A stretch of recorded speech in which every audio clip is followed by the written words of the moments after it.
team really doesn't know what else to happen. It's a bit fun, so like I've got my passion completely.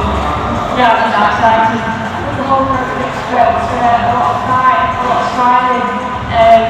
Yeah, keeping it simple and enjoying the moment out there, especially if we are loud and out there aggressive. And you hear a lot of noise from the even though very smart at the place sometimes to really get the crowd going. And yeah, I really enjoyed the moment.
Yeah, I think being on those words is special. We don't get that privilege so often. I think this will be my first time competing internationally in England, so yeah, it's special and can't wait to get started. I expect a lot of noise, hopefully. I think all my family and friends are coming and see all the players coming and friends will be there as well, so yeah, it'll be great to compete in front of them and looking forward to the advantage going into the competition.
Good morning, welcome to day one of the ITTF 2023 European Para Table Tennis Championships here at the English Institute of Sport in Sheffield.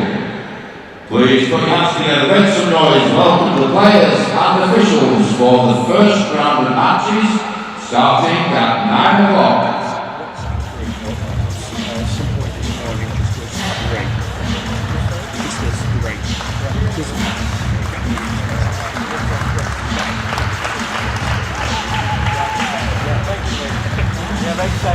On table one, we have men's singles round 3, Thomas Schmidberger of Germany and Dacian Maxim of Romania. The umpire is Václav Gromnica from Czechia. On table 2, men's singles round 3, Florian Merian from France, Iron Derlian, Romania. The umpire, Shackleton Williams from Wales. On table 3, men's singles round 3, Thomas Oliver Brusley from Germany, Shmuel Ben Asor from Israel. The umpire, Joanna Alfred from England. On table 4, men's singles round 3, Carl Alexander Matthias Koven from Sweden, Mark Graf from Austria. The umpire, David Edwards from England. On table 5, men's singles round 3, Maciej Naletka from Poland, Benjamin Morot from Belgium. The umpire, Lyndon Griffiths from England. On table 6, men's singles band 8, Aaron McKibben of Great Britain, Roy Vanderberg from the Netherlands. The umpire is Johan Deckelvestel from France. On table 7, men's singles band 8, Piotr Grutien from Poland, Yurigo Andre Silva from Portugal. The umpire, Anna Berger-Kuetz from Germany. On table 8, men's singles band 8, Victor Diduk from Ukraine, Pablo Jacobson from Norway. The umpire is Richard Horsfield from England. On table 9, men's singles band 8, Maxim Nikolenko from the Ukraine, and Vit Spalek from Czechia. The umpire is Harry Juppel from England. On table 10, men's singles band 8, Thomas Bouvet from France, Stefan Salmonson from Norway. The umpire is Catherine O'Neill from Scotland. On table 11, men's singles band 8, Emil Anderson from Sweden, Alan Julian Nikolai from Romania. The umpire is Kim Budge from England. On table 12, men's singles and 8, Clement Berthier of France, Marcin Zielinski from Poland. The umpire is Daniel Bowen from England. Put your hands please together, please. Welcome all the players, all the officials.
Oh, it's Albert. No, that can't stay.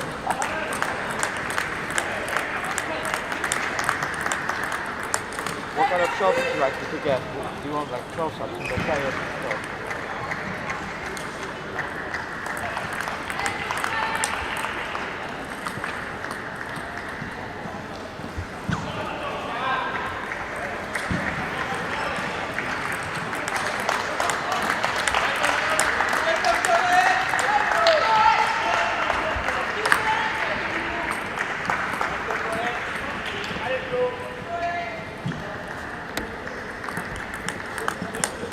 Welcome everyone to the 2023 European Para Table Tennis Championships here in Sheffield, England. The entire tournament being staged in the wonderful English Institute of Sport, the home of British para table tennis.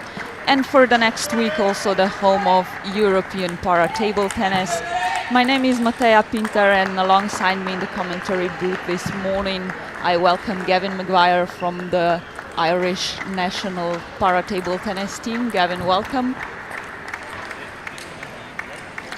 So we'll be starting you off on table 1 with the wheelchair games men's singles class 3 competition. Before we begin with Thomas Schmidberger and Dacian Maxime, let our thanks go to the ITTF, British Para Table Tennis England, Sheffield City Council, the UK Sport and the National Lottery for helping us stage this entire event. The championships overall have attracted 267 competitors from 35 countries, competing not only for the medals at these European Championships, but also for the 22 singles tickets to the next year's Paris 2024 Paralympic Games. Our daily schedule will run from 9 a.m. to 7 p.m. and the entire competition schedule as well as the other matches streamed can be found on the ITTF website. If you're still wanting and can come see Para Table Tennis live, then tickets are available online via the British Para Table Tennis. Welcome, but to start you off now, once again, men's singles class 3, 1 to 5 wheelchair classes in para table tennis. A quick reminder for everyone at the beginning of this competition. We have 16 players in men's singles class 3, divided alongside 5 groups. World number 1 Thomas Schmidberger here will be facing world number 39 Dacian Maxime.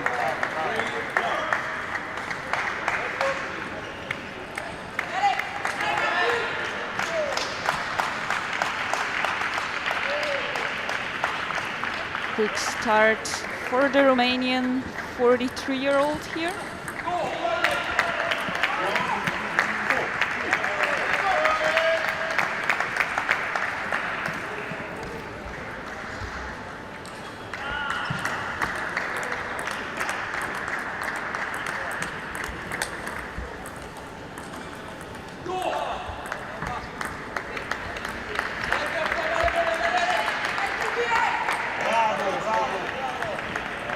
Schmidberger still needs some warm-up, it looks like.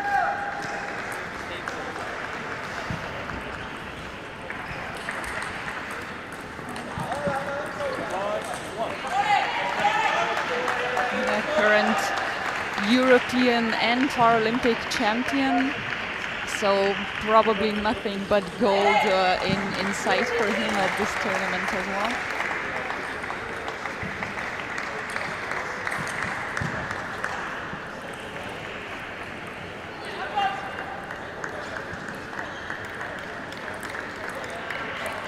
And it is the first match of the tournament, the first game, so always a little bit warm-up time needed, perhaps.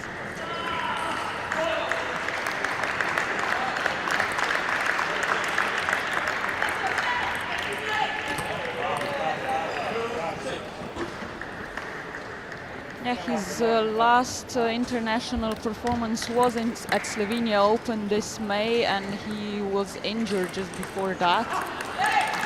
So I suppose he'll have to get used to playing in top form as well here.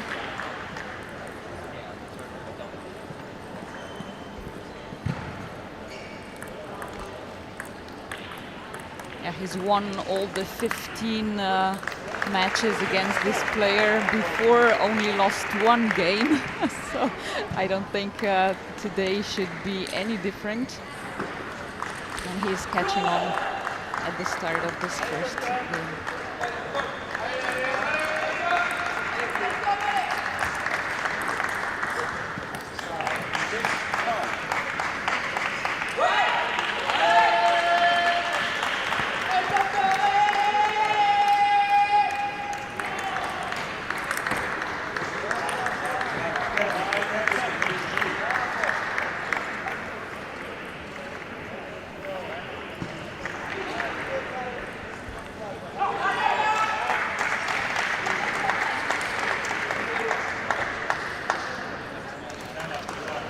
He has nothing to lose, and courage and determination is all that can bring him through possibly here.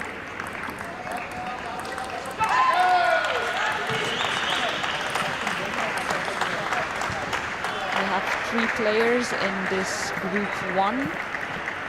Roberto Rodriguez, the 3rd one, and 2 will be advancing to the next stage of knockouts. So even a loss here against Schmidberger doesn't necessarily mean Maxime is out of competition.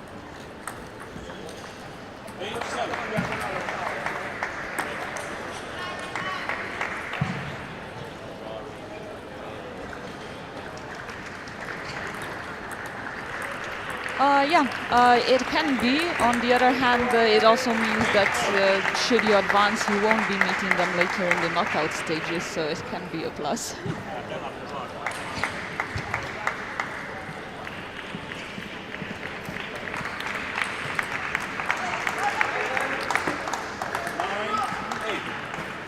First time in the lead in this game. Thomas Schmidberger just in time if he still wants to win this.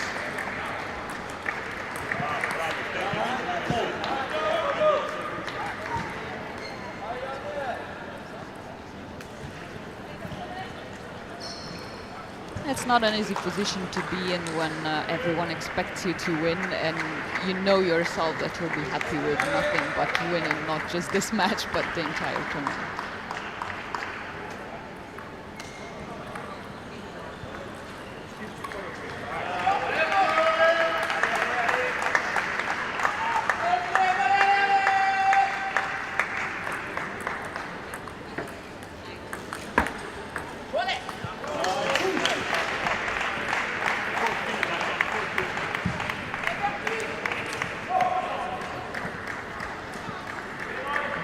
Serve to stay in this game now.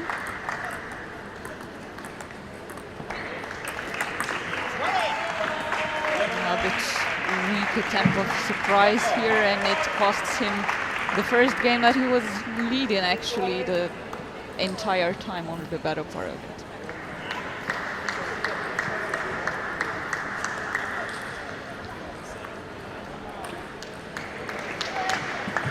Yeah, he pulled through in the end here, and I don't think the next 2 games will be as tight.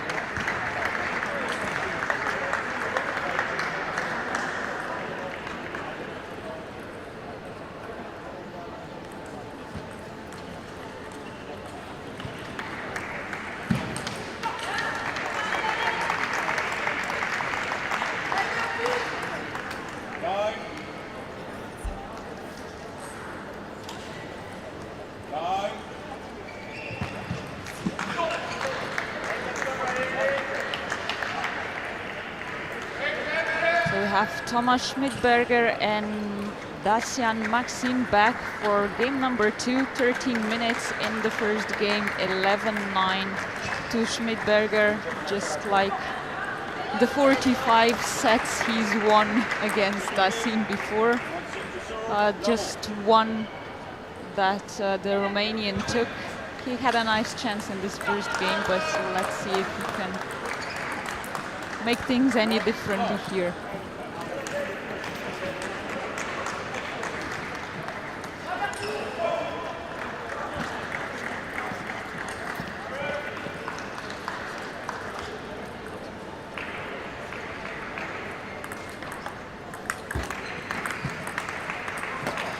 But Romanian isn't giving in. I think he anticipated what you were saying and tried the aggression part of this attack first.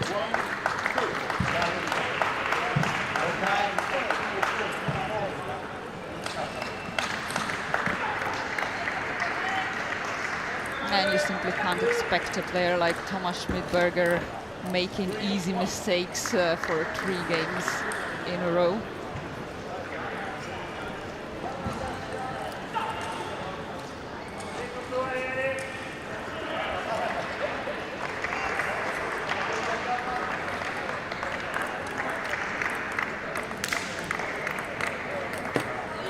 What a strong start once again for Maxim. Schmidberger isn't making this easy for himself.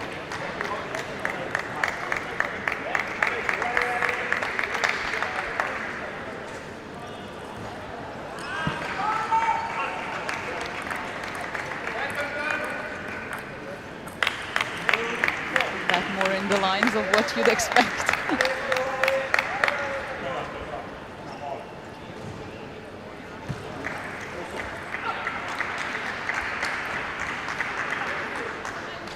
Towel break as allowed every 6 points played. I think Maxime will try everything now not to let Tom get his groove back.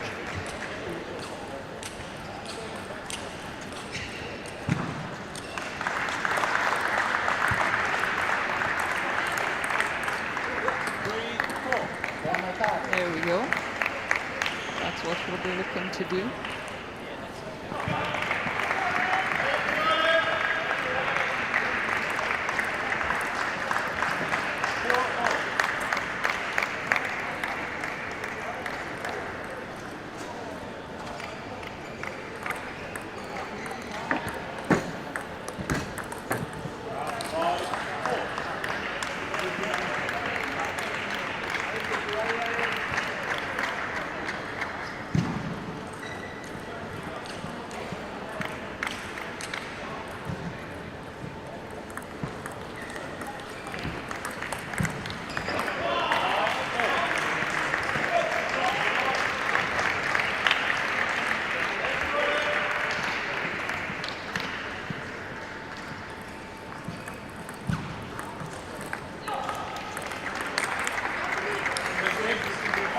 Placements really have to be good to not allow him to do something like that.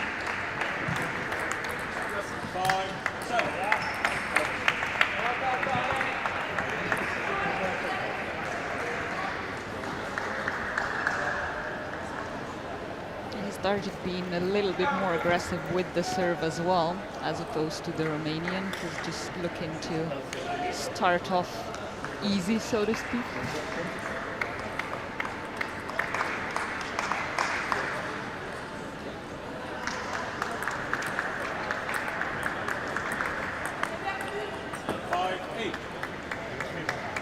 Elbow-to-elbow positioning, and then it is now Tom Schmidberger who's always looking for the corners.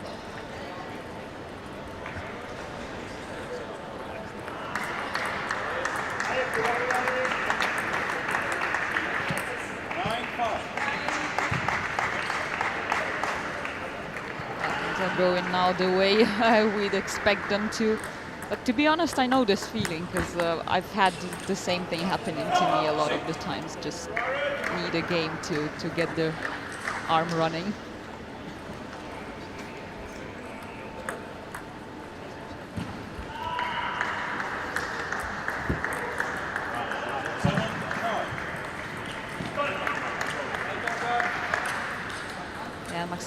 searching for those short corner balls. I think he feels it's his only chance to still find this, but Schmidberger not having any of it.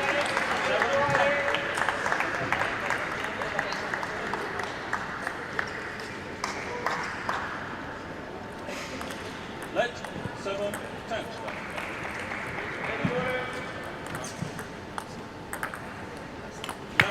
Yeah, it is. I mean, he's been in a wheelchair almost his entire time. He's played table tennis in a wheelchair his entire time, so he moves around the table really, really well, especially for class 3. And then, yeah, the long arms and the balance and how he uses his body. I think that's one of the things, at least, that make him the strong player that he is, and leading 2-0 now.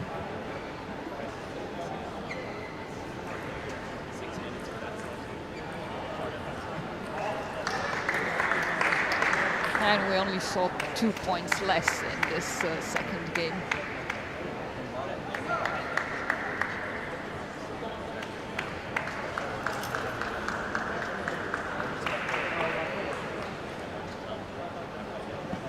No, and I don't think there's, like you said, really much that the Romanian could change to still try to win this. Of course, you'll always be looking to do that, but realistically speaking,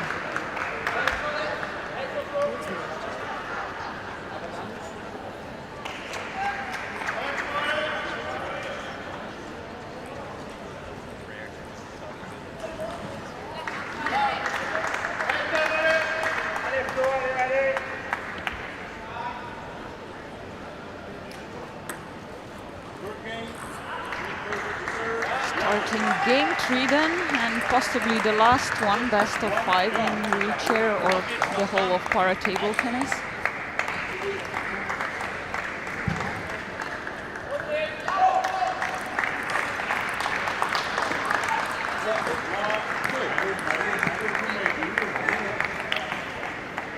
That is backhand down the line. That really isn't down the line, but a corner one.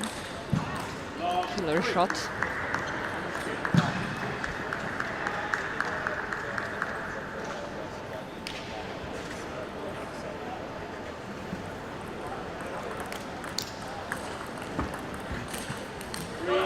But that still works if he can get to that shot.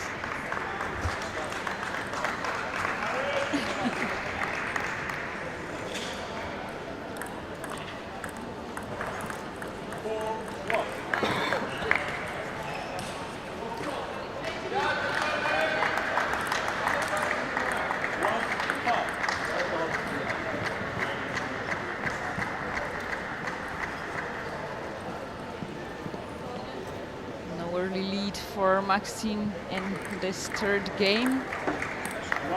We're already at 6-1.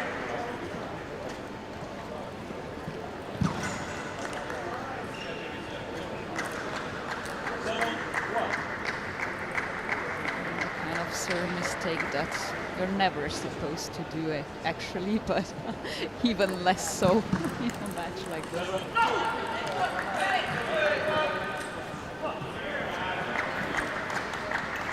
Now you can see in Schmidberger's face now that he's in his game mode, and every point he misses he's not happy about, and luck on his side as well.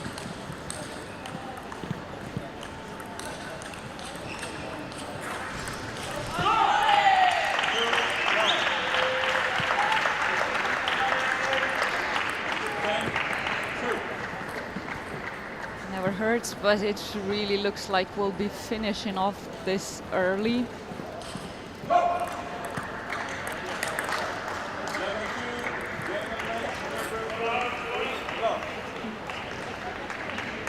Yeah, and match point well used. It's 3-0 for Tom Schmidberger against Maxime Dacian from Romania in men's singles class 3, first round of this European Championships, but we'll be back with you again with another men's class 3 match later on, 9:45 thank you for now and enjoy the rest of the tournament.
singles band 3, Michaela Brunelli from Italy, and Sandra Mikolashek from Serbia.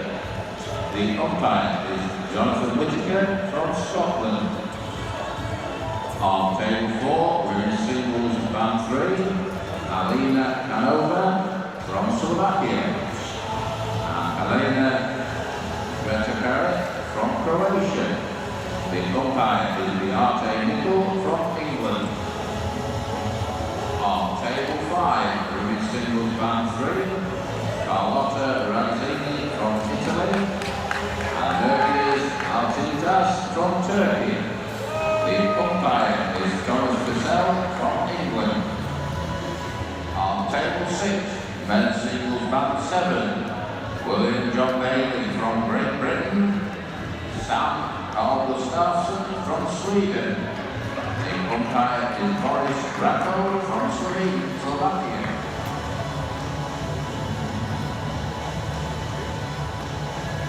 On table 7, men's singles class 8, Maxim Hubert Trzynski from Poland, and Robert Marian Pervolovic from Romania. The umpire is Linda Reed from England. Welcome back everyone to the European Para Table Tennis Championships here in Sheffield at the English Institute of Sports. We're on table 1 and another match of men's singles class 3. World number 10 and 5th seeded Vasil Petruno from Ukraine will be facing on the home hoped Romain junior Simon. With me once again, Gavin Maguire from the Irish para-national team. Welcome back. Men's singles class 8, Billy Shilton from Great Britain, and Yehonatan Chairman Levy from Israel. The umpire is Benny Sambo from Sweden. On table 11, men's singles class 7, Jean-Paul Montanas from the Netherlands, Henrik Bramme. Quick draw and warm-up for the both players. From Norway. Like I said, we're in men's singles class 3, 16 players entering the competition here, divided along 5 groups in the round robin. 2 will be proceeding to the knockouts, and just 1 golden ticket available for any of them to get themselves to Paris early.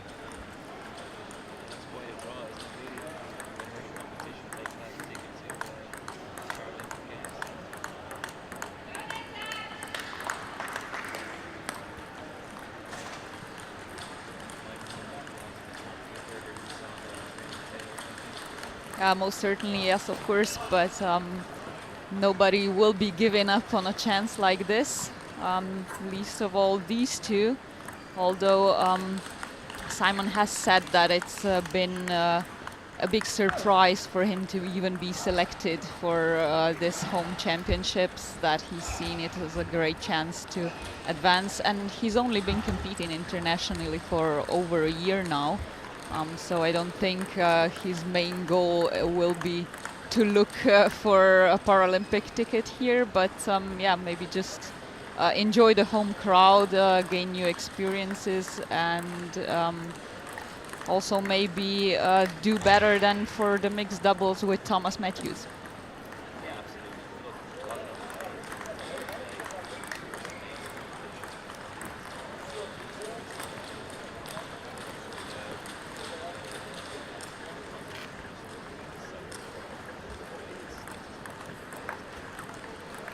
And it's worth mentioning that it's been a while since we even saw the European Championships in para table tennis. Usually they should be taking place every 2 years, but due to the corona postponement of the Paralympic Games, it's actually been 4 years now since we last had a competition of this magnitude in Europe.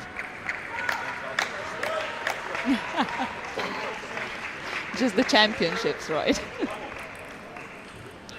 Okay, let's start then with Petruno serving.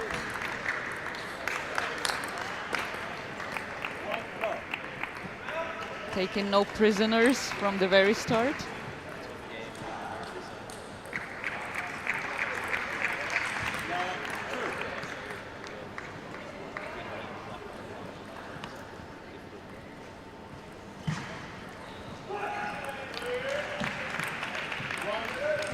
The 49-year-old last played at the Czech Para Open this year.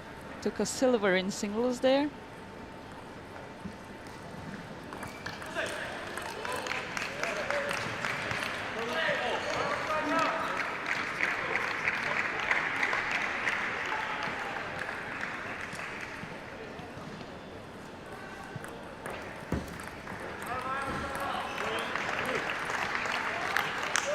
He has pointed out what a great experience it's been being part of the squad, training with the best of the British team.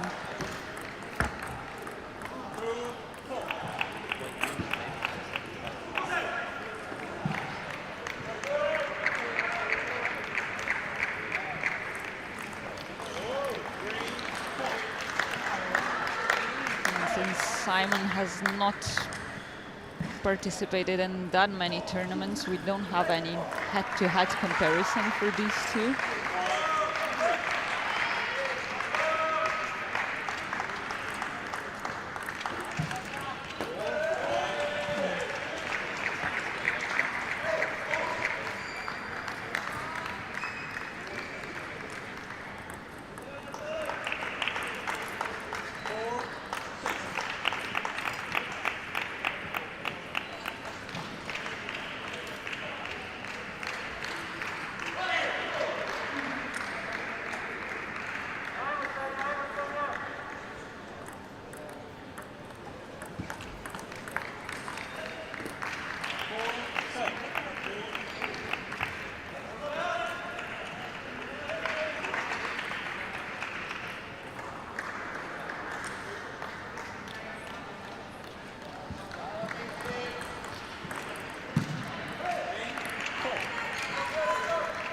Still a significant lead for the Ukrainian already in this first game. And Simon using that towel break to try and catch on once again.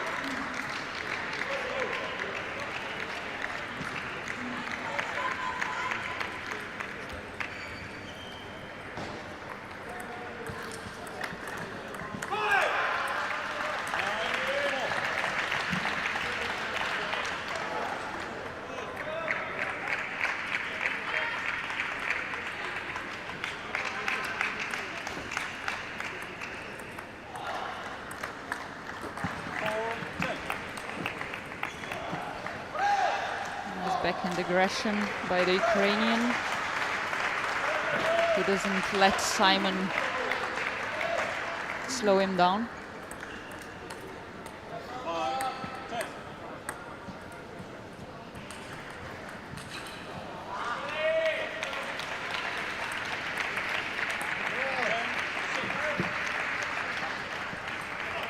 Good serve positioning, keeping Simon in the game.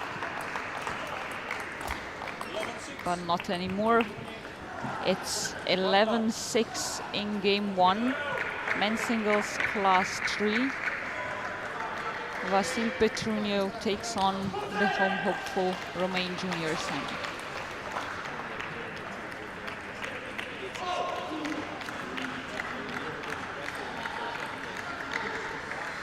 Yeah, I think first of all he obviously didn't get scared of performing for the first time and in front of the home crowd, but there's still things that he will need to perfect, obviously, to be more successful. He's got to get better, but I think it's positive signs for GB to see him out here competing and displaying what he can do.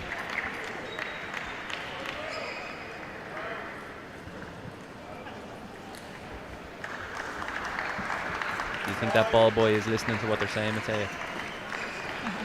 The other question is he understanding it? He's keeping a poker face anyway. As he should be, on the job. Privileged position though, to be able to sit there and listen to what one of the best coaches in the world is saying to a player. Hopefully not spying for the other team.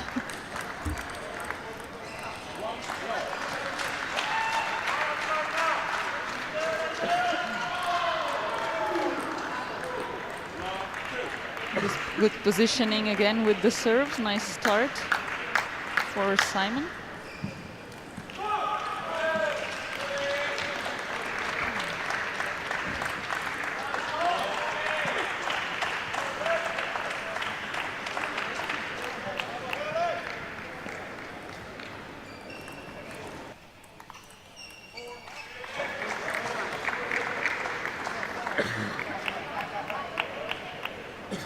Like those coaches' advices worked at the start of the second game. Yeah, good start. And he's still trying to be positive, even with a mistake there. Trying to be the one that's the aggressor, playing the top spin, playing always positive.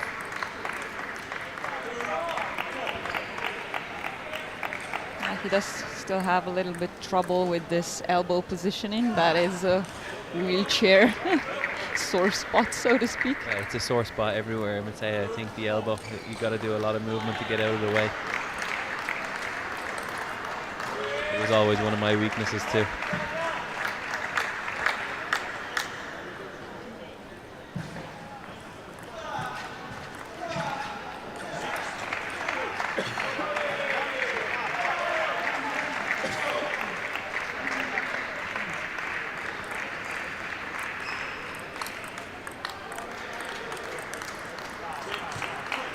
First longer rally for this match.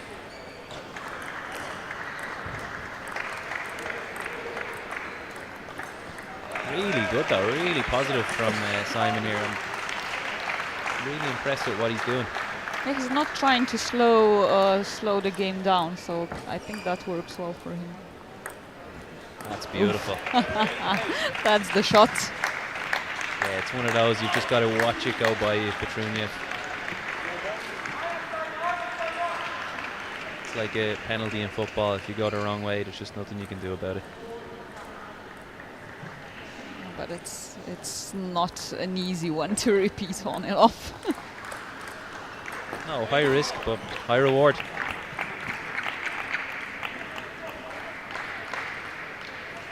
And Simon rewarded with a significant lead now in the second game.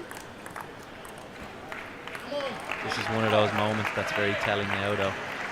Lose a couple of points here, I'd start to back Petruno, but if you can get a point or two on the board, we've got a game on our hands.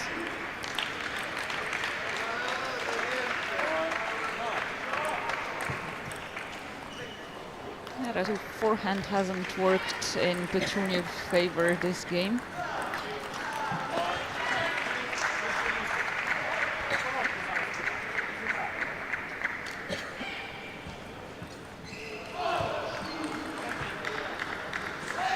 And a set point.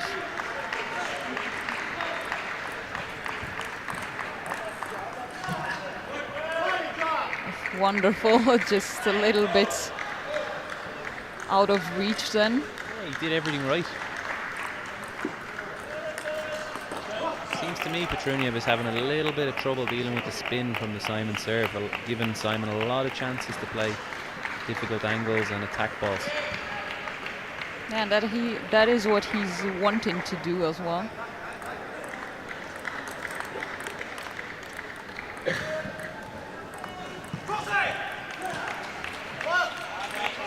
Really well, just a little bit of... Might be a moment for a towel break. Maybe a little bit of inexperience not going to the towel box. And you can see there, timeout from the coach. Absolutely, I think the towel box should have been where he went to calm himself down, slow it down. He rushed into a mistake there. Yeah, because the nerves come in then when you see your opponent trailing you like this. It's one of those moments when you can see the winning post, you start to tense up a little bit, and he didn't play as freely and as attacking as he was prior. And just that's a little bit of a difference. A net ball, an edge ball, and yeah, that's all it takes. I'm a big fan of these kind of timeouts, though. There's many coaches in the world that leave timeouts till later stages, but the coach here recognising that he needs to get this set on the board if he wants to have a chance. Yeah, absolutely. I mean, if he loses this game, then there won't be a later opportunity for the timeout to be useful at all. Exactly. So we've got a huge point on our hands here.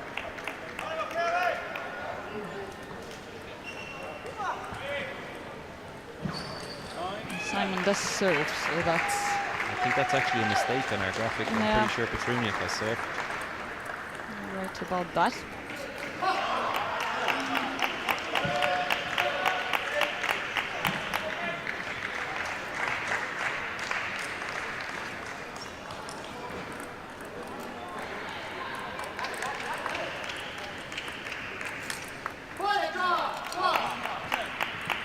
Just a little bit of tension, as I said, saw the winning line, and now a few mistakes creeping into the Simon game. Just all collapsed for Simon now at the end of this game. Well, Petruno was just giving him a lease of life here. A little lifeline, missed the service. And a mistake. Petruno did all the work to get back in, and then two really unforced errors.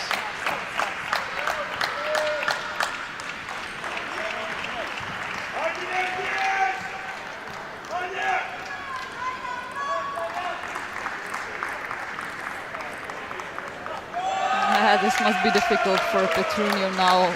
All this work to tie things up, and then, yeah, basically he lost it himself. Yeah, complete shock really. He did everything he needed to do to get back into the game. Got his advantage to win the set and go 2-0 up, and he blew it.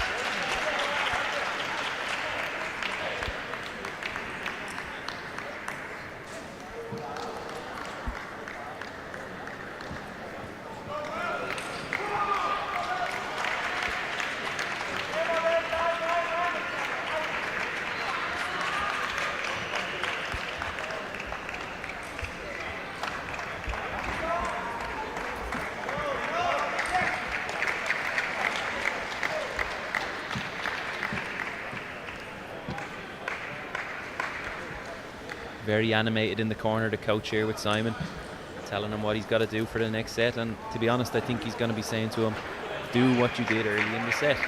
Be aggressive, be positive, play with your shots. You know, don't be afraid. Don't get sucked into a passive game. Yeah, just some encouragement, some energy, some motivation. Now he pulled through in the end in the second game, so why not in the next one as well? Absolutely, he'll take huge amount of confidence from that.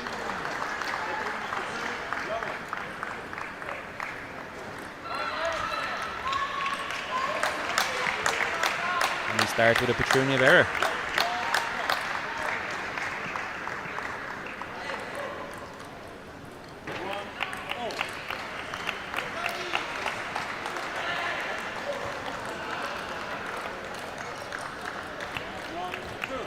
Yeah, both of them a little bit nervous at the start of this game, I would say. Yeah, I think we have to remember here, first game of the tournament for both players. It's a major championships. We expect to see some shaky performances. And Petruno didn't know what to expect, having never played Simon before, but on the other hand, his ranking positions and experience, of course, spoke for him.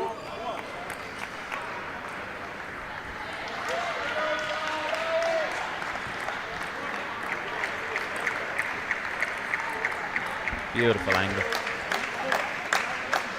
A little bit more of that, please, Mr. Simon. We want to see this game go on a bit longer. Give the home crowd something to cheer on for later as well. Absolutely. To get in the mood, create the atmosphere we want.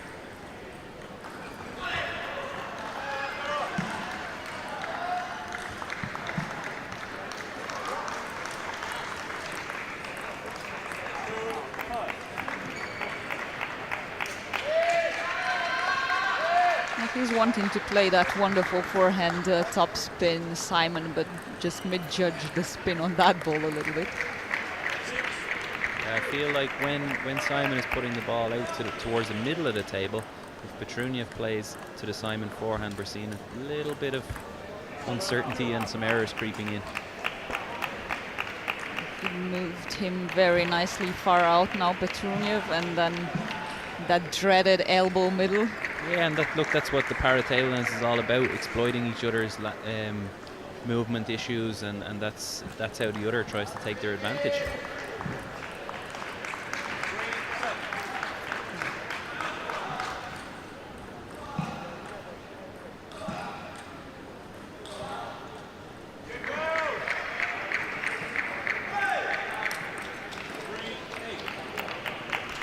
New serve there by Simon, trying something new, but Petruno putting it to bed quite quickly.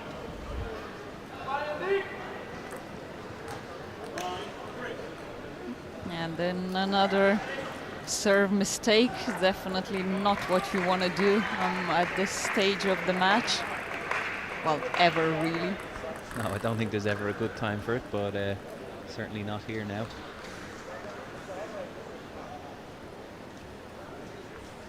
Forced himself into a towel break this time, but it could be a little bit late. Yeah, I think that's something maybe the coach said during the break there, that when you have a moment and you feel you need to take some time, go to that towel box. Because he was doing that enough in the first set, but I think then with the excitement of the second one, forgot a little bit. Exactly, momentum, adrenaline, it can take over, and sometimes you forget the simple things. Game point.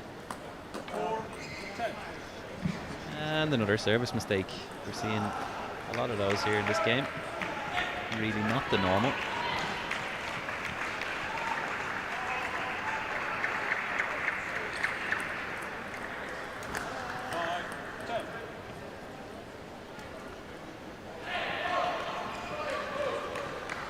Both players, I suppose, trying to take maximum advantage with their service, so the margins are very thin. You're trying to get it right onto that white line, and it can lead to a mistake from time to time.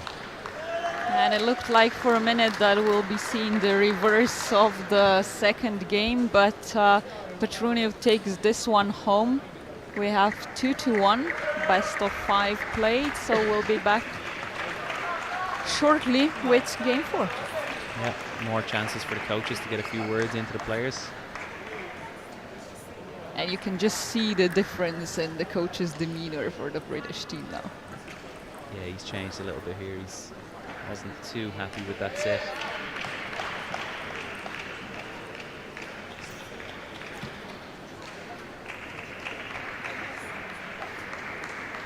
It's not on your screen right now, but Petruno is having a little laugh and a joke with his coach on the other side.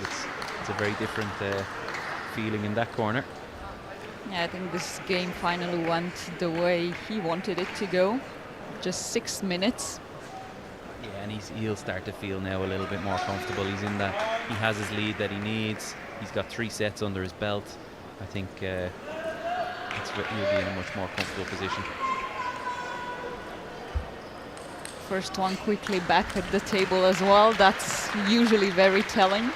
Yeah, absolutely. He wants to get this game over and done with quick as possible.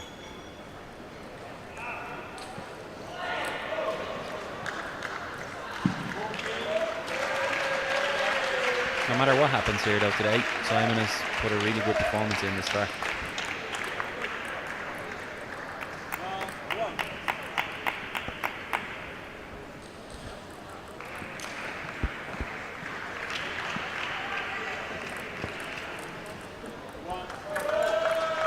He's certainly putting on a fight, and that's to be admired, but very realistically expected to win, he couldn't have been. No, but he's put himself in a position where he's played a competitive match with one of the best players in the world. It'll give him a big amount of confidence going into his second game later. And a lot of valuable experience to take back as well. Exactly, and as we mentioned before, I think that's really the goal of the tournament here for Simon. Yeah, rushing things a little bit now.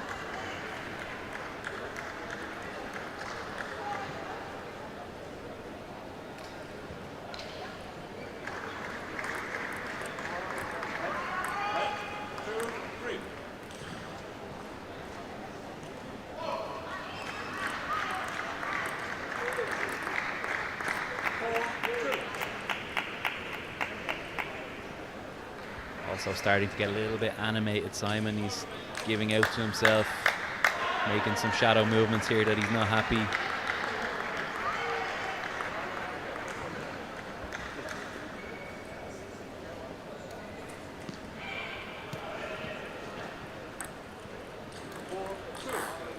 And obviously he doesn't have that timeout used in the second set.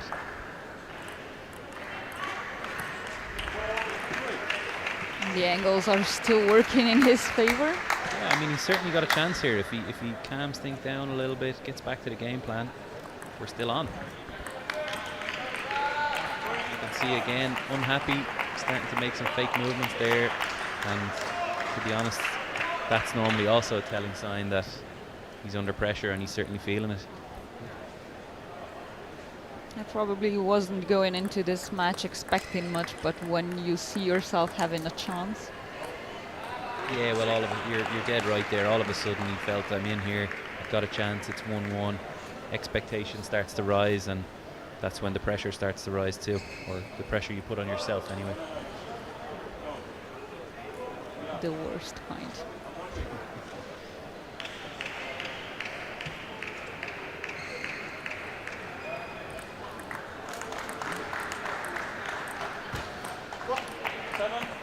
Beautiful point, but ended with another one for Petruno.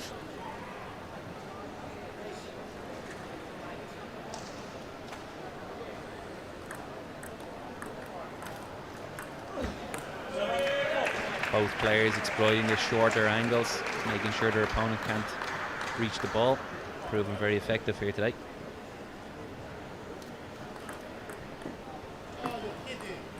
That's another wheelchair tactic. Start off with the long ones and to move the opponent away from the table and then playing short.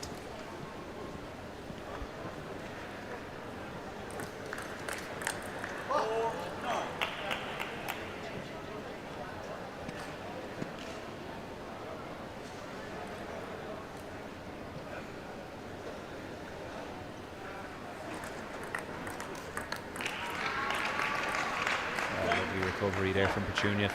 Ball hits the net, takes his time, composed, and a big backhand. Yeah, you have to respect a point like this, and it's earning him 6 match points.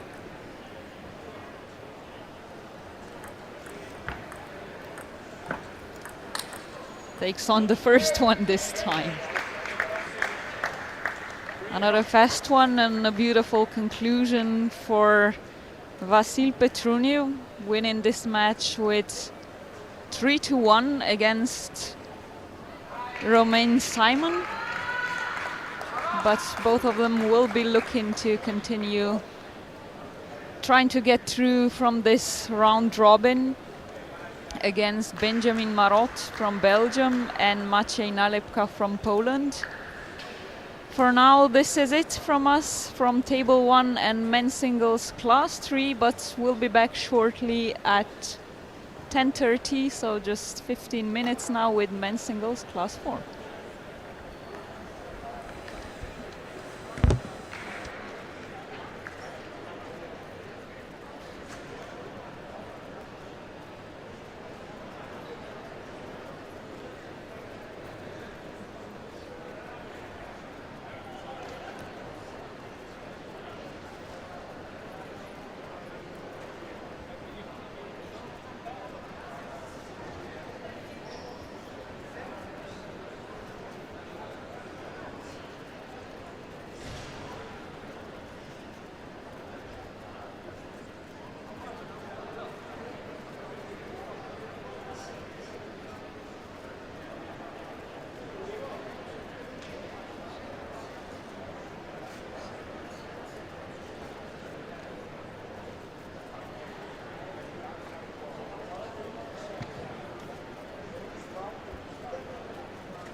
Thomas Rosnas from Switzerland. The umpire is Paul Nichols from England. On table 8, men's singles class 7, Kevin Darbecker from France, Christian Schreiber from Austria. The umpire is Joanna Alfred from England. On table 9, men's singles class 7, Ben Ashok Destino from Belgium, Patrick Vaughan from Ireland. The umpire is David Edwards from England.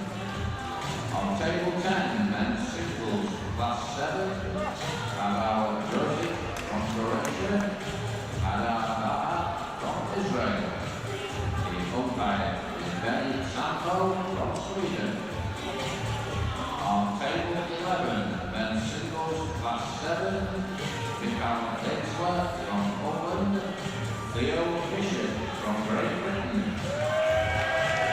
The umpire is Eric Bergsender from Norway. On table 12, women's singles class 9, Neslihan Kabas from Turkey, Mirjana Lusic from Croatia. The umpire is Joshua Reynolds from England. Welcome back everyone to the European Para Table Tennis Championships here in Sheffield, England, at the English Institute of Sports, the home of British para table tennis, and at least for this week, the home of the best table tennis players in Europe. Matea Pinter with you still, and joined now by Farrell Anthony, former British para table tennis player. Welcome. Thank you very much. It's nice for you to be here, and it's nice to be here. Sort of. Just lost my train of thought. Well, we'll be taking you through to this men's singles class 4 match on table 1, and it's Abdullah Ozturk for Turkey against Tomislav Špal of Croatia, the current double Paralympic champion in men's class 4, the Turk, as well as the double current European champion in men's singles. So clearly the big favorite in this match. Their head-to-head speaks the same, 11 matches all won by Ozturk, only 5 games that he's given to Špal over the years. But this is the first match of this Group 3.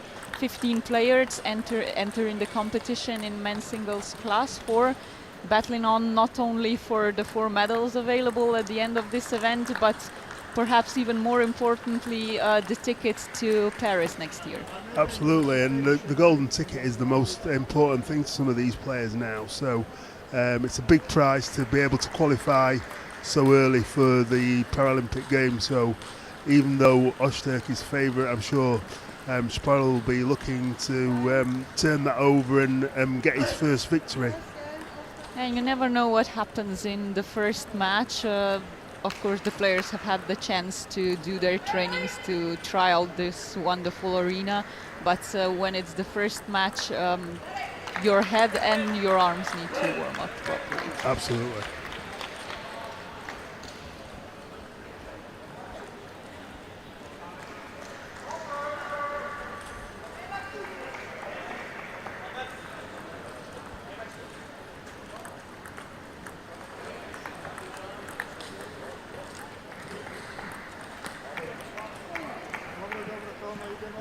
A wonderful angle and some luck for the Croat here.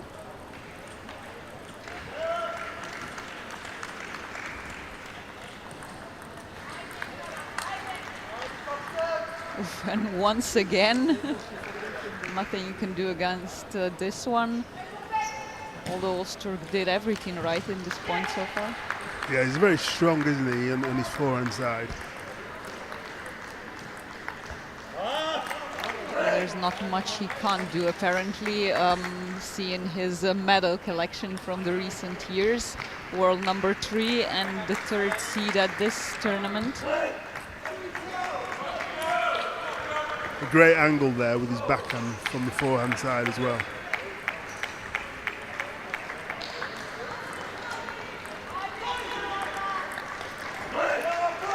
always looking for those angles, of course, and trying to move the opponent from one side of the table to the other, or mixing it up with short to long.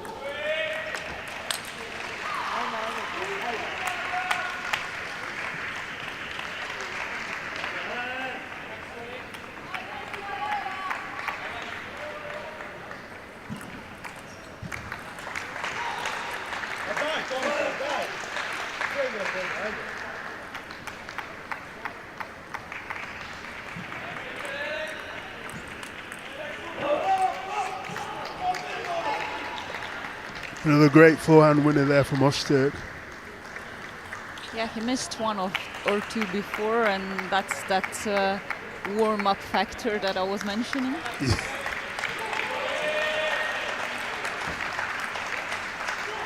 You can see how Spal is trying to avoid it as well, playing deep into his backhand and the middle more than forehand. Yeah, it seems to be his tactic, doesn't it?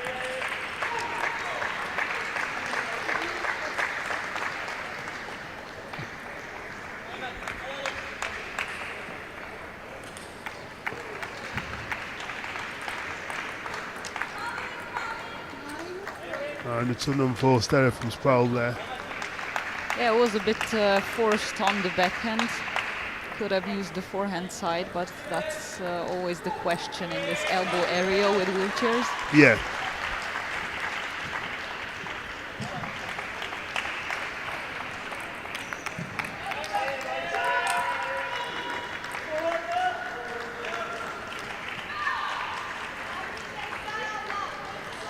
Wasn't really right on the ball for that forehand Ozturk, and I think he was trying to go down the line as well.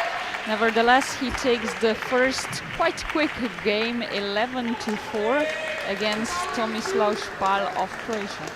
Yeah, I think Spal, he just made a lot of unforced errors in that game. It's very difficult to win, especially for a game up to 11. If you're making 2 or 3 unforced errors, it puts you on the back foot straight away, doesn't it? Yeah, and against a player that he's facing today, of course you have to be at your best and at your top to even get a chance. Yeah. I mean, it's just 3 minutes. That was it. 3 minutes long, that game. Yeah, and Ozturk clearly satisfied with it, coming back to the table quickly. Not much apparently that his coach felt they have to fix.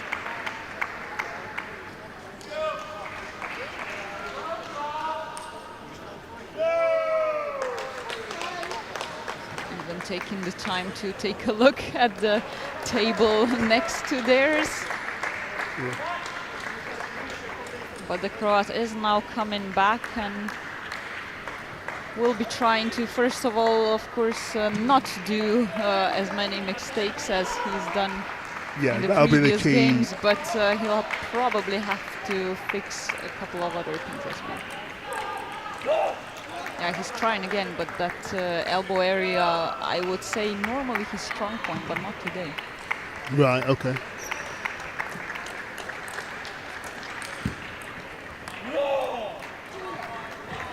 Yeah, nicely shortened by the Croat, but even better reach. Yeah. Brilliantly waited for the ball, great timing. He seems to have a long arm, Ozturk, doesn't he? Very long arms. There was that killer forehand once again from the Turk.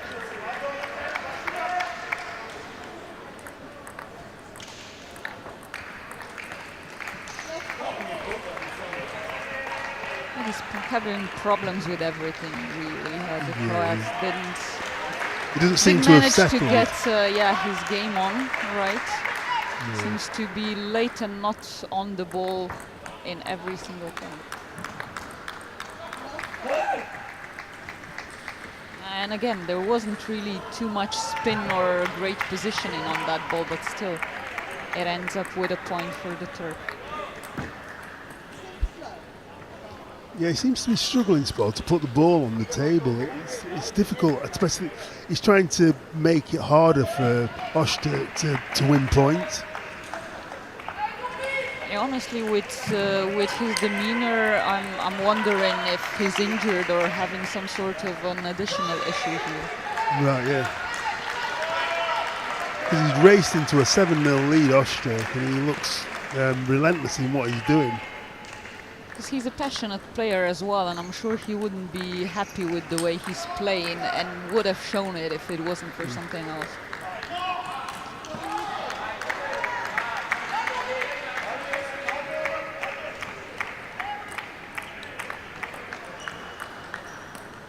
Well, that's very clever from Ozturk then. Yeah, wonderfully positioned.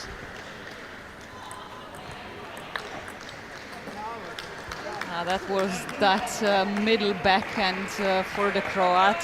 Yeah. That's what he's been looking to do normally from that positioning.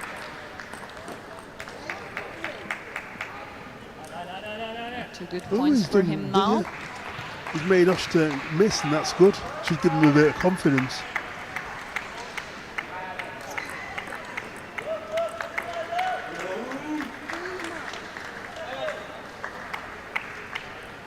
Just forced it into the net here. And again, he is really struggling, it would seem, and once again, game point very quickly on for the Turk. It's another very quick game, isn't it? It's very difficult for Spol. It's when you start to miss balls, sometimes your confidence goes as well. Yeah, he is struggling, visibly struggling. Admittedly, I'm not entirely sure what with, but yeah, we had 11-4 and 11-3 now. I'd say not even 10 minutes for the both of the games together. And you can see that the Turk is looking to finish this off quickly. Yeah, he's come back to the table very quickly. He's not messing about, isn't he? He's, I think sometimes as well that can upset the other player, that that your opponent comes back to the table so quickly. Because he wants to get on with it, doesn't he? Yeah, clearly, but both players are experienced enough, so even with this level of competition, so it shouldn't be a factor to unnerve you, but of course you'll be using everything you've got. Absolutely.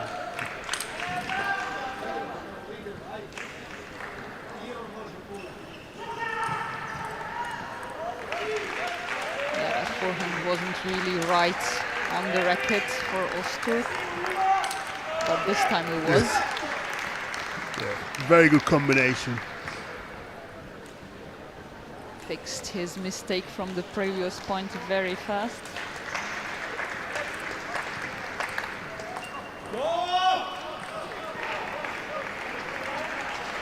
Yeah, Spal was trying to be a bit more aggressive here.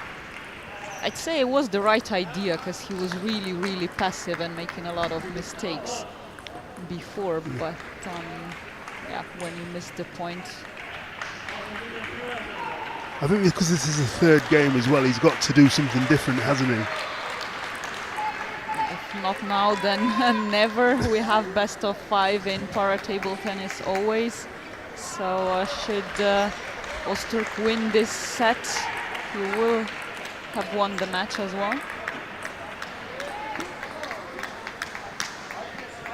For the moment, he's matching. He's not too bad. He's 4-2 up, and so hopefully, he's probably turned a corner.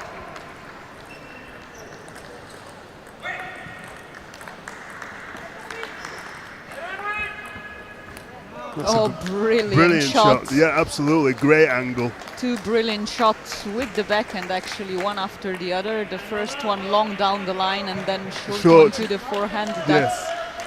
That's textbook. Yeah. Yeah, but that's the forehand positioning that he needs to avoid, but by all costs. Yeah. He's not. He doesn't miss many on the forehand, does he, Ozturk? No, and that's probably Spal's problem as well, because he has to play really short if he wants to win that, otherwise it's killer time. Yeah.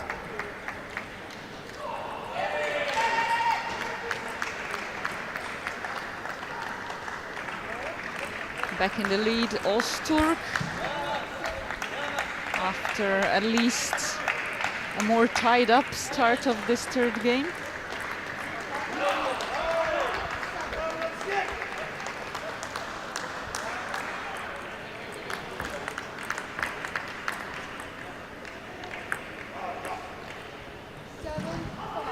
Just a tiny bit short.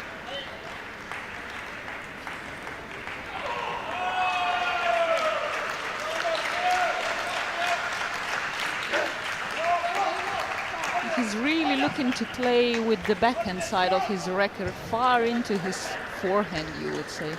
Yeah. He obviously he favours his backhand, doesn't he?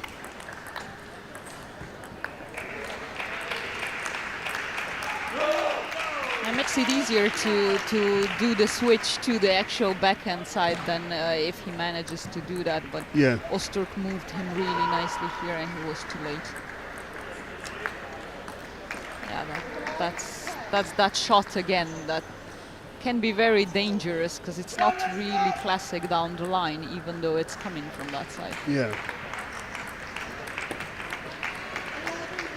And that's it, I think. Yeah. It's it, game over. Good We're backhand. still tied up very fastly here with this third game. It didn't look like it at the beginning, but two-time Paralympic and European champion Abdullah Ozturk from Turkey wins 3-0 in this fast-paced match against Tomislav Špal from Croatia. I think he was waving some of his supporters in the crowd there as well.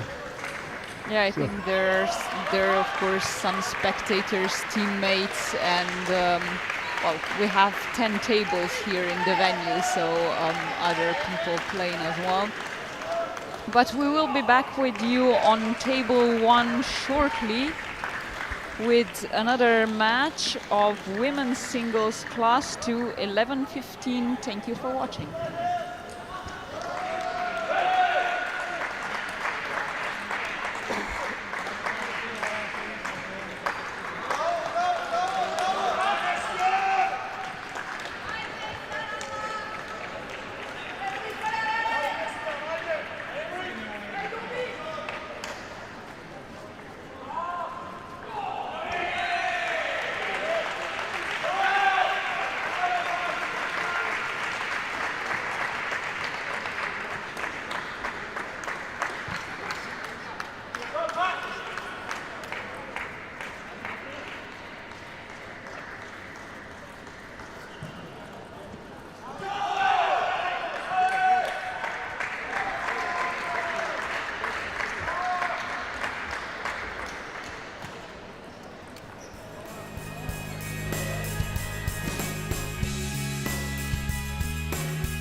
Women's singles class 6, Stephanie Gregg from Germany and Kaiser Stadler from Sweden.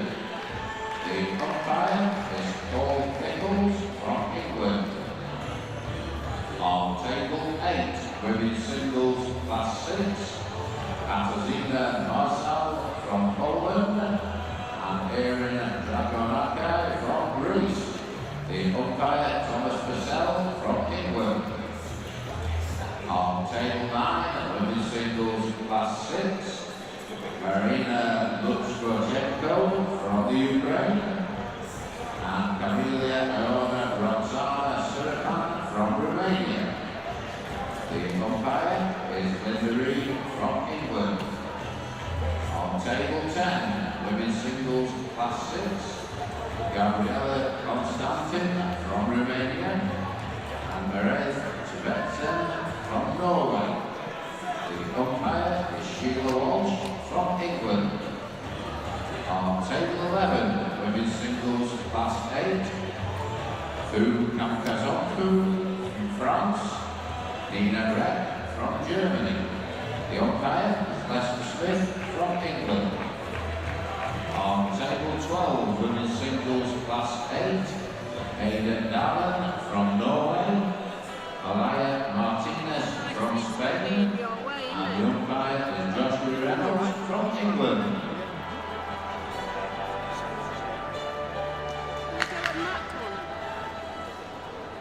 We were honestly okay for the most part. Are you sure? Yeah.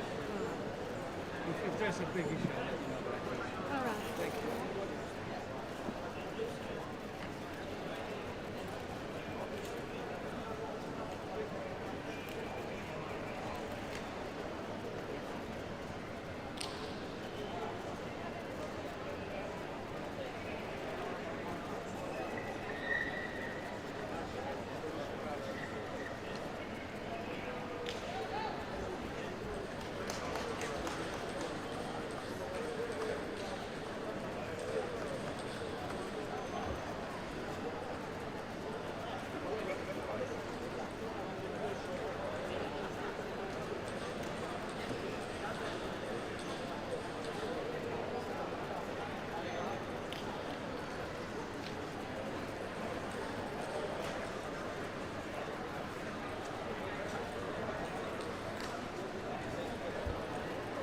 Welcome back then everyone to the European Para-Table Tennis Championships in Sheffield, England at the beautiful Institute of Sport arena here together with you again on table 1.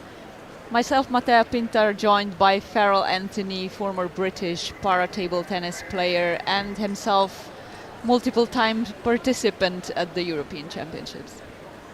Yeah, happy to be here. Looking forward to this Class 2 first round match. Yeah, we'll be seeing the first match of round robin in this only one group of 5 players in women's singles Class 2. Ana Pervolovic of Serbia will be taking on Femke Koven from the Netherlands. Battling on, of course, throughout this competition, not only for the gold medal, but also for a ticket to Paris next year. World number 7, the Serbian, has won all the 8 encounters against world number 9, coming from the Netherlands. Judging by the ranking positions, we should see a tied-up match, but seeing that both last 2 encounters of the 2 from this year, from Slovenia Para Open and Lignano Para Open, went with 3-1 to the Serb. Perhaps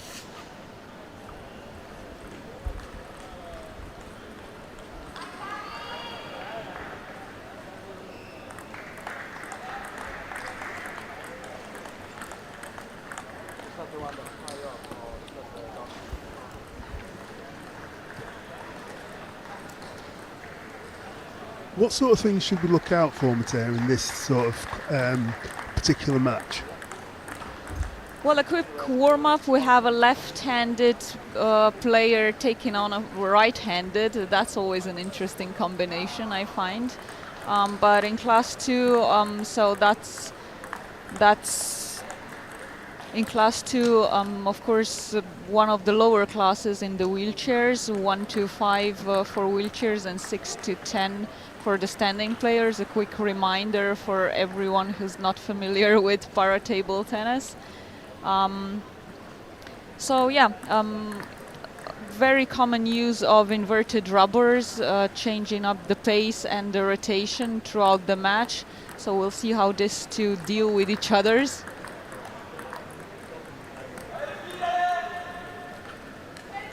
And in this sort of game as well, we call it the tetra lob, I think it is, the one that goes up in the air, just over the net, but quite high. Yeah, that's let's say a signature shot for the lower classes in wheelchairs. You can see the players strapping the racket to their arms because they have weakened use of their arms as well. Yeah.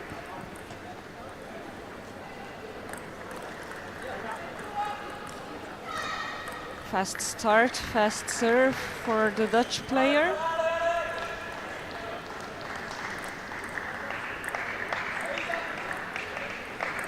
Yeah, there was that shot, at least the first attempt The of first it. attempt, yeah. Limited or slower movement of the upper torso for these classes, and yeah, of course each player trying to take advantage of that.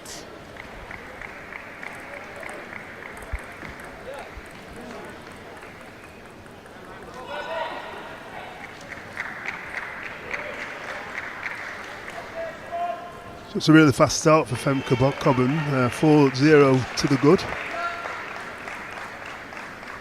Yeah, as mentioned, she's lost all the previous matches, so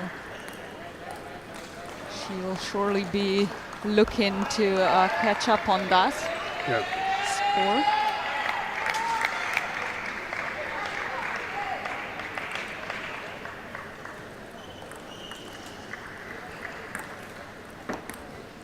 First attempt of the successful one, the tetra lob for Pervolovic as well. Almost on the ball, Femke, but missed the timing a little bit. It's a difficult one because in a wheelchair, especially the lower classes, once you go for the shot, it's nearly impossible to recover the body if you don't hit it on the first try. Yeah. Another reason for the tetra lobs to be so successful when done right. That have to be placed perfectly, otherwise you risk exposing yourself to an easy shot for the opponent.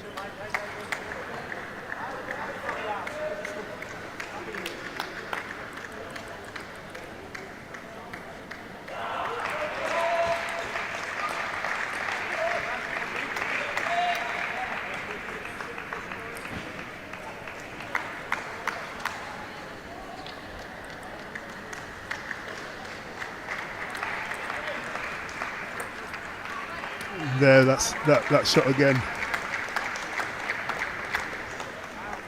Yeah, Koven was close to making that return, and yeah, that's another risk with positioning the serve as she did into the elbow area. It can be a critical one, but a good placement for trying the lob.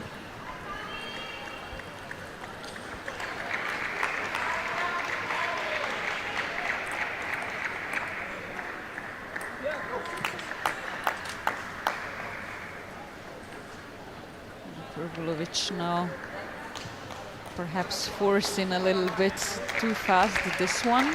Quick towel break after every 6 points. The players can do that.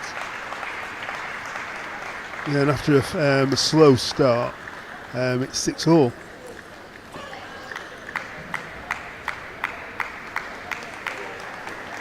Yeah, you can't judge the match by its beginning, especially the first one at a competition like this. Yeah.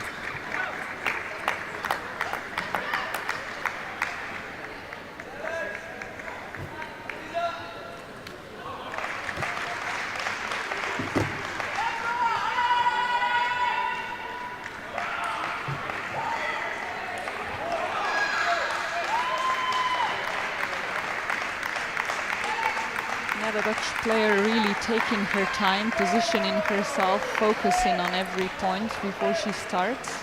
Yeah. But still took too long a break here, perhaps. Well, a lot of players try and sort of do as much as they can to disrupt the other player's rhythm, don't they? What you don't want to do is disturb yourself as well. No.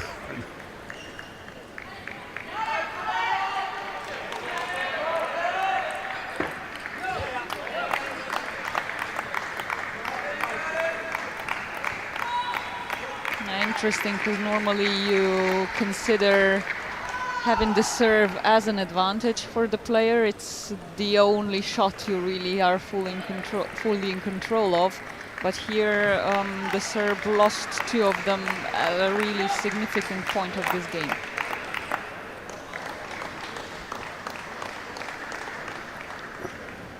And the first set point for the Dutch.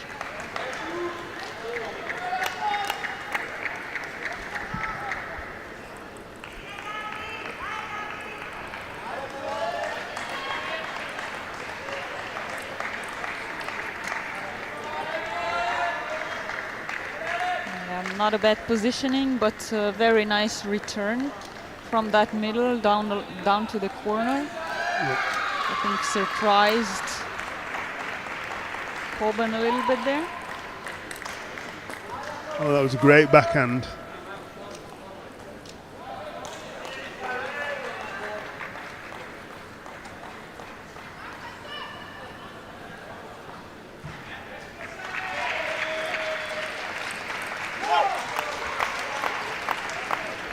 Almost made it back in Pervolovic, but Femke Koven for the Netherlands takes on game one with 11-9 against Ana Pervolovic of Serbia in women's singles class 2. And she'll be really pleased with that she's taken the first game. A strong start at least, or something to build up on in the games to come. Yeah.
Both players back now. The Serbian coach had a few things to say about this first game that went to the Dutch, Femke Koven. Surely the Serb will have to change something if she wants to win this ninth encounter between the two. That was a great angle from Femke Koven then. Just angling it off the side. Very good. Yeah, weak positioning with the serve and actually easy work for the Dutch. Has to be done, of course. Absolutely. Yeah. Always have to win the point in the end. And make, capitalise on people's mistakes or weak serves.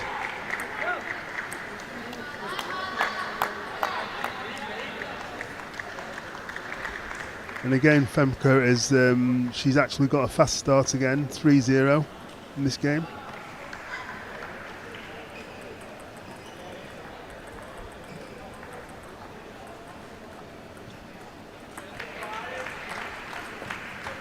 A nice example of what an out serve looks like in wheelchair para table tennis. So the ball has to cross the end line when served, not the sidelines, as was the case here.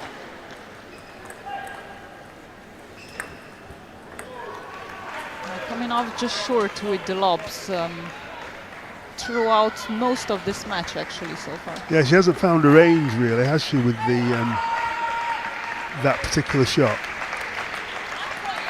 And as we've said, it has to be done right for it to work.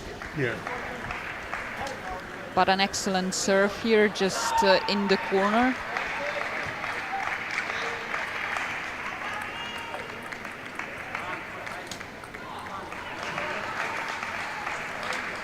Capitalized on both of her serves here.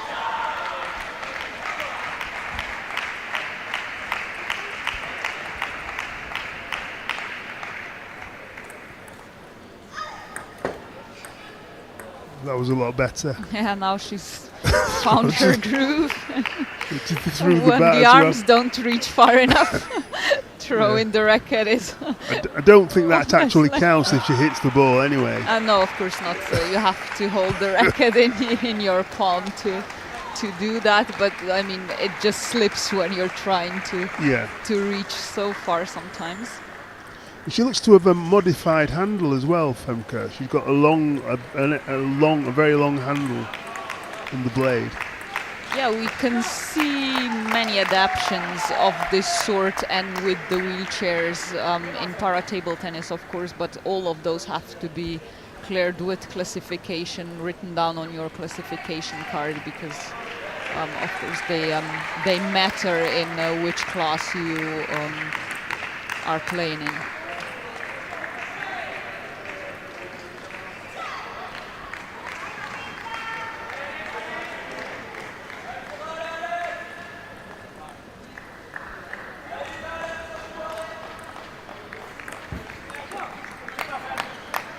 Femke now the one, trying out the lob.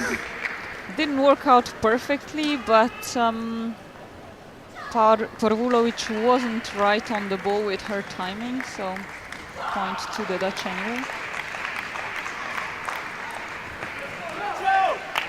Oh, that was brilliant short serve, especially after she served long into the middle the entire match before, so the surprise worked out very well.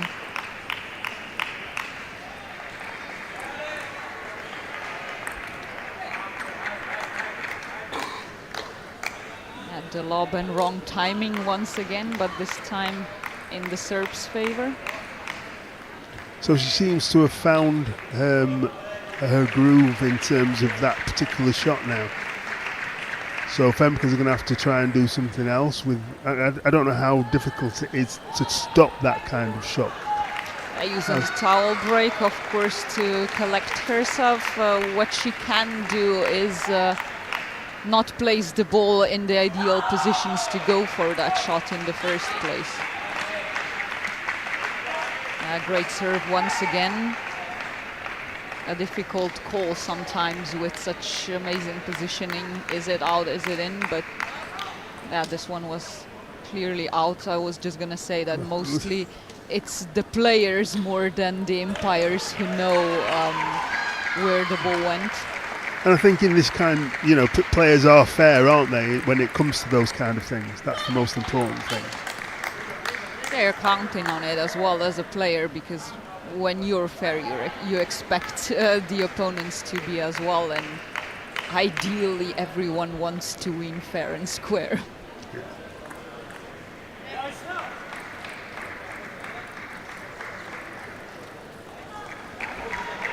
But it's another tight game. It's another tight game.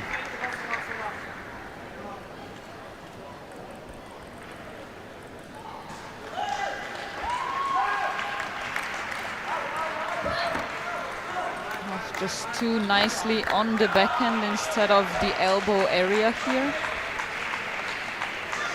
Beautiful return by Pervolovic. And another brilliant serve. She's really been capitalizing on this one in this game. 3 game points now, and she serves. Yeah, she didn't want to risk this one too much, but the return was weak enough great for her backhand to finish it off. Yeah. And we're back to 1-1 in women's singles class 2. This first one of 4 round robin matches for each players.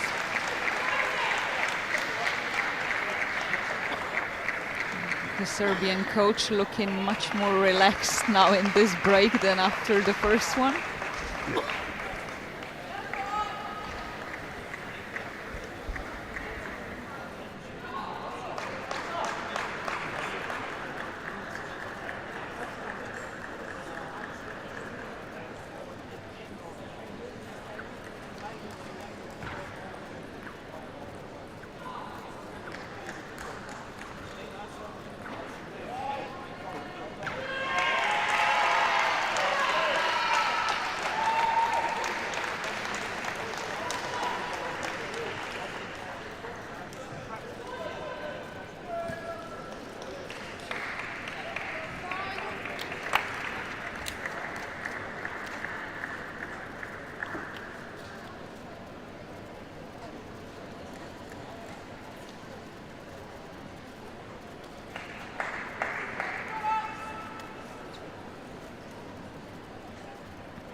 Anna Pervolovic of Serbia and Femke Koven of the Netherlands are back on table 1 for the 3rd game in women's singles class 2. 1-1 after the first 2. And yet again, the first point of the game goes to the Dutch player. She's had a stronger start in every game so far, but in the second one, Pervolovic caught on and overtook fast. Well, she tried the short serve then. Just fell a bit short. A lot short, actually. Yeah, she worked it well once in the second game.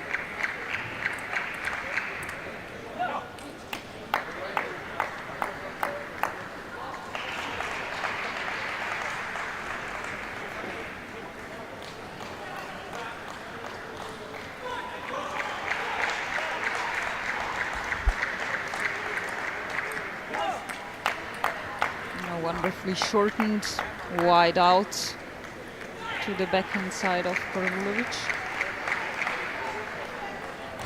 That serve Pervolovic has been using so well, wide into the forehand.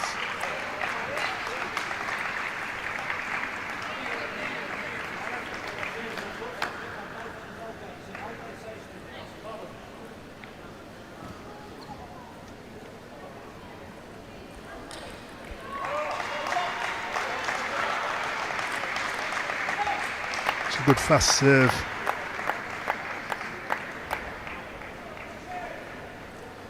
I think Pervolovic complained a little bit here about how high the ball was tossed by the Dutch player.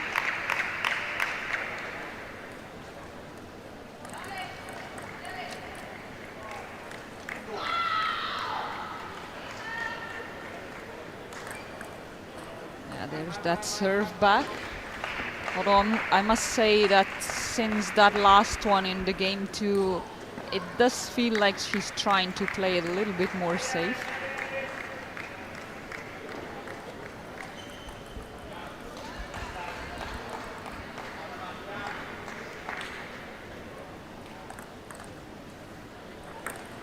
Oh, it's a good return. Yeah, and that's actually what we've been waiting for also on the lob balls, just to demonstrate how it can backfire when it's not positioned as short as it should be.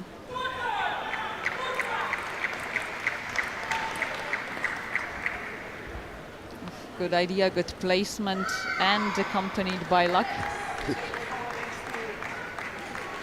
Yeah, it's always nice to get a bit of luck.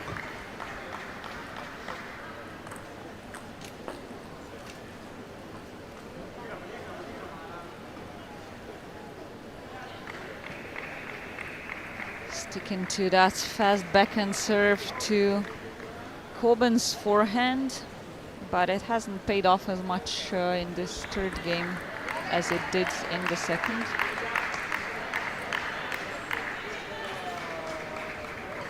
That one was brilliant though.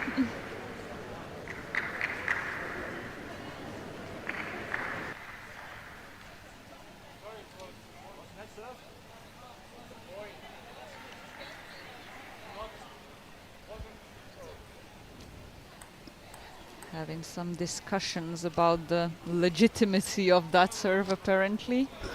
I wouldn't say anything was wrong with it, so.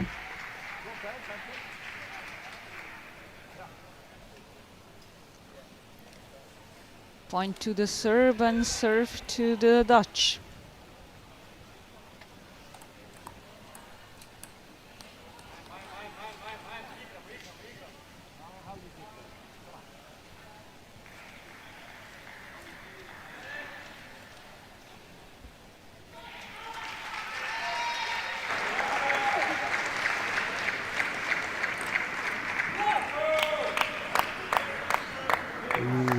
I don't know if that was in or out. What do you think? Corner placement now by the Dutch. I say in, and apparently so does everyone else. It looks very close.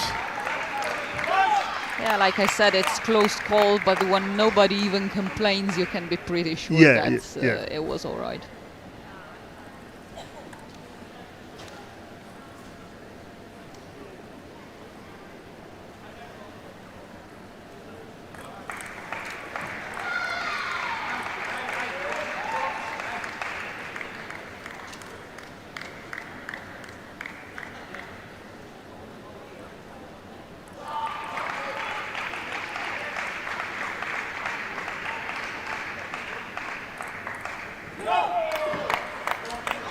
Serving and succeeding for a win in this third game, 2-1 for Femke Koven against Anna Pervolovic.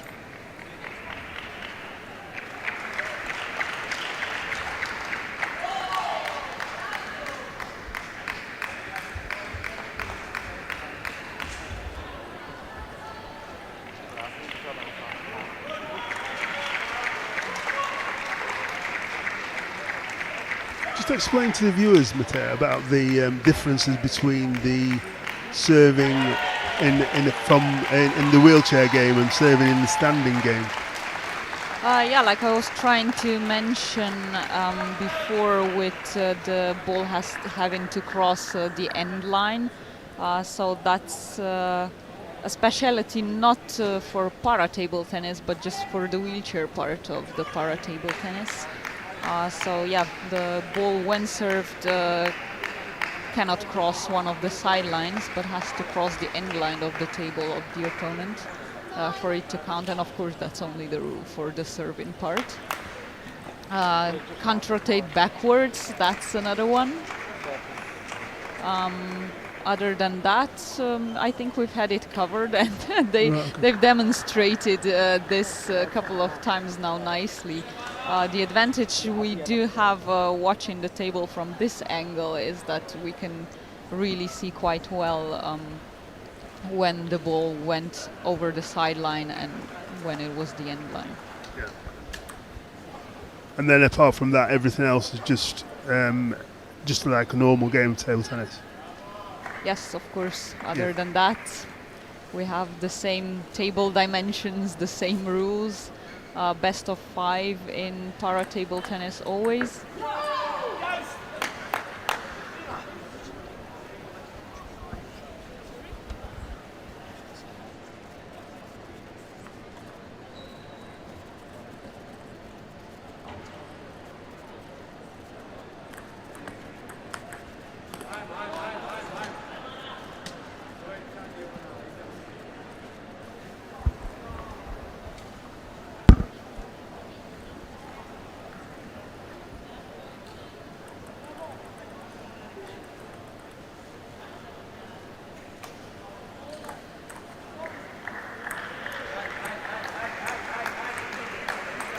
Your favorite shot once again, Farrell?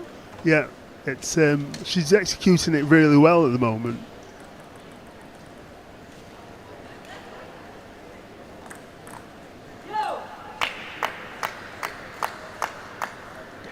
Yeah, we've seen this being touch and go all the time. Really depending also.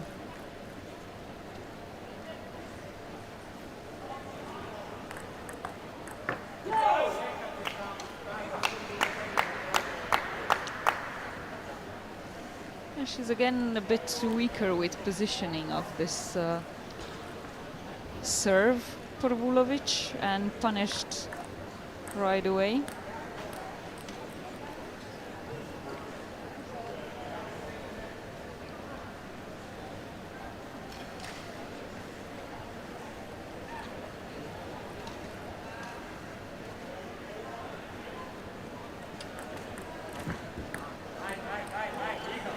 The third variation in the serve that she's tried now finally worked. She looked a little bit lost there for a second when her long, fast serves to the corners didn't do the trick. Yeah, it's quite interesting to see the variation in serves and how they execute them, especially the short ones, because the shorter ones are probably more difficult to execute. Yeah, that was out, at least by my sight. The Serbs are complaining, but I'm not sure what the call on it was. The Dutch coach now asking the player. She says out as well, I think. So they'll probably repeat the serve. Oh, no, that's the one.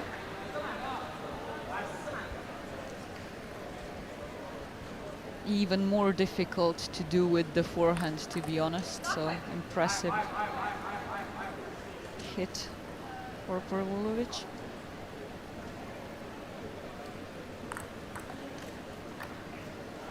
Earning her the lead now, and the serve is back as well.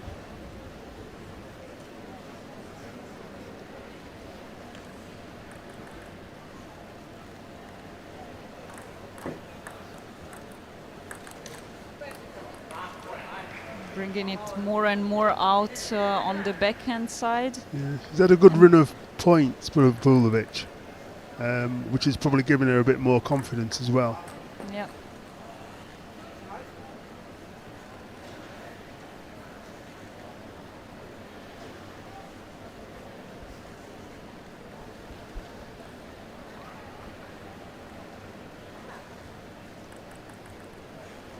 Really trying to place the ball right into that corner. Good switch to the elbow area now with the serve positioning, but Pervolovic was ready for that one.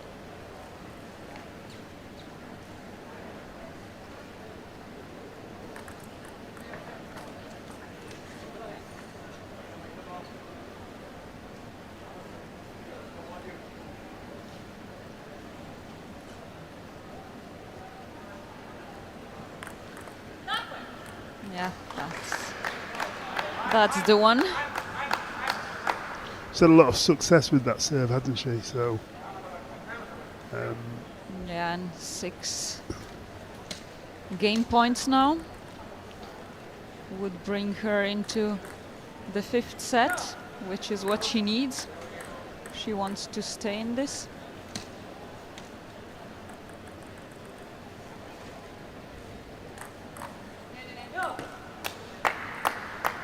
Pervolovic just quickly dropping 2 points here to Koven's serve.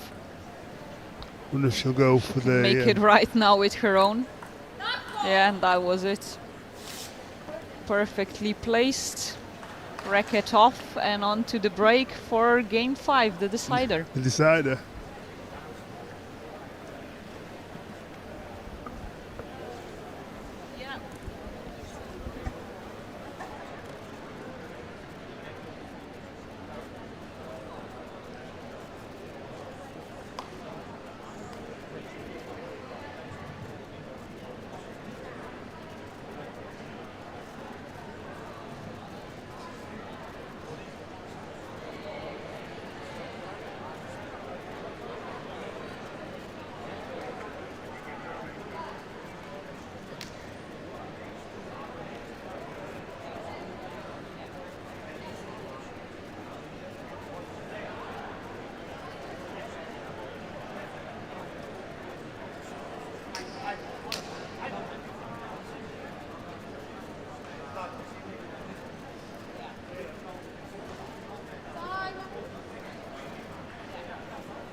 And for the first time today and at this competition, the players are coming back for Game 5, the decider in para-table tennis.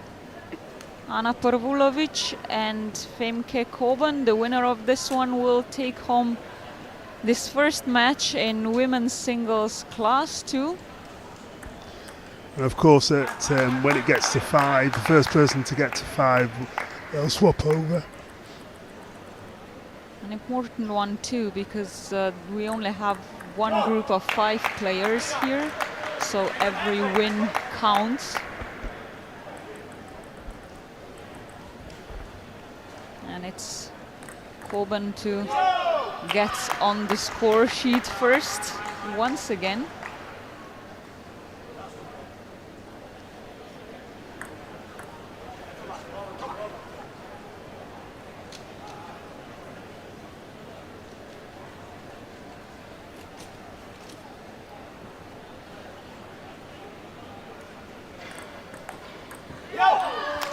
Great angle, but again, it was a weaker serve. It wasn't in the right area, so it's easy, like you said, it's easy for her to get the angle. Yeah, that's what happens when you're a little bit nervous, trying to play it just a bit safe.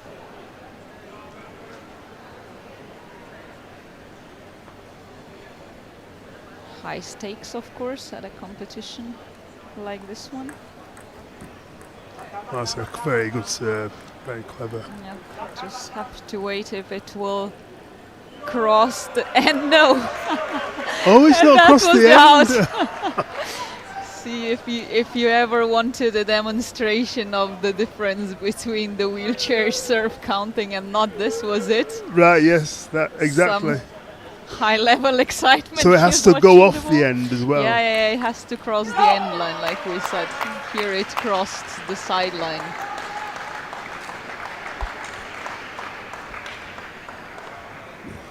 So she's taken a strong 4-0 lead, Koven, which is in her position. She's never beaten a Pervolovic before, so it's it could play to her advantage this game, or she might get a bit nervous as she gets towards the end. Yeah, and what a place to do it. I'm not sure what this break or timeout was about now.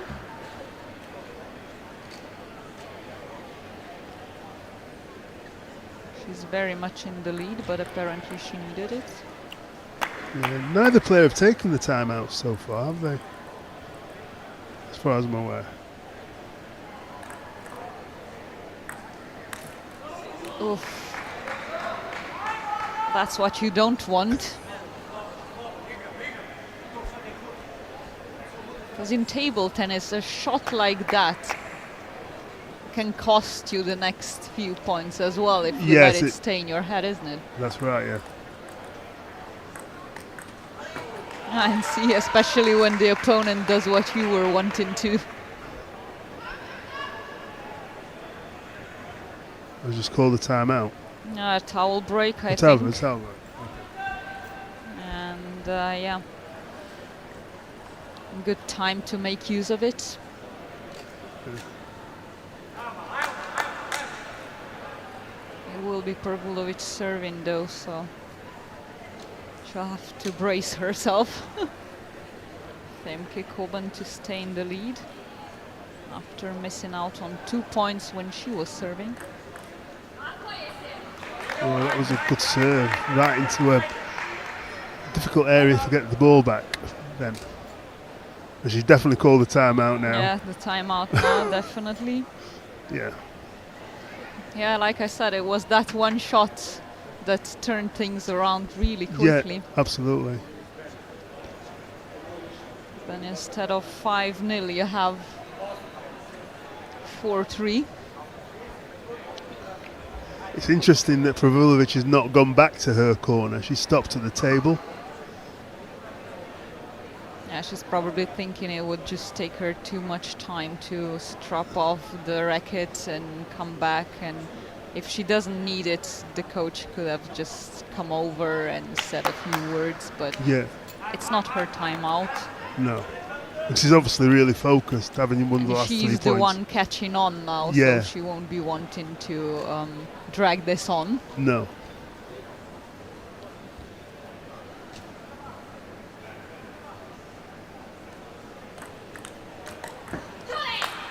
Perfectly prepared for that return. Wasn't angled enough. And 4-4. Yeah, so from leading 4-0, it's now 4-all. It just shows you how quickly the game can change.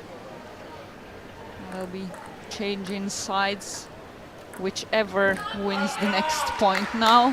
And it's 5 in a row for Pervolovic. Really turning this around now, literally and figuratively. Yeah, absolutely, yeah.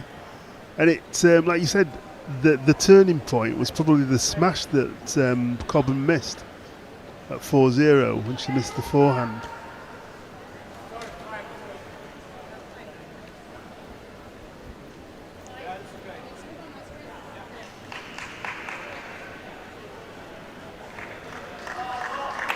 She's serving twice now again, or once again, and she has to win this point, I feel.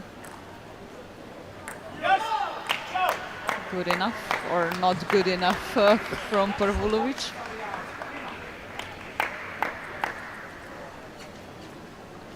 It's really hard to call who will actually win this game.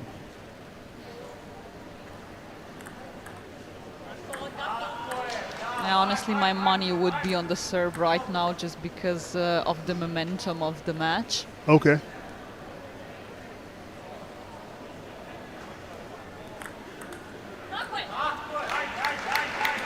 Capitalized really quickly on both of her serves as well.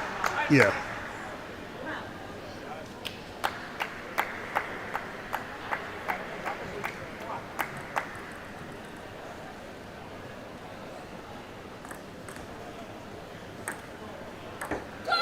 And this one worked, the so important one. Big point for her, especially seeing how well she's been using her serves as opposed to the Dutch. This one was a little bit forced.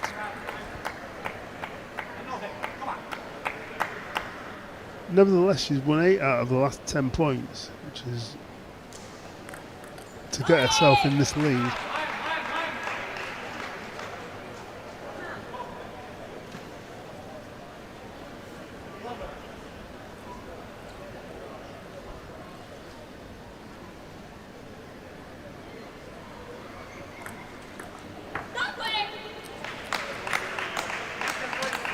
Didn't look like the serve was done the way she wanted to, but point for her anyway. And now 4 match points for Anna Pervolovic.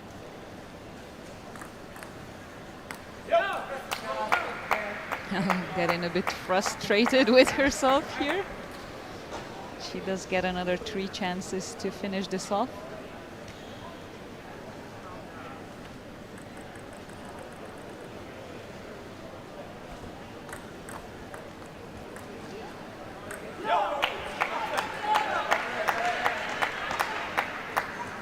Oh my God, that was just on the wrong side of the table for Pervolovic. I had to take a look here for a second. So close it was. She might take a time out. No, she's not. And once again, we're really close. I was going to ask you if you had taken a timeout, because I was thinking about the same thing. Could be too late now, but apparently she's counting on her serve to do this one last trick.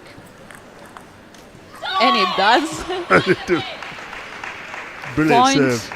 game and match to Anna Pervolovic for the 9th time against Femke Koven from the Netherlands in this first match in women's single class 2. Back again shortly on table 1. At 12 o'clock will be Yuri Matishin and Gavin Maguire for women's singles class 4 and 5. But for now, we're saying goodbye. Myself, Matea Pinter, and Farrell Anthony. Thank you. Goodbye.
Welcome back to the English Institute of Sport in Sheffield, and our next game here on table 1 is Sandra Mikolashek and Megan Shackleton, and GB interest here again with Megan Shackleton. I'm joined by Gavin Maguire. Gavin, how's it going? Thanks Good. for having me back. Oh, well, you're needed. You're needed, Gavin. And the Brits are out in force here in the European Para Table Tennis Championships, but have you seen Megan play at all before? Yeah, absolutely. I mean, Megan's been around the block. She's obviously very young, but still very experienced. She'll be looking to win here. That it's definitely in her reach. Sandra is one of the top players in her class, but I think Megan is well within herself to get a result here if she plays well. And Sandra, the German competitor, they've warmed up. Certainly had a long battle just the game prior, which went to the first 5-setter of the tournament. Yeah, that's what we're looking for, really, isn't it? Exciting for the people at home and exciting for the crowd, the long and tense matches. So hopefully we can get another one here. It's been a good atmosphere in the venue, actually. It's a busy little venue here today, and really good to see. Which in England is the first day back at school, so it'd be good to see a lot of the ball girls and ball boys from the local schools being brought in to support the championships, and I'm sure they're having a great time too.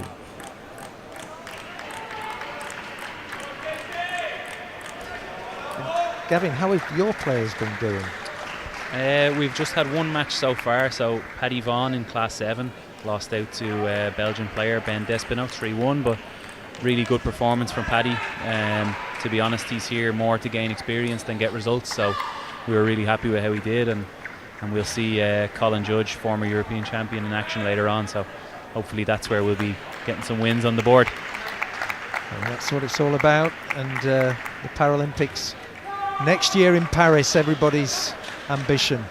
So we're all set here for the first of the sets between Shackleton and Mikolashek from Germany.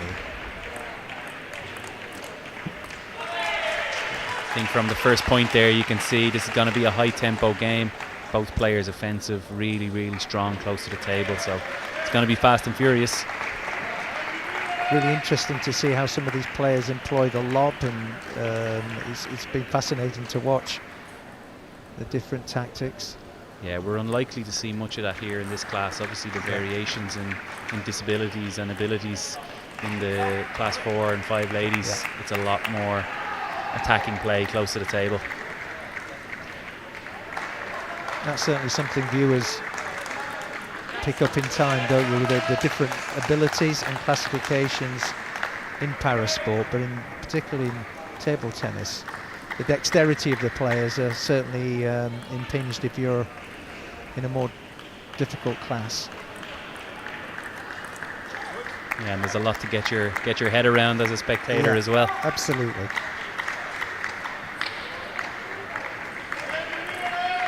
So evens two points apiece at the moment. Shackleton with the serve. Picks up the extra point. Yeah, renowned for a good service, Megan, so I think she'll be looking to get as much advantage when she has service as possible.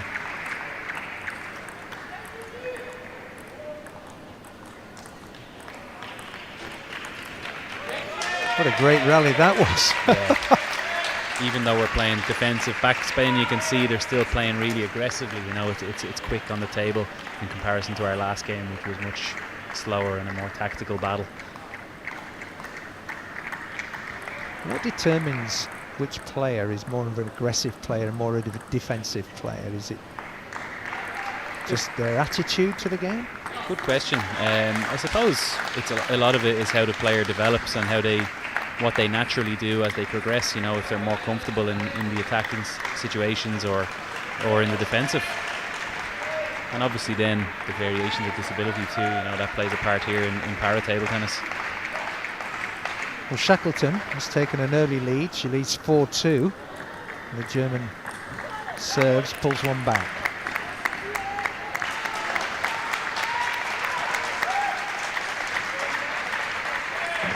in your opinion, Gavin, how many years does it take to build a player into a truly competitive para athlete? It's very difficult to say because para is such a minefield really. You can find a player that's been playing another sport or had an accident later in life, but they have certain abilities that they can pick it up maybe quicker than others. But I mean, to build a kind of top player in the European Championships, you're talking at a minimum of 5-6 years. And I would say probably on the longer end of that, 10 years really. Super shot there from the German to pull a point back. 5-4 she trails. And now Megan Shackleton serves.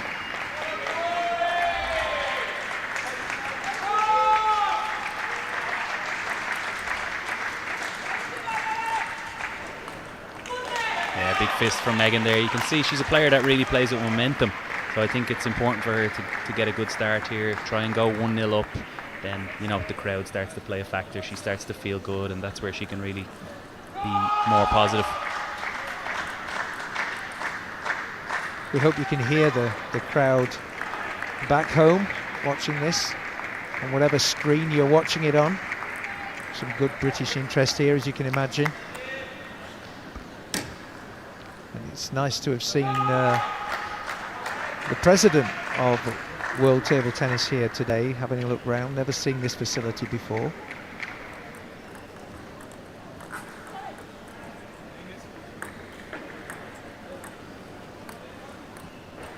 They must be in the VIP section. I haven't got a chance to meet them yet. Yeah, Petra Solin was here, and he's somewhere in the building having meetings everywhere.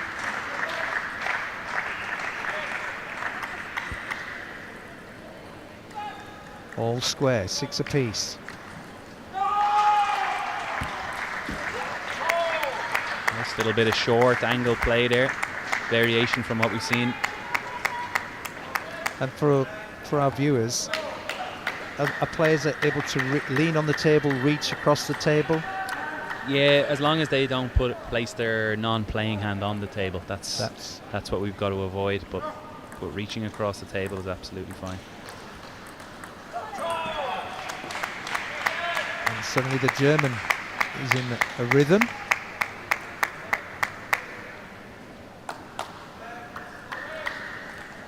Taking an 8-6 lead.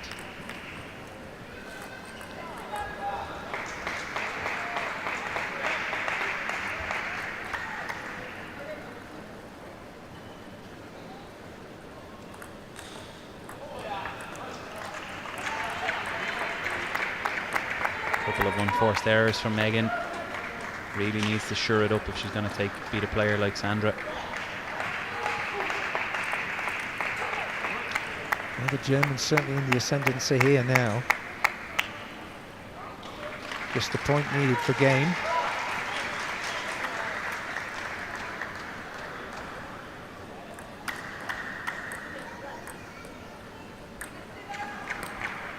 I think she's calling for a net serve there if you didn't see that.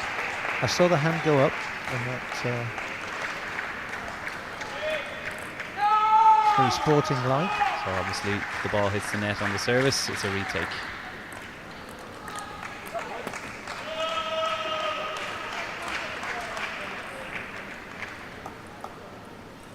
First set goes to the German, Sandra Mikolashek, and Megan's got a lot to do here if she's the higher ranked player, you were saying? Yeah, well Sandra will be the higher ranked player, but certainly Megan's right up there. She'll have her chances. It's not dead and buried after one set. No. We've seen 5 setters, but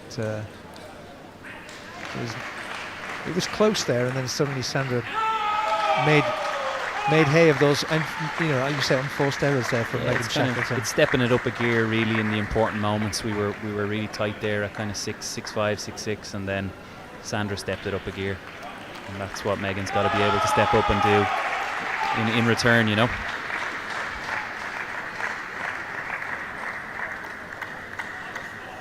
And in these group games, I mean, it's there are opportunities to come back, but you really want to take your first win, don't you, from your first game? Absolutely. Yeah, absolutely.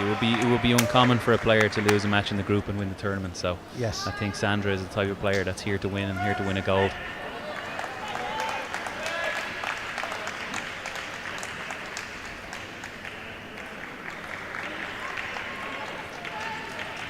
Do you know about all the other classifications in wheelchair as well? So is it 1 to 5? Yeah, we've got 1 to 5. One being the for want of a better phrase, the most disabled, yes, and 5 being the least disabled in the wheelchair classes. And then obviously as we move up, we've got 6 to 10, which would be standing classes.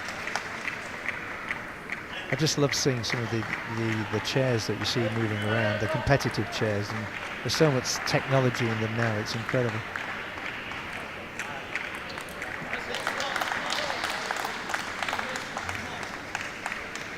Megan makes a good start in this second set. 2-0.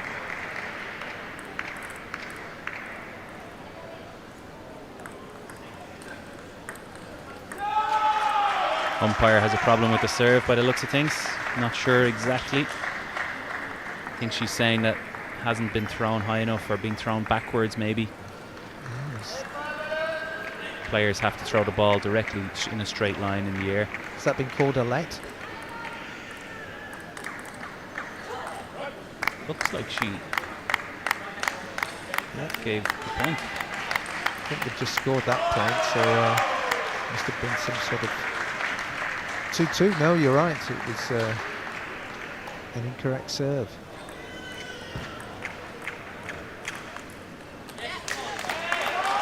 And sometimes that kind of thing can spur a player on. You know, Megan's now got a bit between her teeth. Looks a bit unhappy with that decision, yeah, and all of a sudden the energy and the momentum might go her way. Interestingly, I was watching her warm up in the warm-up hall.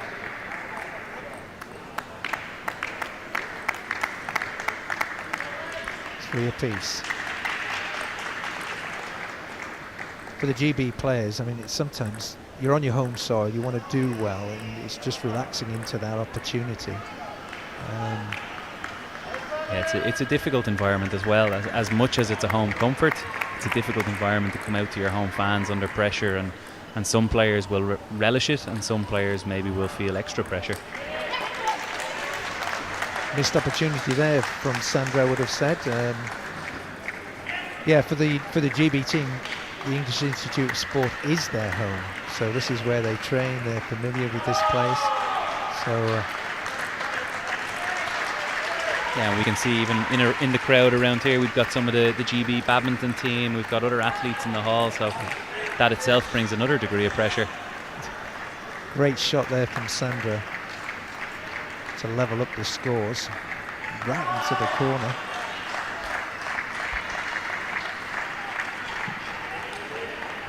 Where's the home venue for the Irish team back in home? I wish we had one. Oh, this kind of venue is something that we would really love to have, and unfortunately we don't have a home as of yet. There is a national sports campus, but it's not currently where we're based as a sport. Right. That's a work in progress. Is it? Fascinating.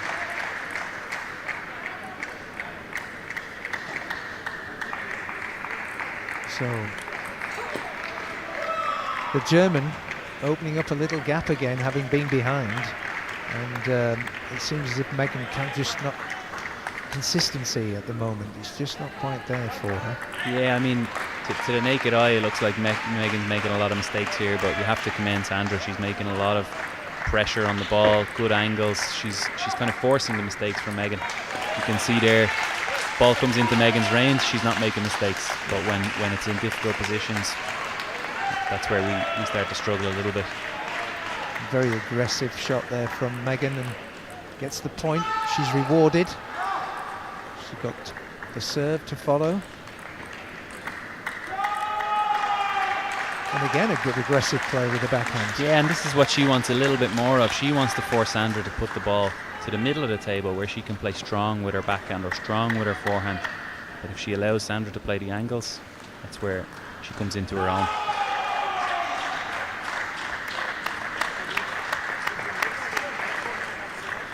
So 6 apiece here again. It was at this stage in the first set that the German got away from Megan. Lucky, another good angle from Sandra there. Just couldn't get enough on it, Megan.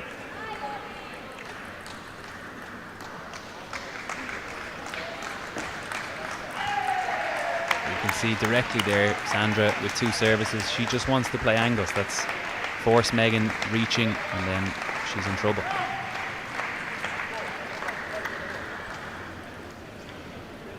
The German ahead by 2. There's a let.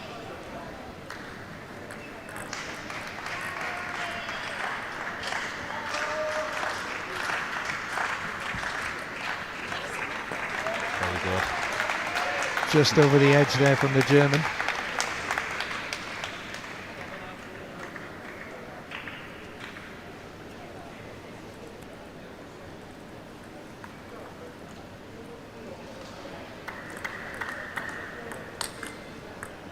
Great reactions there from Megan, but another great shot from the German. That was a heck of a rally. Yeah, she did well to get the first one back. Incredible. I think that would have been straight by me or you. Yeah. Incredible. I loved playing this game when I was younger. It's just... Oh, good point there for... The spin seemed to get Sandra confused there. Yeah, it was almost the return spin from Sandra's own service that put her under pressure.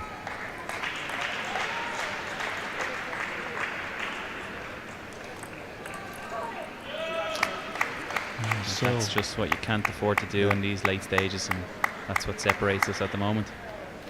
So there's a game point here for the German.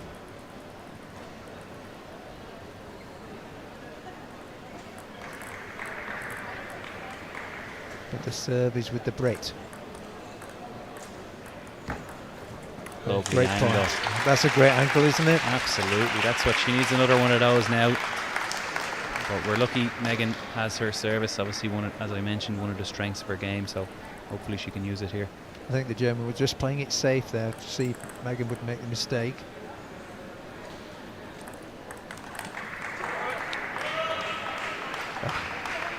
Tough. So, great shot there from Sandra. She goes 11-9, 2 sets up. That's a big challenge now for Megan. Yeah, that's the problem really here. Sandra is going to even become more relaxed now, more confident with the 2-0 gap in the sets. So it puts Megan under a huge amount of pressure to try and turn this around. With this being the first day of competition of the tournament, which is, it's going all the way through to Saturday, I was really fascinated watching the equipment control area at the front, looking at the table tennis bats and so on. How can you generate benefit compared to one bat compared to the other? I don't know if benefit is the right way to describe it. I would say basically there's different materials, so players can have what are called smooth surface rubbers, or they could have pimple rubbers, and pimples would basically reverse the spin. So if you're playing a top spin with a normal rubber and a pimple player plays, then they're going to reverse, so all of a sudden the top spin becomes backspin. So that's kind of for a more defensive player generally. It's just, I suppose that's their way of trying to gain some form of advantage by playing with unusual equipment at times. But there's a million different technicalities. How soft the rubber is, how hard the rubber is, how fast, how slow. Many different options out there. And it's just what's suited to your style of play. Is weight an issue? Can you, absolutely. it can be if we really get into the nitty gritty. The weight of the rubber is important to the absolute best players. Yeah. So here we have the third set, and great shot there from the German. As you say, she's relaxing into this game. She's 2-0 up in sets and leading 1-0 in this game against serve.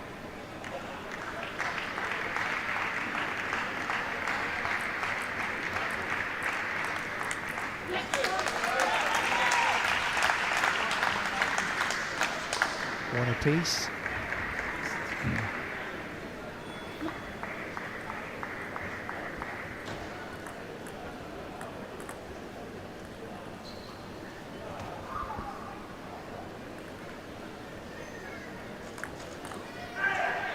Great service.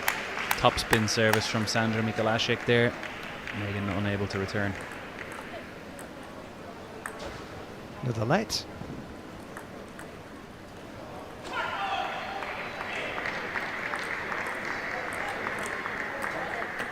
You can see there with the service, Megan's return comes high over the net. Generally that's because Sandra has made a top spin service and the ball comes a little bit higher, creating a chance for her to attack. That's the voice of Gavin Maguire, who knows more about this game than certainly I do. And we're both learning on the job here. I hope not. But what we are seeing is the German building in confidence. And Megan has an almighty task in front of her to come back from 2 sets down and 4-1 down.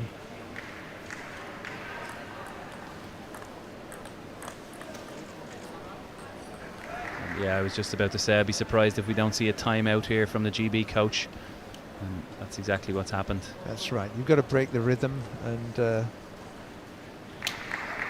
think now at 2-1 and 5-1 down, really the coach is just going to be saying to her, you've got to relax, you've got to go for it now. You've absolutely nothing to lose. You're in a position that, you know, you're definitely not favourite. No. So you've just got to go for it now.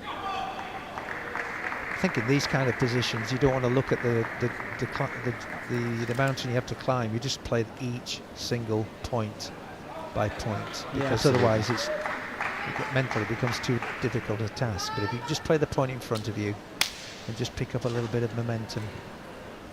If you keep winning the next point, you're going to win. Exactly.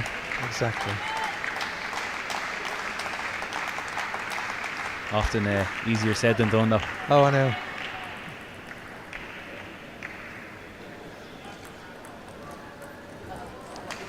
There we go, bit of luck. Sometimes you need that.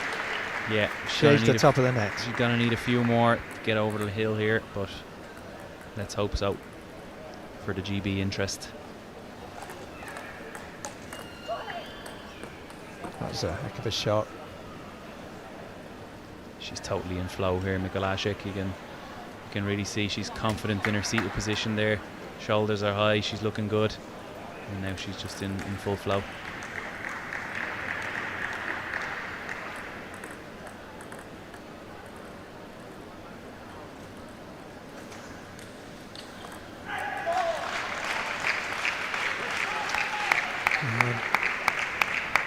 Feeling here for Megan, she's just struggling to get her rhythm.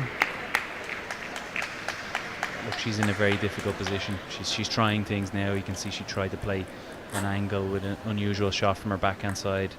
It is what she has to do. She's got to try new things now to change the momentum here, but it's not working at the moment. Back ready, the German. Great shot. Unlucky there for Megan, tried to return, just goes over the edge of the table.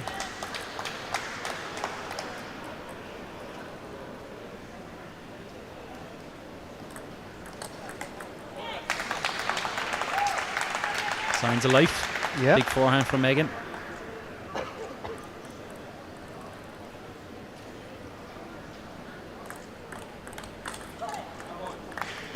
Both players going for it now.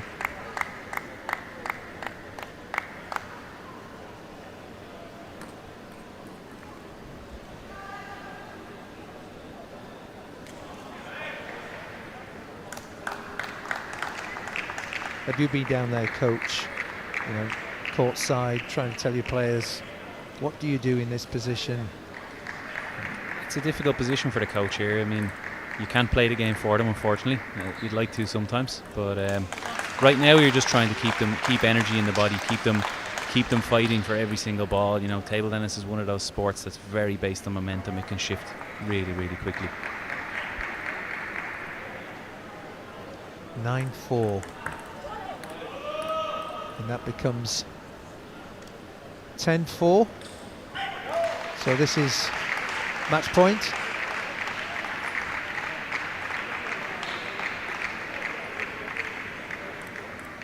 And looking back, the Germans being quite solid and comprehensive, fewer mistakes.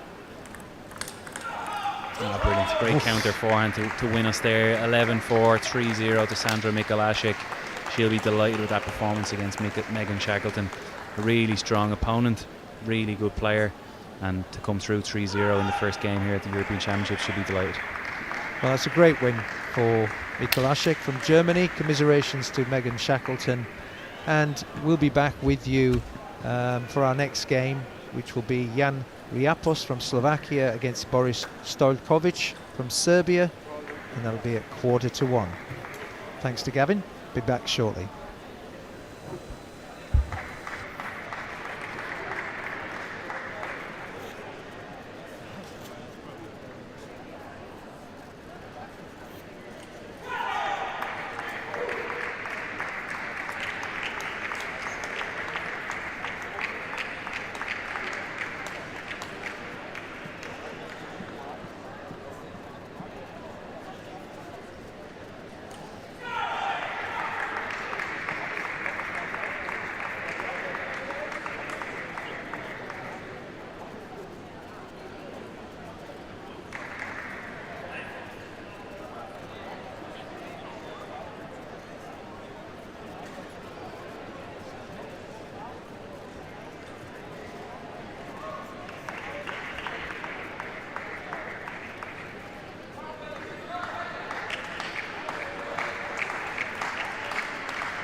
waiting. They're waiting.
Welcome back. My name's Yuri Matishin. Welcome back to the English Institute of Sport here in Sheffield. I'm with Gavin Maguire from the Irish team who's helping me today. And in front of us, Gavin, we've got Jan Riapos from Slovakia. And you say he's pretty highly ranked in the game? Yeah, Jan Riapos would be number 5 in the world. And Boris Stojkovic would be number 29 in the world. So we've got a bit of a gap in ranking, but Boris, I think, is probably a little bit under-ranked in my opinion. So I wouldn't say it's a straightforward game for Riapos. Well, that'd be interesting. So underdog would be the Serb. And Slovakia, good history as a Serbia in table tennis, haven't they? They're great histories. One of the powerhouses, all right, and these two lads would be very used to training together and being involved in training camps together. So Serbia and Slovakia have a good relationship, and I think they'll be well used to playing each other, which can mean we might see some good rallies here. Indeed. It's interesting how some of these nations produce athletes, and there's such a small population, but really good at sport.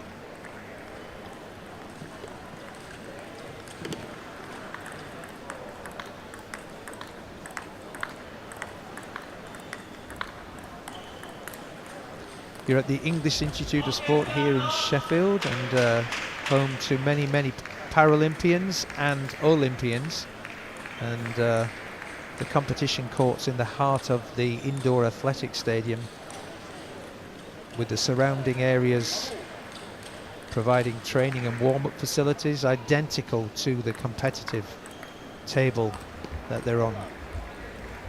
So, opening point decided. Slovakia take a 1-0 lead. Jan Riapos.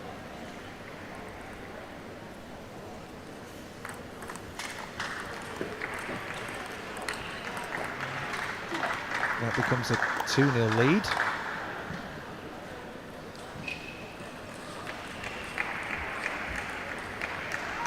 Riapos to serve. He's 2-0 up.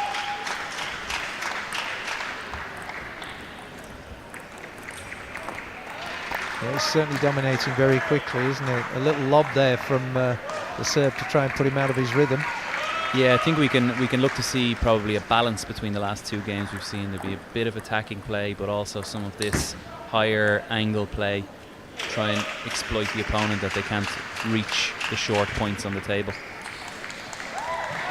This is a men's wheelchair class 2 event.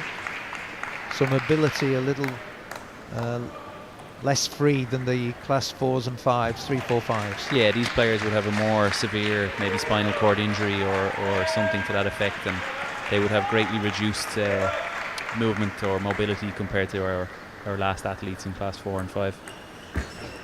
There's an example of that. Great serve, soft, deftly over the net.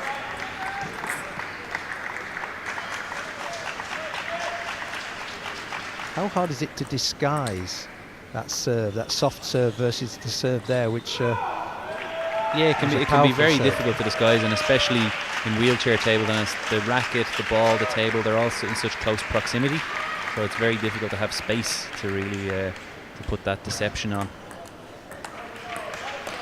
That's a great return. A reverse return? Did you Yeah, see reverse that? That's return. Heck of a return. An unusual one, to say the least. Ooh, took the edge.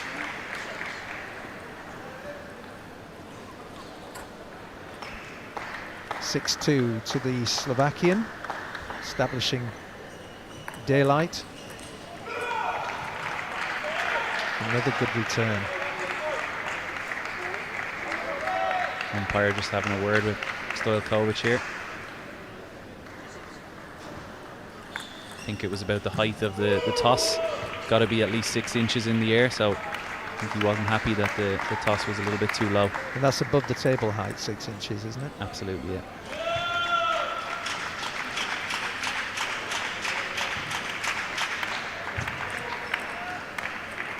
Good serve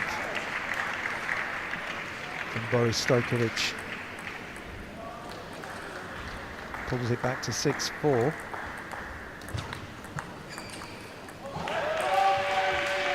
There's the lob. Killed by the serve. That's the difference there. The lob shot just a little bit too long within Boris's reach, and he puts it to bed. You know, so we're playing with very fine margins here in terms of depth on the table that the ball needs to be. And how much can the coach intervene whilst the players are at the table? As long as the ball is not in play, the coach can talk to his player. That's a recent rule change, actually. There was no coaching allowed, but I think coaches often bent that rule, so they actually brought in a rule just to allow it in the end, that everyone has a level playing field. So Stojkovic has fought back to 6-all now, and he's with serve. Oh, beautiful. Really Wow, good that was angle. great angles, wasn't it? You can see there's so much about anticipation in this class. If you kind of telegraph right, you're in position, put the angle out, and your opponent is gonna struggle. But if you guess wrong, maybe your body's not gonna let you go to the other side. That's the fine ones we're talking about. So Stojkovic, having been down by 4, leads by 1. It's now level. Tried that reverse shot there again. Didn't really come off that time. Yeah, I've never seen that before. It's just something I picked up, but maybe it's his particular skill. There it is. It's that equipment we spoke about earlier. Boris would play with pimples on his backhand to try and slow the game down, be more defensive, whereas his forehand rubber would be an attacking rubber. So I guess it's more of a quick change, or try to deceive the opponent in a quick moment. All square again, 8 apiece. The serve with the serve.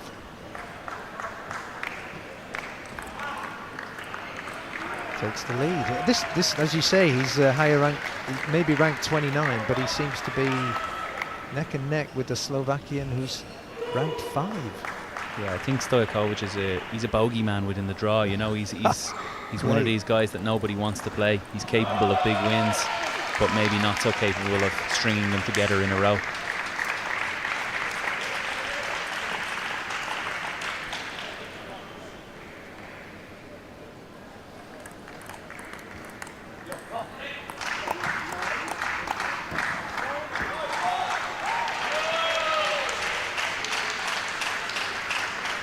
Nine points apiece, 10-9 to Riapos on that last play, so he's on.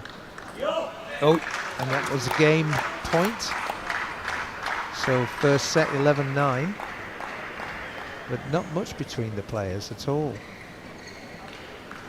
No, but so often experience prevails in those last moments. Yeah. 9-8 to Stojkovic, and blink of an eye, and we're 11-9 Jan Riapos.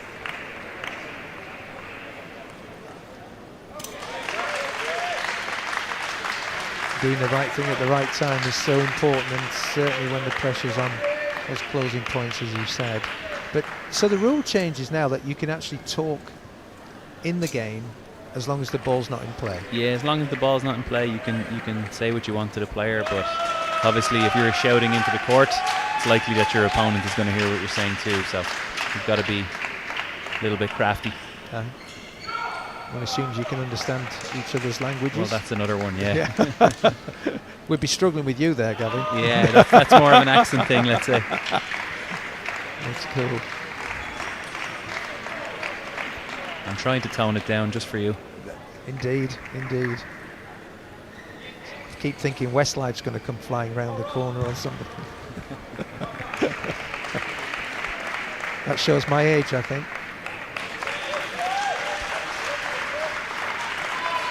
So is Riapos a potential gold medalist here today at the Europeans, or he would certainly be in the medal hunt on the let's put it podium that way. I would be surprised if he took home a gold from this event. We have a couple of really strong players, Raphael Schuper and Fabien Lamoureux in Class 2. They would be the favourites for gold and silver, really, but certainly medal hunt.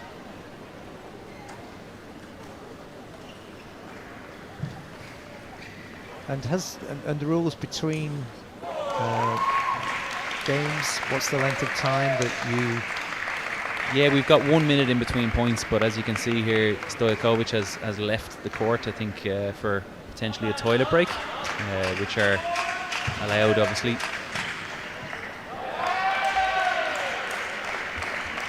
That's interesting. And how long can a toilet break last? As long as it needs, or what's the rules? I think the rules would be you have maybe 5 minutes, but in para-table then it's a little bit different when there's mobility issues and several different issues at play. So we'll see how quick he gets back. I think the head umpire has been informed, and it'll be in his control how long it takes. Wow. Well, that can really play with your mind. When somebody's gone for between 5 and 10 minutes. Yeah, well, maybe he learned a trick or two off Novak Djokovic's countryman. That's true. That is true. And they're playing right now in America, aren't they? It's the US Open.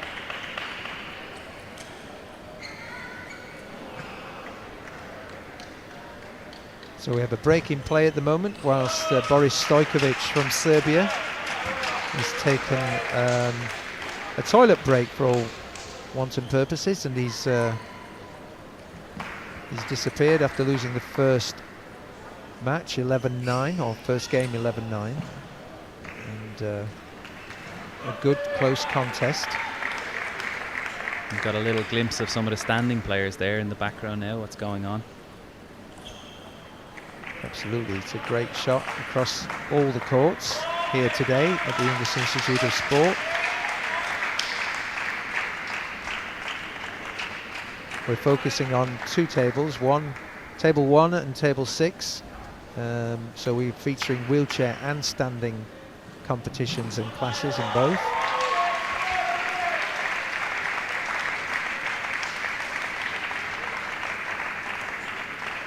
And when can the opposition's coach and players start complaining then?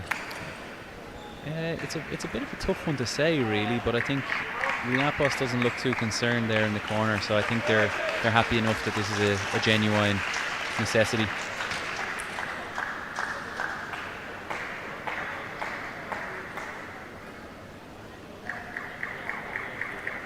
And in terms of classification, you've been classified before you've come to a championship like this. It's not about being classified or reclassified at these events. There can be reclassifications. We've seen a couple here this week that before the event, the classifiers will be in the hall 2 days before the event. And for example, GB's Ross Wilson was reclassified, a former world champion in Class 8, reclassified to Class 9, and that puts a big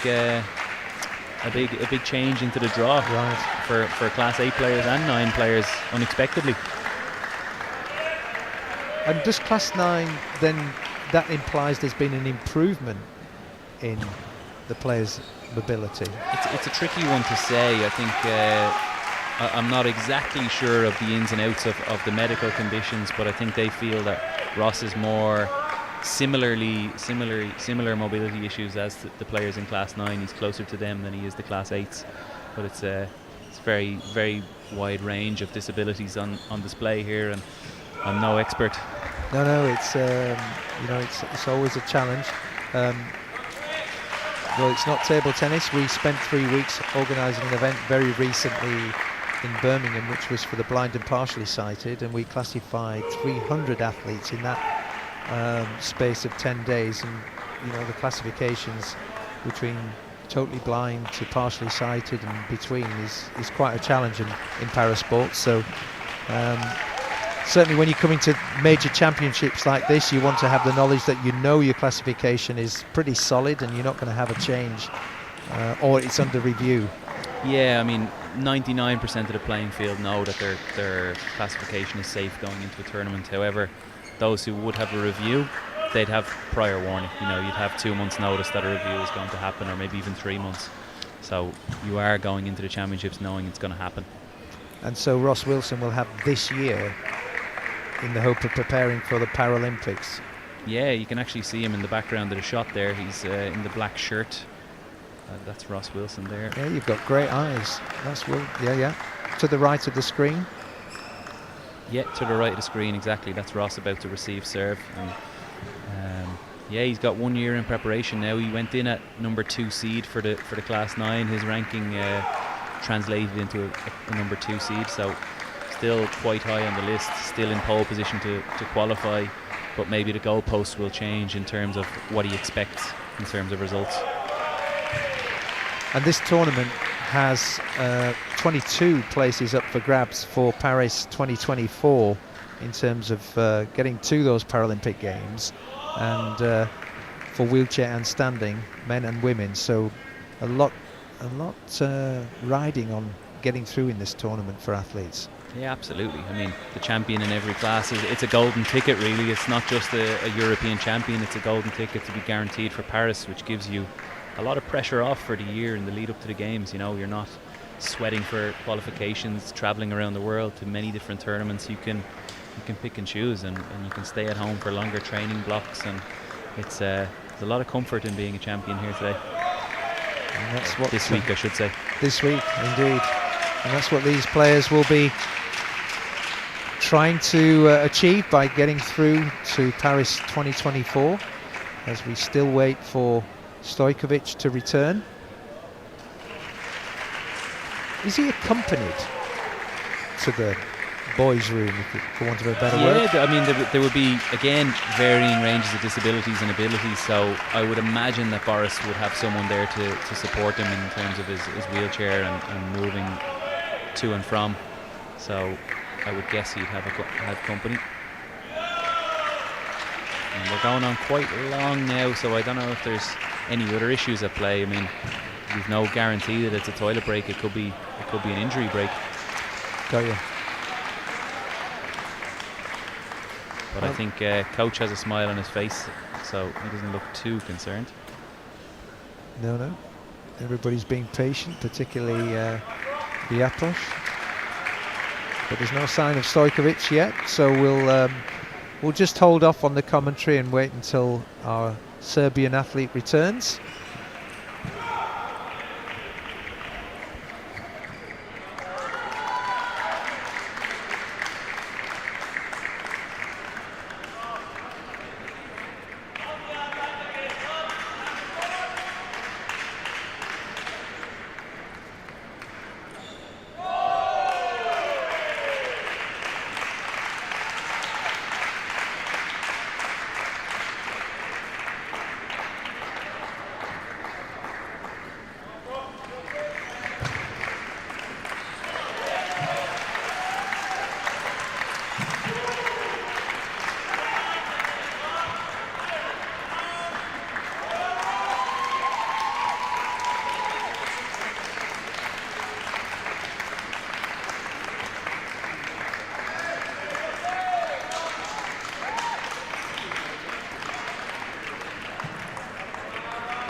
So we're back on table 1 here at the European Para Table Tennis Championships. Boris Stojkovic took a break. It seems that everybody was happy with that break, and Gavin, quite a lengthy one. Yeah, long one. It almost feels like we're starting a new match here, but important to remember that Jan Riapos is 1-0 up in sets here, so he's in the leading position. The graphics back on screen with you, and 1-0 to the Slovakian.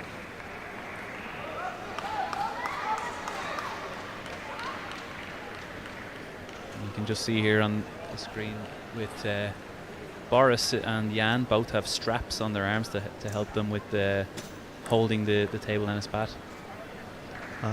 Indeed.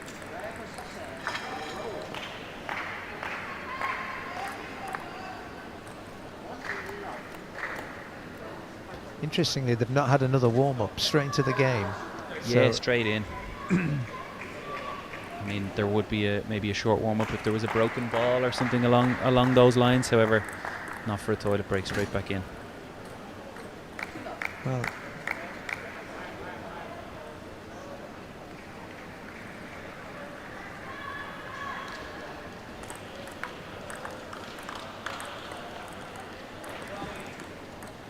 beautiful angles, Jan Riapos. Gets one back, Riapos. Stojkovic to serve.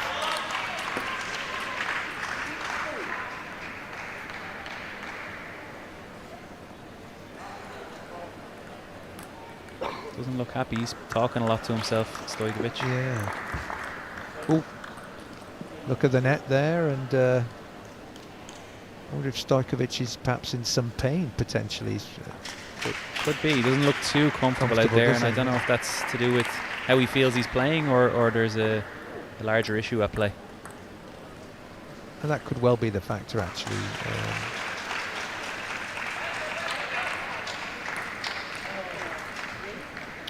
3 points each.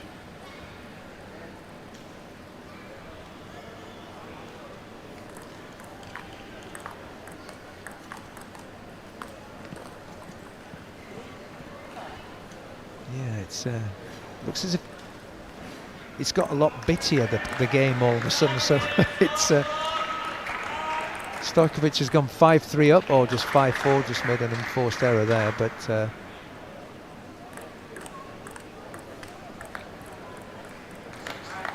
good change out to the forehand there. Use that reverse shot that you're a fan of.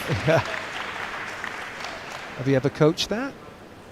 Yeah, one of my main player, Colin Judge, now from the Team Ireland, would he only has one arm, so he would actually use a reverse shot like that quite a lot.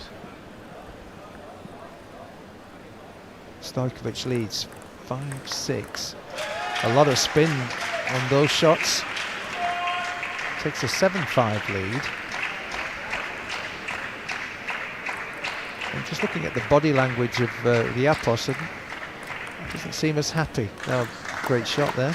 I'm not sure Jan Riapos ever smiles while on court. That's stoic Eastern European, I can vouch for that. My old man wouldn't smile too often. You can see again trying that reverse shot down the line, but making quite a few errors there too. For every 1 or 2 points he wins with it, he seems to lose 3 or 4, so not sure it's the right tactic for him today.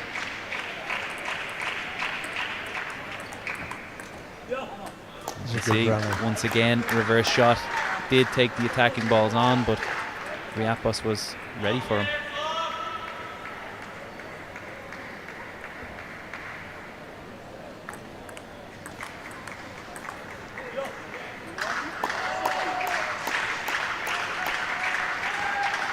Riapos beginning to regain the ascendancy in the game. 9-7.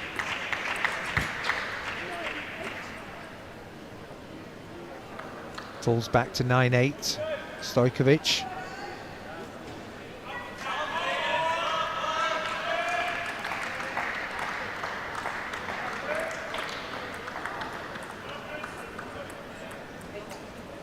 A little bit of a lucky ball off the net there for Riapos. Yeah.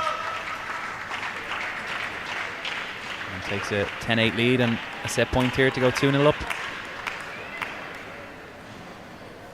Just felt like a very scrappy game. Great serve there. A variation there, taking the short serve. Most have been long and fast, and this time just changing it up, and Riapos unable to reach.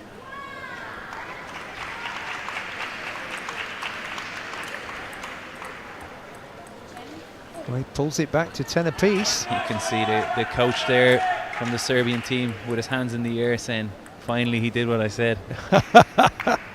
Indeed.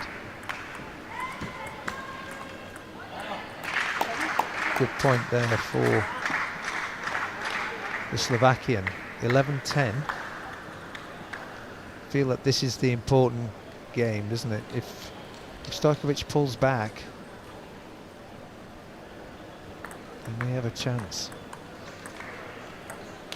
That's that fine margins we spoke about earlier. Yep. Just too long on the table. Riapos, good reach in and smash winner. 12-10. Gave as good as he got in that particular exchange, and now it's 2 sets to love, and it's a mountain to climb. But there's not been much between the two, as you've said. Yeah, very close, 11-9 and 12-10. Interestingly enough, that set only took 6 minutes compared to 19 in the first, so shorter rallies, a little bit quicker. Indeed. It's interesting, and I really like to see that, you know, Paralympians could be playing a little bit longer in their careers as well. It's good to see that not everybody's, you know, 19 and 20 years of age. There are people playing into their 30s and 40s. Yeah, there's a lot of longevity in table tennis players. I mean, it's I suppose a lower impact sport, so bodies can hold on a little bit longer. You know, there's a wide range of. We see players at 15 and 16 competing for medals. We see players at 45 and 50 competing for medals. So that means the depth is it's incredible, really.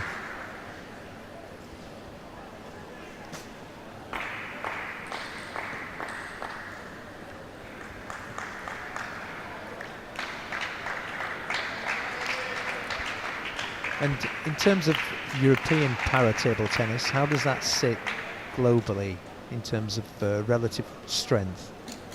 It's very close with Asia. I mean, in able-bodied table tennis, Asia would be far and away better, but actually European para-table tennis sits very, very close with Asia. We would have probably as many world number ones as they do, so we're a lot closer in stature. That's good to see. But I think if you were a betting man, you'd probably bet on the Chinese national team. Their national sport, and they really are the top dogs in table tennis. Absolutely. I think the top 4 or 5 men, women are Chinese in the able-bodied game. So, interestingly, in the able-bodied side, they actually had to bring in a rule that you were only allowed to send 2 players because China were winning all the medals. Indeed. Well, they won't tell you that's the reason. No.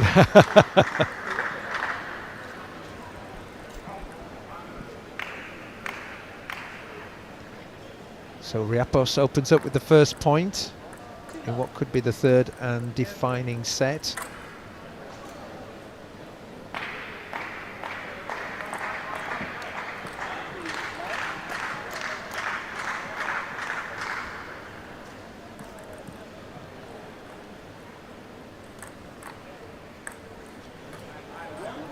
And Riapos beginning to 3-1. He leads now. But serve goes to Stojkovic.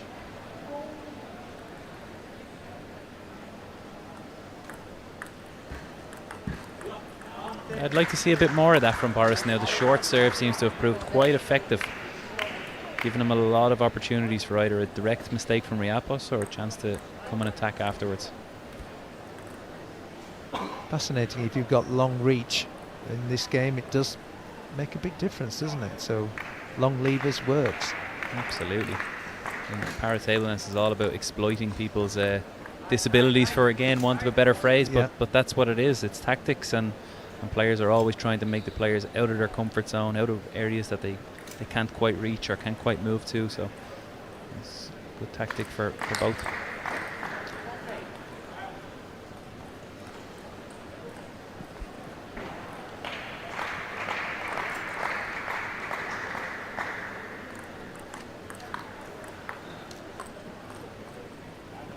An adjustment needed there by Stojkovic. He couldn't quite make it, so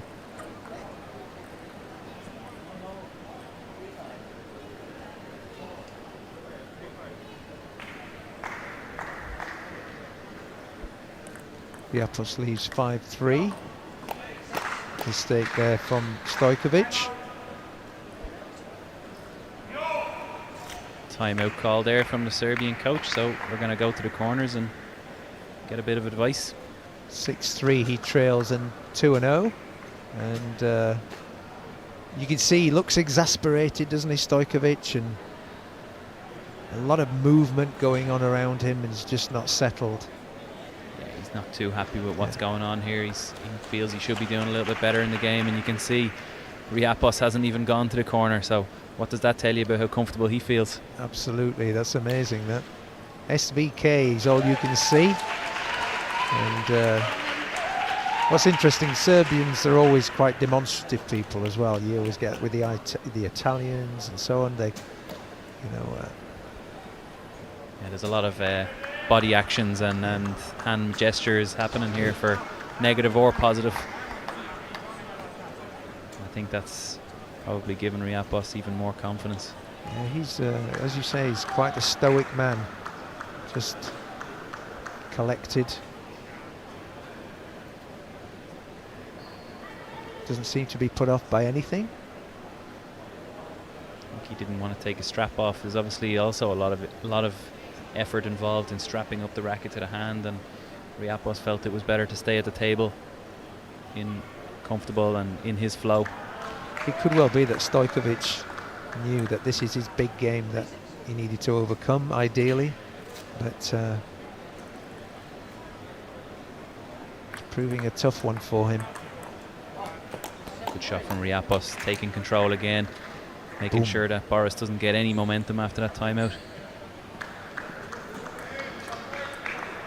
Certainly taking control now, Riapos, 7-3 he leads, but can the Serb gain some momentum? Total Doesn't control, Riapos here, really. Yeah, indeed. One-way traffic.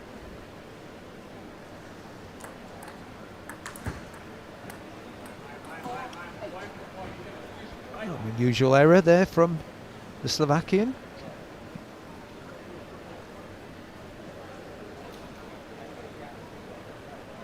Stojkovic sets himself. And the short serve didn't work that time. Riapos ready, and again the fine margins. He reaches and it's point over. Incredible agility there to get that return right into the corner, but he tries it, and this time it did work. So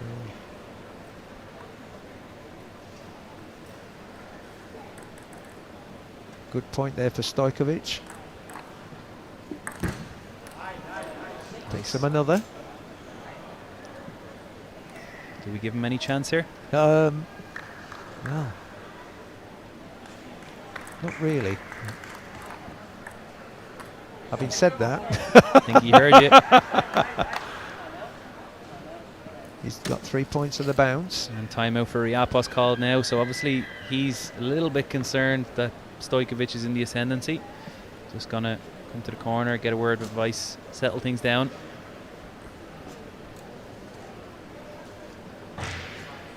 Just to break that momentum.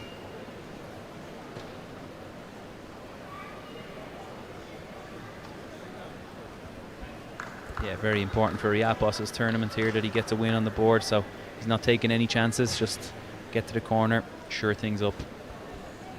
Yeah, you want to bury this game now, don't you? When you're 2 sets up, 9-7 ahead, you want to bury it. You don't want to go into a 5-setter of... No, you don't want to expend any unnecessary energy. He wants to now finish this game, get stretched, and then off for lunch and back to the hotel for a rest for further games. And when you play in these type of events and you go a long distance into a game, it's emotional energy as much as it is physical, and that's sometimes more brutal to recover from that. As you see in the game of tennis, when you get to a 5-setter, you know, it's tough mentally.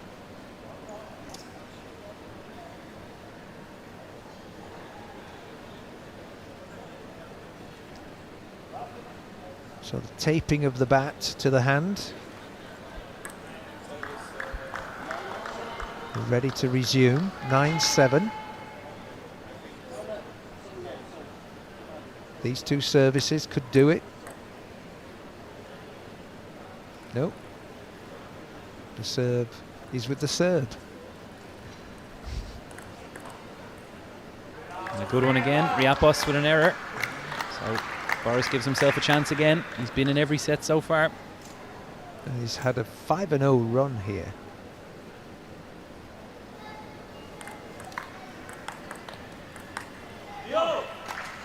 Wow. Did he hit the table? I think he has, but 10-8 Riapos. It was 10-8. an error. Difficult to see from our camera angle. Match point. And Riapos pulls that win off. 11-8 and 3-0. 11-8. Good fight, but just a little bit more in the tank there for Riapos, who's quite a cool character.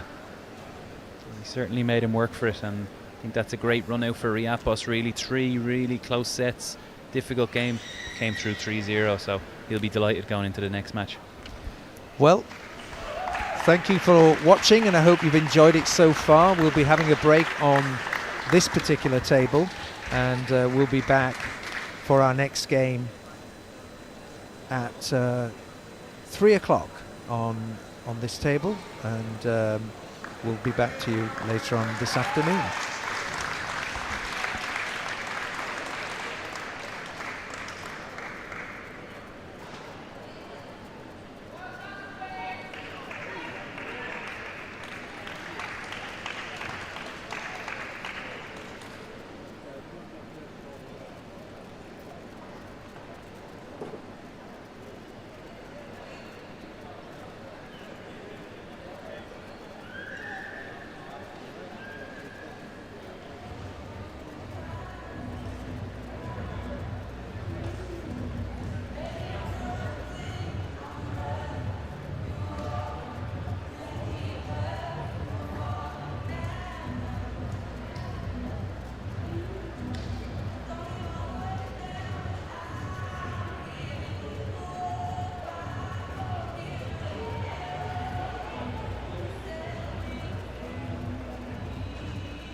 On table 4, men's singles class 1, Federico Falco from Italy and Andreas Aravis from Cyprus.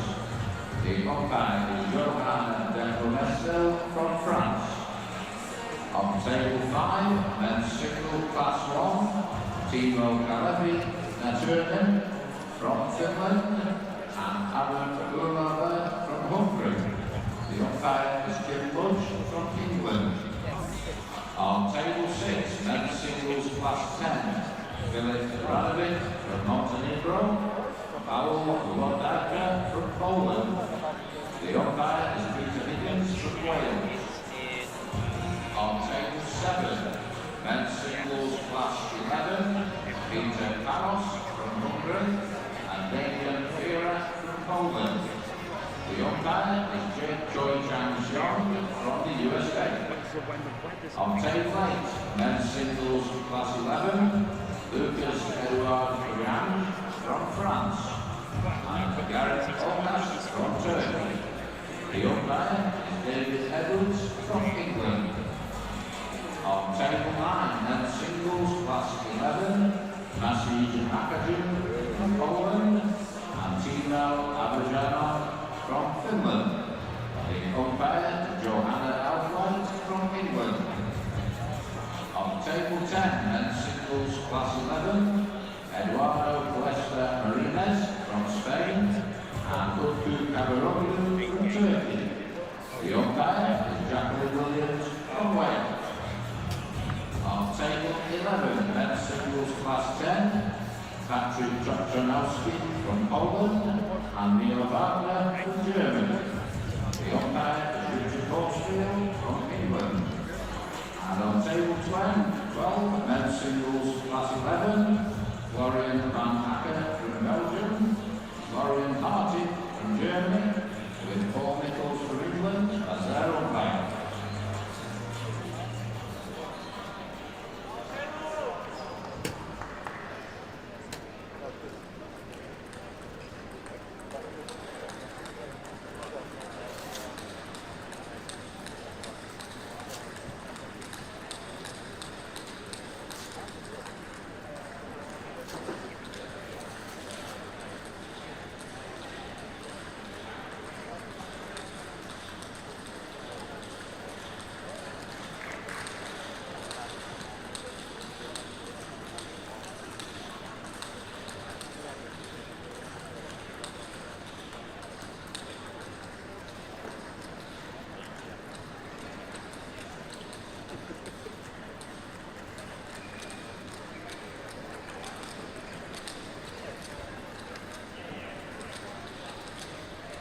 Good afternoon, everyone, to the 2023 European Para Table Tennis Championships here in Sheffield. Back on table 1 here at the English Institute of Sport, the home of British Para Table Tennis, and for this week at least, the home of European Para Table Tennis as well.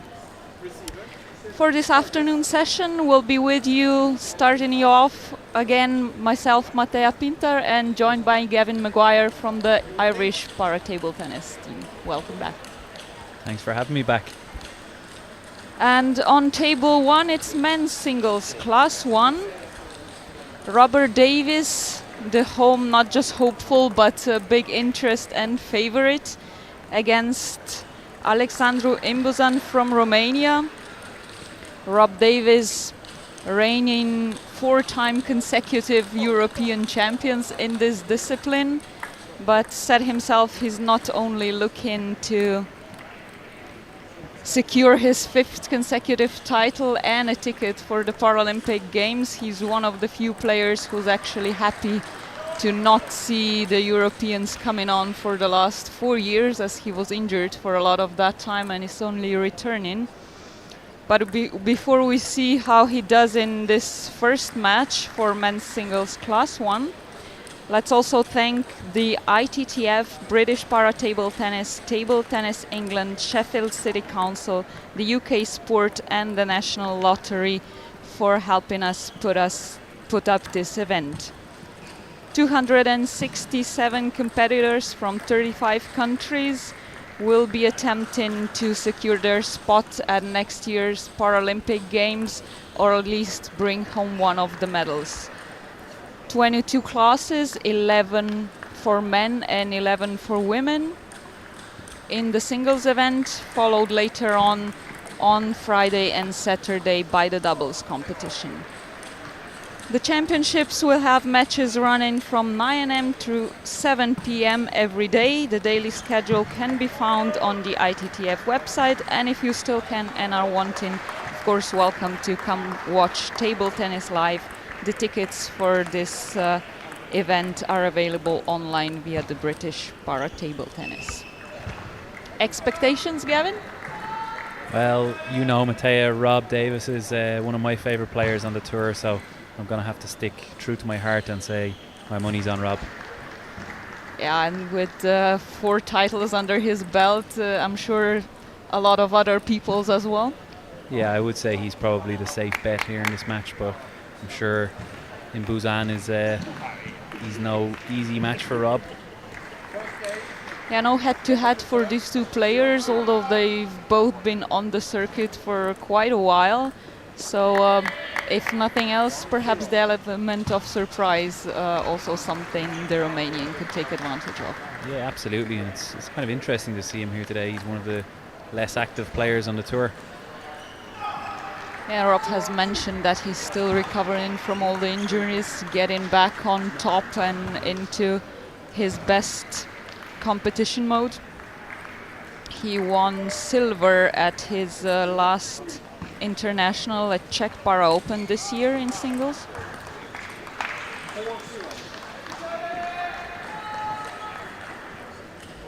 Two service errors directly from in Busan.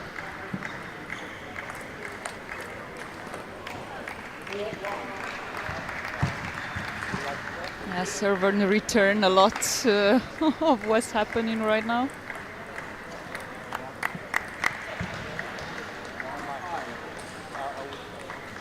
Since it's day one, perhaps worth mentioning that class 1 is the lowest of the wheelchair classes, 1 through 5. So you'll be seeing both players using strap-ons for the rackets, because the arm movement and grip is limited, as well as their upper body. Yeah, and it's probably worth mentioning we'll see slightly different rallies and types of points in the men's class 1. It'll be a lot more tactical, shorter rallies, shorter balls on the table, really trying to exploit the opponent's lack of movement.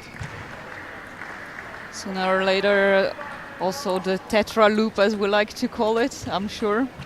Yeah, I think you need to explain that one to the viewers, Matea. Yeah, I have done so today earlier, but that was women's class 2. I think maybe better to wait for it and see perfect opening for this tetra loop. So very spinned high ball, possibly a short to the net. Yeah, I call it a far less technical name. I call it the up and under, but that's just me.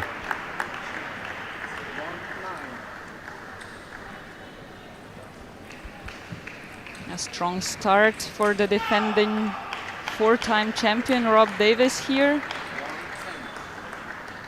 You wouldn't notice he's had any kind of problems since his last title.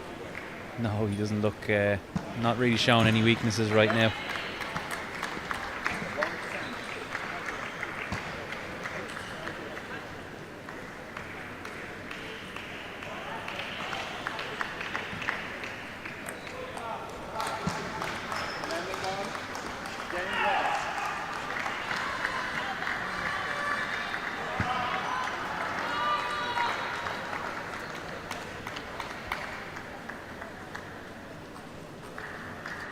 Yeah, that was a quick conclusion of the first game. If we were a little bit mean, we could say that it will take them longer to get from the table and back than it did to finish this first set. Yeah, really quick. A lot of mistakes from Busan. Rob Davis just taking advantage, and can't really get worse on the Romanian side, so hopefully we'll see slightly longer points in the next one. Yeah, he really didn't have to do much, and there's not much to be discussed in technical terms other than, Busan just has to bring on a better game.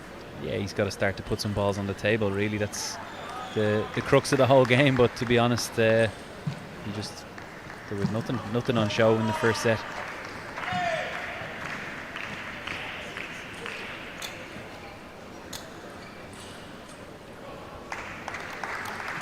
But Rob will be happy with that. The quicker he gets through this match and on to the next is what he's going to be looking for. Conserve as much energy as possible. Yeah, and especially as the first, or we like to call it, warm-up match, then it's easier if it goes on fast and you don't have to put too much of an effort. Yeah, 100%, and it's good for the confidence to feel like you can get through a match like this quite easily without really getting out of gear one.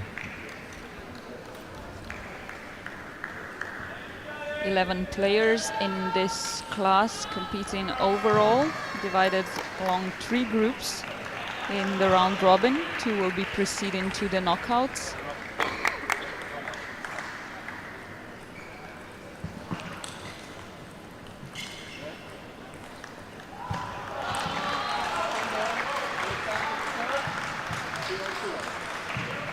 So we'll be in Busan now, starting us off for the game 2.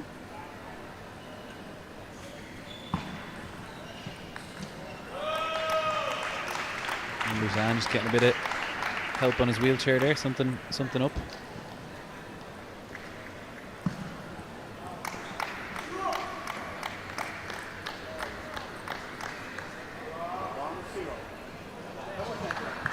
Rob Davis calls out an opportunity to explain that in wheelchair para table tennis game, when served, the ball has to cross the end line rather than one of the sidelines of the table at the opponent's side. Yeah, it's a good point, and you'll see a lot from the service. Obviously, as we mentioned, it has to be over the end line, but you'll see a lot of balls off the side then as the rallies go on.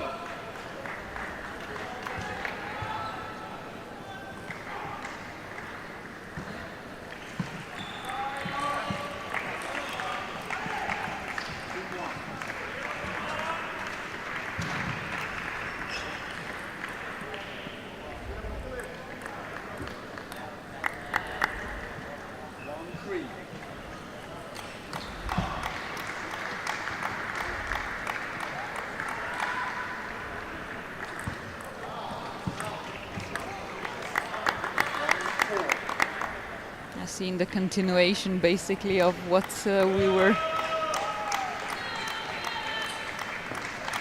in the first game, just serve and receive.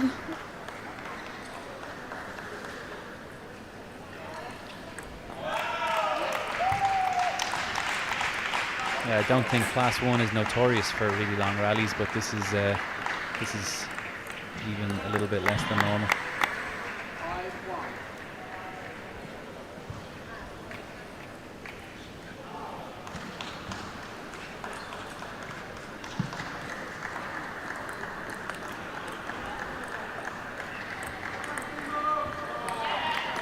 That was the longest we've seen so far.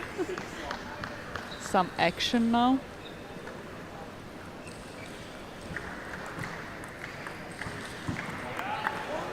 Just full of errors really here in Busan. Hasn't got going at all, unfortunately for us all watching on.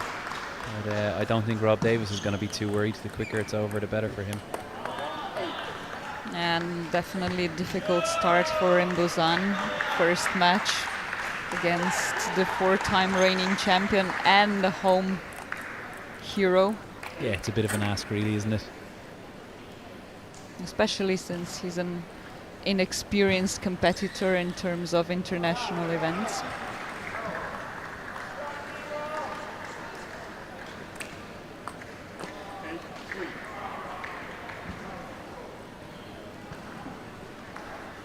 Rare mistake for Davis, but at this point I dare say he can afford it. Yeah, I'm pretty sure that 2 of Busan's points have been service errors from Rob, so again it doesn't say much for the Romanian in this game. When you have this kind of an advantage, you can also afford to risk a little bit more with the serve.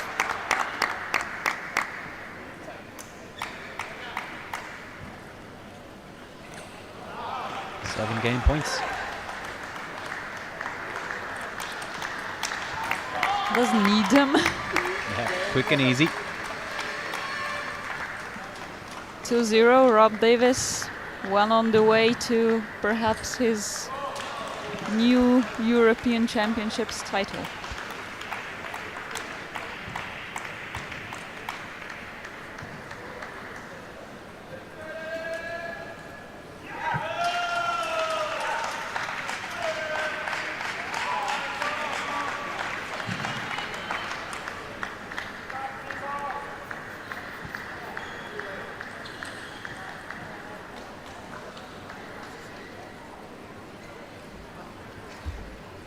Interesting to see the role of the coach here in this game. Obviously, Class 1, a more severe range of disabilities. Coach plays almost the role of a carer at times. Yeah, but you've been a coach, so what do you say in a situation like that? Yeah, there's not too much you can be really saying to aid the Romanians' cause here. I think it's just go for it. You know, you have nothing to lose now.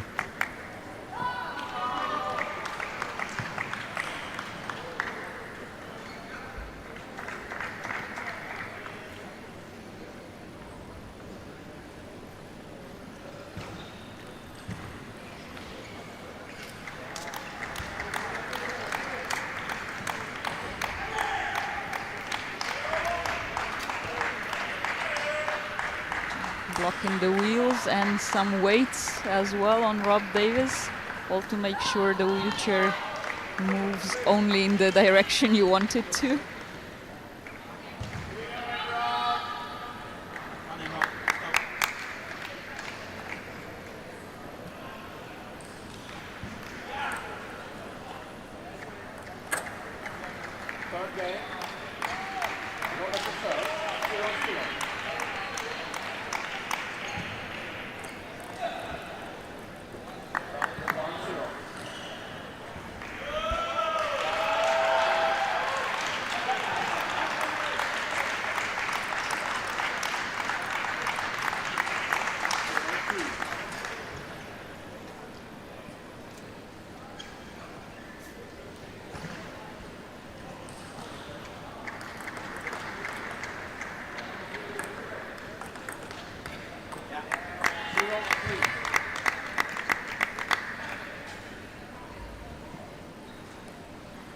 This really is the ideal match for Rob Davis to start this tournament. Just get his game on, lose the nerves if he has any. Yeah, probably not a great match for our spectators at home who were hoping for some longer points, maybe a bit more tense affair, but good for all the GB fans watching anyway. See a local man get the business done. And this win more or less ensures they will be seeing him more later on again in the competition, which is where he wants to be anyway.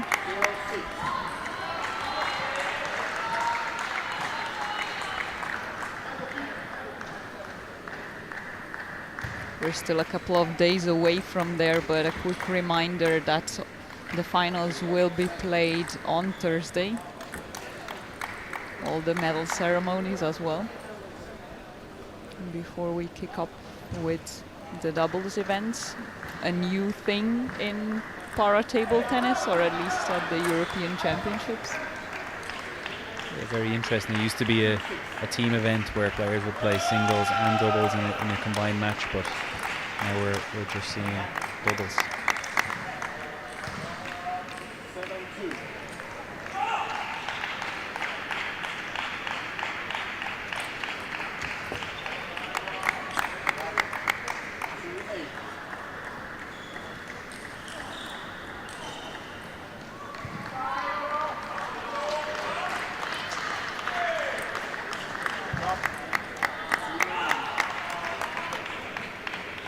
Another point of interest, perhaps, since serve and receive is mostly what we're watching here, that the players are serving with their rackets, so with their playing arm, other than tossing the ball with the non-playing arm, which would normally be the norm, but due to the disability, of course, a bit different in class 1.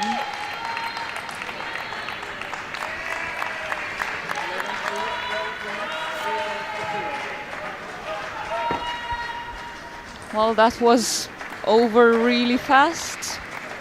11-2 in game 3, and we have 3-0 for Rob Davis of Great Britain, continuing his path to his 5th consecutive European Championship singles gold.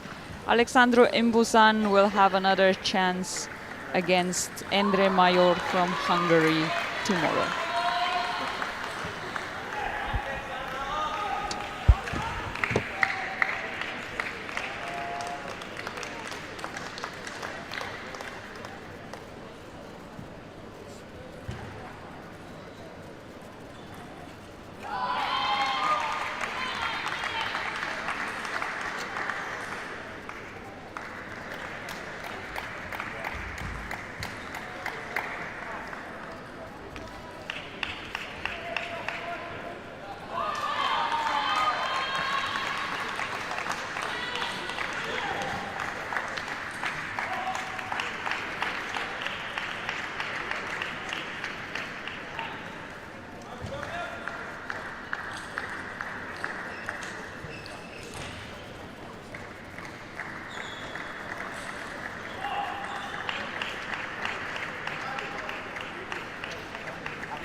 Petruno from Serbia, Stojkovic from the Netherlands.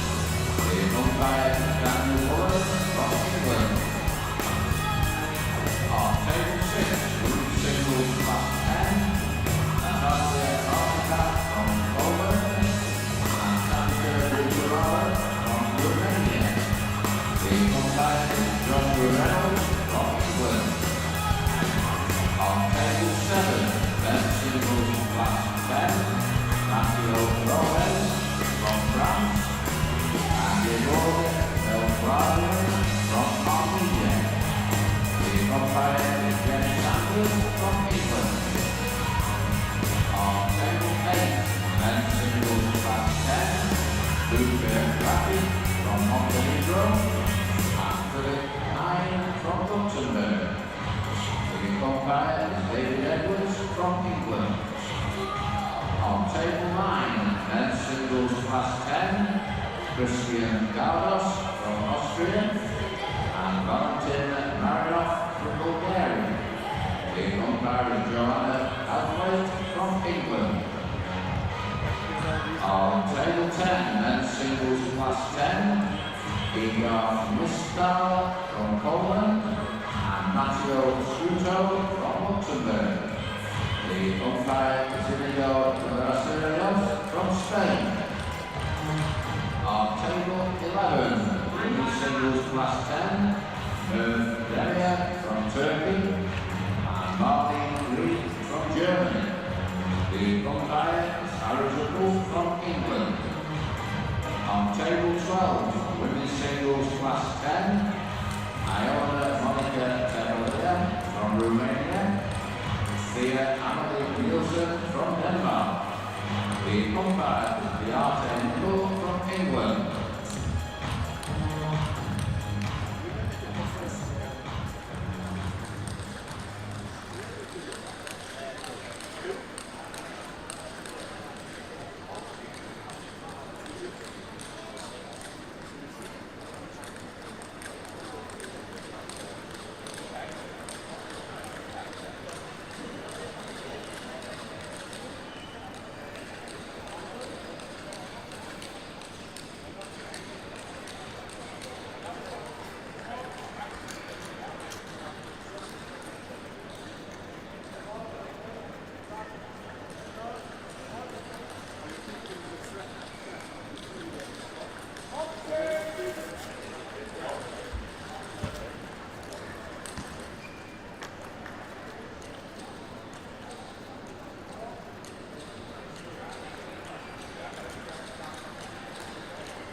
Welcome back then to the English Institute of Sport here in Sheffield, where the European Para-Table Tennis Championships kicked off today with the singles events. On table 1 with you once again, myself Mattea Pintar and Gavin Maguire, the Irish national para-table team manager, former coach and so on. Welcome back, and the two players in men's singles class 1 are just warming up for their first encounter in this group 2. Thomas Matthews for Great Britain for the home crowd against Gregorios Chrysikos from Greece.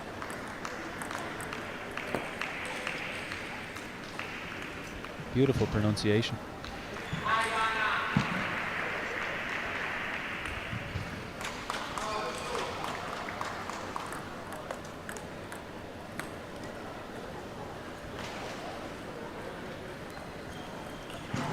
11 players battling it off here for a set of 4 medals and even more important ticket to Paris next year, the Paralympic Games.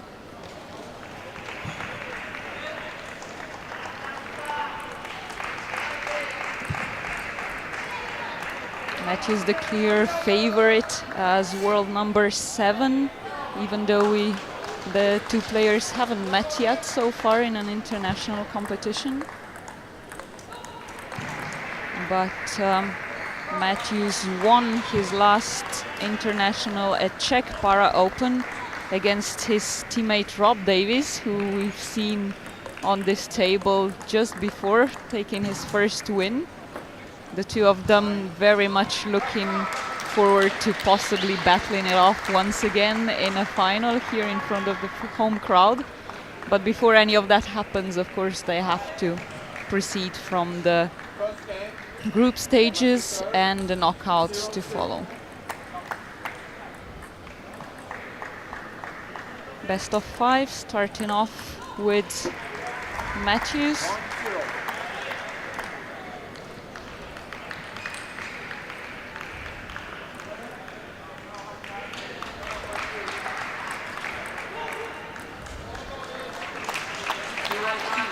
Yeah, another class 1 match, but from the very start a very different one from what we saw before. Yeah, in contrast to Rob Davis, who we just watched, Tom is a little bit more attack orientated, let's say. It's long serves, trying to get a chance to play a strong attacking shot and dominate from the beginning.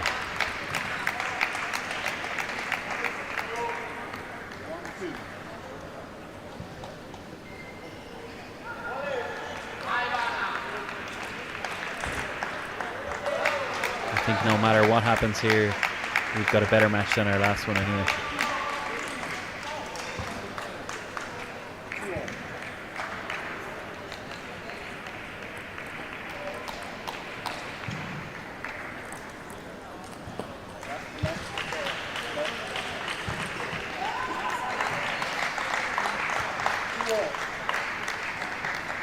A very fast-paced one, at least.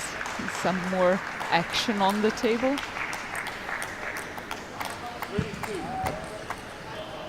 The tetra shot attempt from the very start for the Greek.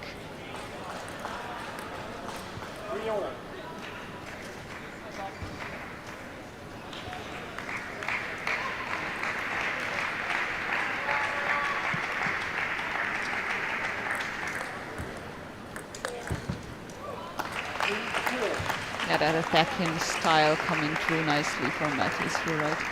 Yeah, straight away you can see what his intentions are.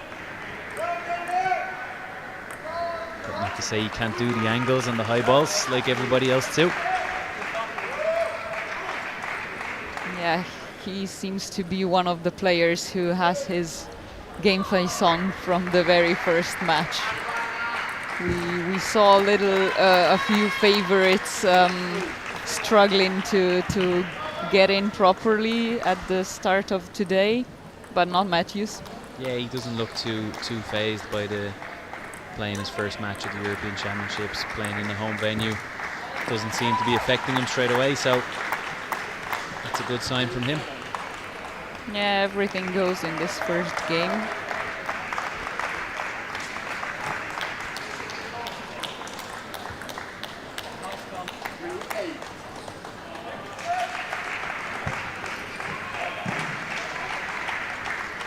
Isn't really giving the Greek a chance to warm up himself.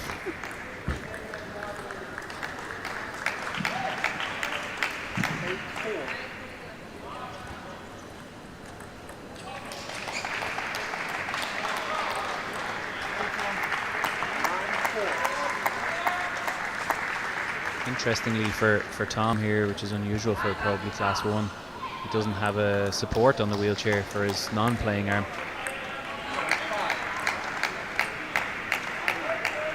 Yeah, because of the extreme severity of the disability and the bad upper torso balance, a lot of the players use the non-playing arm like a hook, so to speak, on the wheelchair, like the Greeks does. Matthews not so.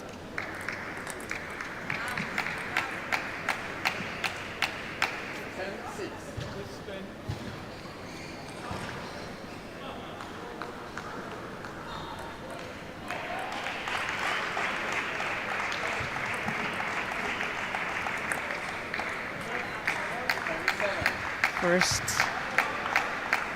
successful attack, if you want to call it like that, from the Greek. Defending the first out of 6 game points here. A little error there from Tom too, service mistake.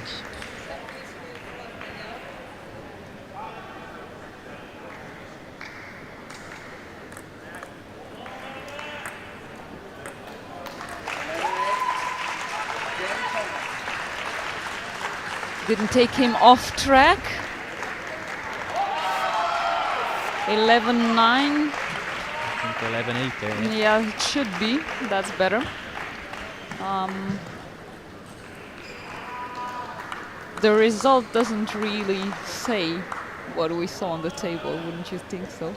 Yeah, I think Tom looked a little bit stronger, to be honest, than an 11-8, but a couple of unforced errors maybe towards the end of the set made it look a little bit better for Chrysikos.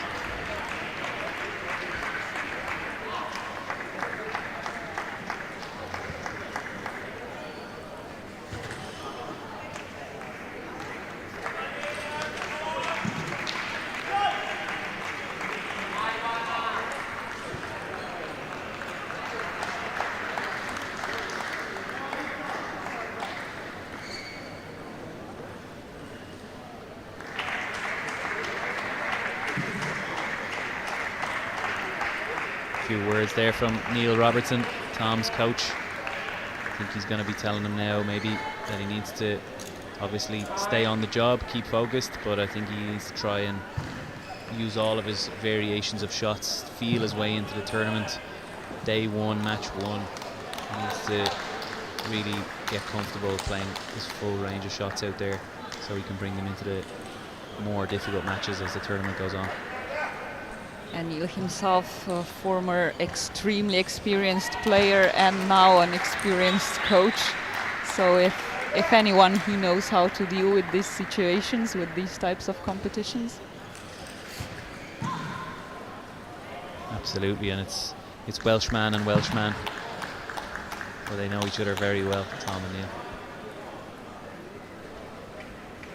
Yeah, Matthews actually training with the rest of the British team here in Sheffield, so this very much is his home competition, not only because it's in Great Britain, but also the venue he's very familiar with.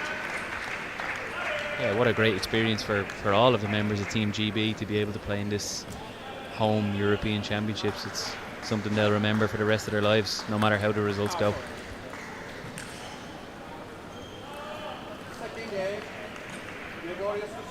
I've had a similar experience twice actually, so I can testify to that.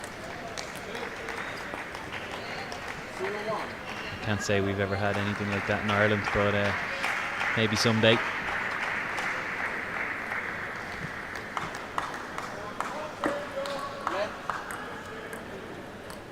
Matthew's still very much on the roll.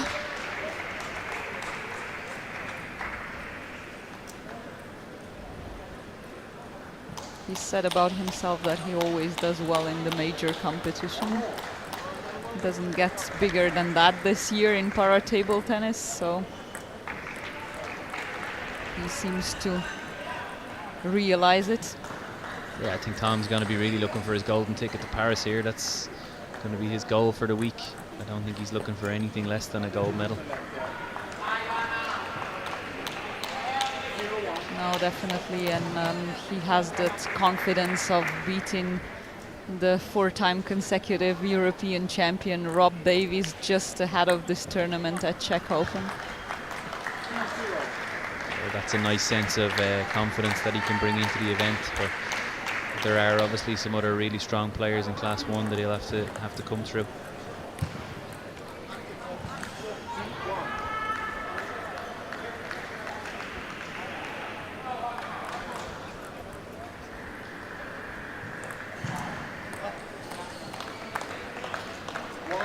3.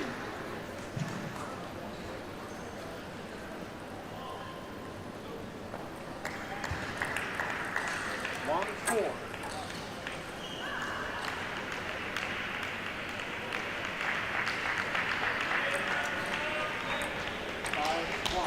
Yeah, Chrysikos making Mathias's work a little bit easier again with 2 serve mistakes. Yeah, we've seen quite a few service mistakes in the Class 1 today, haven't we? I think it's obviously fine margins here, really trying to hit certain points on the table to get the advantage on the opponent, so that can often lead to more service mistakes than we'd be commonly used to. Yeah, but on the other hand, also less characteristic for this class, because obviously serve is the one point you can control from the very start, and you won't want to miss on that advantage.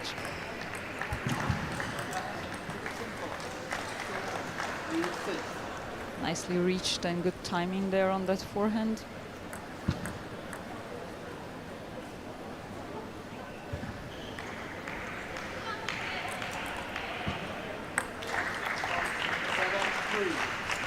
Doesn't get much better than that in terms of placement. No, he's really right on the line. to come into his own, Tom, isn't he? Looks a little bit in cruise control. And great variation actually in serves, in switching between attacking and lobbing. He just wants to show it off. Yeah, everything he's got from the he's beginning, you using get everything. the feeling. But that's what we said, you know, that Neil would tell him to really get a chance to try everything, experiment with everything, feel comfortable out there, and Tom is doing that in this set. And that brings along great confidence for the next matches as well. He sets himself up here with 7 set points. And just 1 needed. 11-3, Jane Thomas.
Thomas Matthews didn't need much advice from Neil Robertson this time.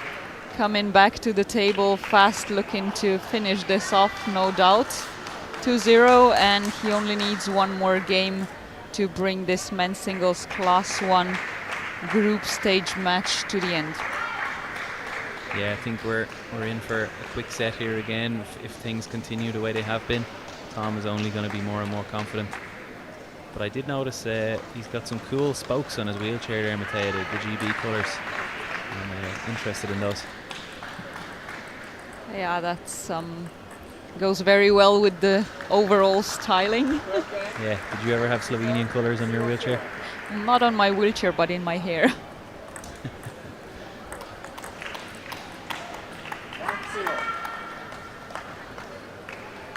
It's all good fun. You train hard. This is a serious competition, and we just need to have some fun with it as well. Absolutely.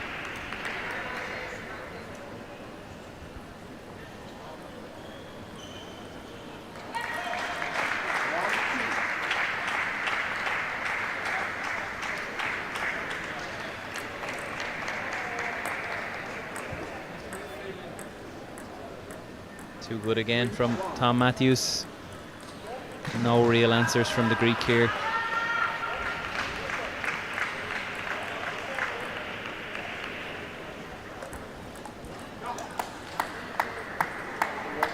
Chrysikos, by the looks of it, will have to look for a chance to stay in this competition, continue with the tournament against Timo Natunen from Finland or Adam Urlauber from Hungary later on in the group stages. For Thomas Matthews, it seems it's just rolling on.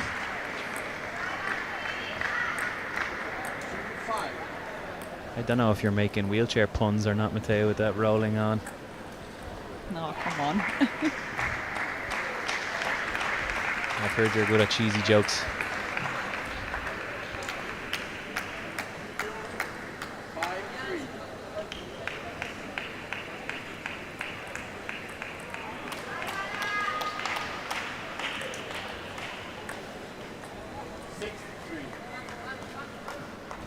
Yeah, that Tatra lob was the only shot that Chrysikos has actually made all this match, and I think only one worked out for him. You can't blame him for trying though, because Matthews is just doing everything and succeeding in everything he tries. Yeah, anything he puts in Tom's reach seems to be dealt with really, really strongly from Tom, so he's got to go for the really fine margins, and unfortunately that's leading to more and more errors for the Greek. Yeah, even that one, it wasn't badly shortened or edged, but still, Matthews right on the ball. Yeah, Tom's got really an incredible reach, especially for a Class 1. There's not many that can get that wide on the table.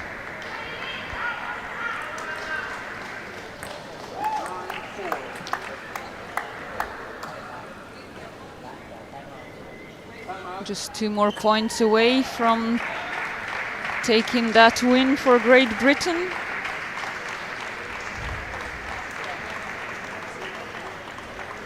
Timeout call for the Greek here, but I'm not sure what good it's going to do. One thing I think the GB boys will be really happy with is the lack of really energy that they've had to put into these games. You know, they're going to have conserved a lot of energy, and they've gotten a chance to be out there on the table and get comfortable. And these are top athletes, but still in Class 1, physicality is an important thing, recovery is an important thing, so at this kind of, let's say, easy matches can be mentally difficult to win, but when you don't have to struggle from the very start, it's a big bonus. And especially for Matthews, he got to try out all of his shots, all of his tactics anyway. For Rob Davis, he didn't even have to do that. Yeah, a little bit less testing for Rob Davis. Tom has certainly had the chance to experiment with a few things, try out a few things and get his confidence on the table, whereas I think Rob is not even warmed up after that game, really.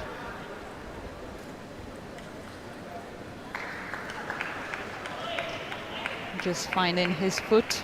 Some non-wheelchair puns here for you. We can do better than that.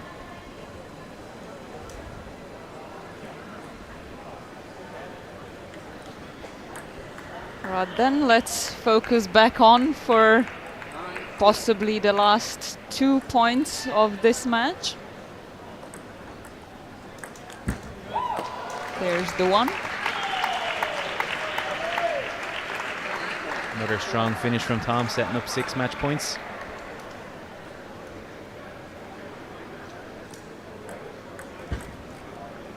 And here's the other.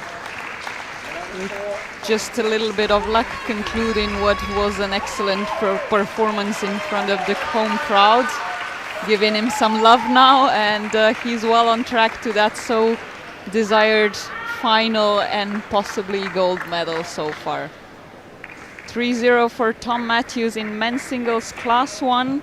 Short break and we'll be back at 4:30 with men's singles class 5.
Andersson from Sweden. And Richard Jetty from Slovakia. The umpire is Jonathan Whittaker from Scotland. On table 7, men's singles class 8, Piotr Grudzień from Poland and Hamza Taleb from Belgium. The umpire is Lyndon Griffiths from England. On table 8, men's singles class 8, Aaron McGibbon from Great Britain and Alexei Radjic from Serbia. The umpire is Johan Dekler-Mestel from France. On table 9, men's singles class 8, Maxim Nikolenko from the Ukraine and Gaula Isvan Zaborai from Hungary. The umpire is Catherine O'Neill from Scotland. On table 10, men's singles class 8, Thomas Bouvet from France and Borna Zohil from Croatia. The umpire is Inigo Villasieros from Spain. On table 11, men's singles class 8, Victor Niu from Ukraine, Alejandro Diaz from Spain. The umpire is Harry Juttle from England. On table 12, men's singles class 8, Clement Berthier from France and Zig Littman from Israel. Thomas Purcell is the umpire from England.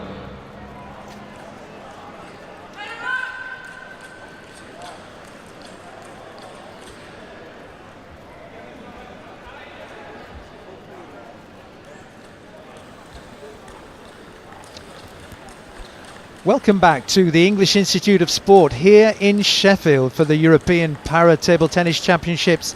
My name's Yuri Matushin and I'm with Mateja. Mateja, who is a wonderful Paralympic champion herself, actually from Slovakia, is that right? Slovenia. Slovenia! Oh, I've just blown that one. So, are you enjoying your visit here so far? Yeah, it's after I was a player for such a long time and then away from para table tennis for such a long time, this commentary is actually a really good way for me to keep following this wonderful sport that we love so much. So, and you were here in 2012 last time, weren't you, in London? So. Yeah, well, it wasn't my last time to England, but it was my last international competition, and I was here in Sheffield for the British Open the year before, sort of a test event, and trained myself a lot with the GB team in this arena, so it does feel like, yeah, coming home away from home once again. It's lovely to have you back and lovely to have you here with us. And today's game we have our wheelchair event. It's obviously men's and it's class 5, and it's between Ali Ozturk from Turkey and Gerardus van de Grunsven from Holland. And do you know a little bit about these two guys on the table? Of course, Ali Ozturk, one of the best players in the world number 6 at the moment. Silver singles from the last World Championships last year, bronze from Tokyo, so definitely looking to medal here, no doubt as well.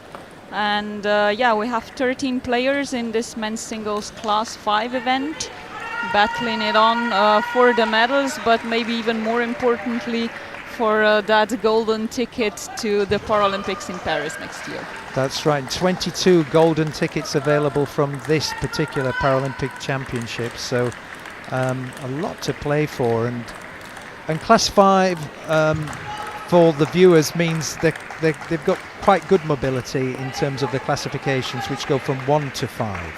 Yeah, class 5 is the highest, the most, the least disabled wheelchair class, if we can say it like that.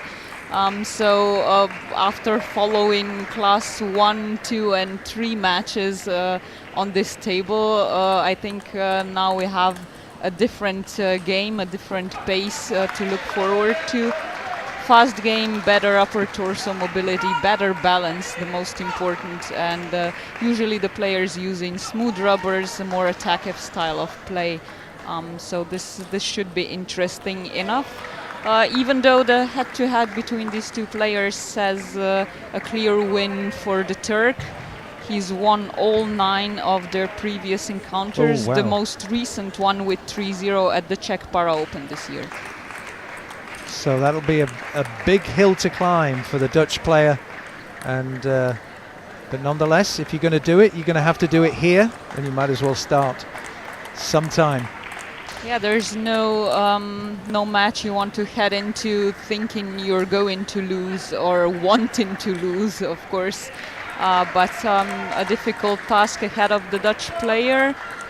Should he not be successful, he'll have 2 more chances in this group stage to get a win against Nicolas Savan-Eira from France and Hakon Ali Björkansson from Iceland. So 4 players in this round-robin group. 2 will be advancing to the knockout stages later on. Beautifully pronounced, may I add, those words. Fantastic. And have Turkey a strong program in para-table tennis? I know that they have strength in other para-sports. I just wonder, is Turkey a hotbed for para-table tennis?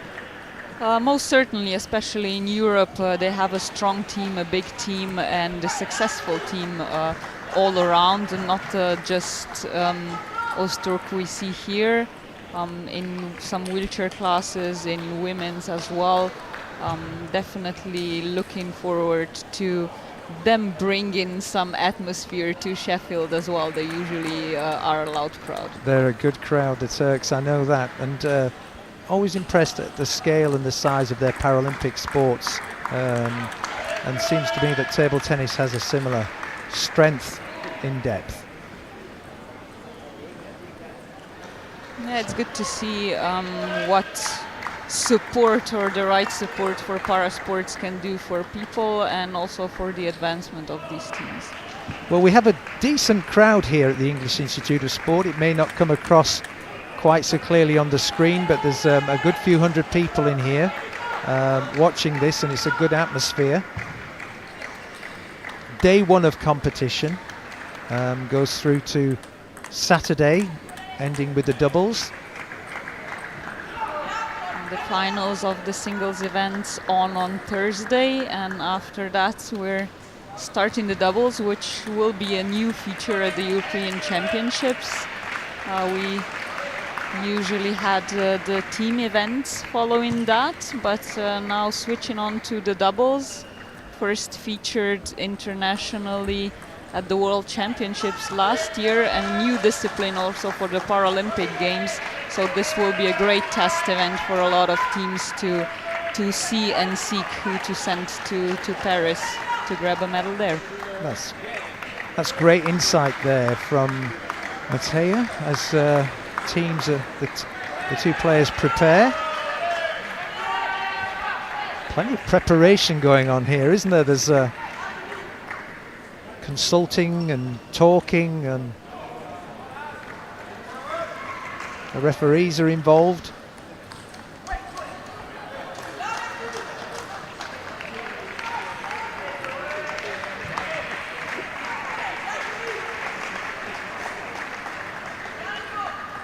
I think they're happy with the warm-up, but I'm not sure what the... And the coach is now sitting inside the arena. No, he's going back outside. Yeah, so I think we lost the ball and one of the ball boys, so that's why the Dutch coach was ready to jump in, but... There we go. Yeah, I think that's the issue now. I don't want any of these barriers coming down in the middle of play. Correct. I understand now in the game the coaches are allowed to coach between points. It's not just at timeouts. Is that something that's been a development in recent years? Yeah, it's only started for the last couple of years. Before it was only allowed to, let's say, clap and only coach during timeouts and between the games. Now it's okay to do so when the ball is not on the table. So a lot more impact from the coach during a session. So quite a long warm-up period, this, isn't it? Yeah, it's normally 2 minutes, but there have been a few issues, so okay.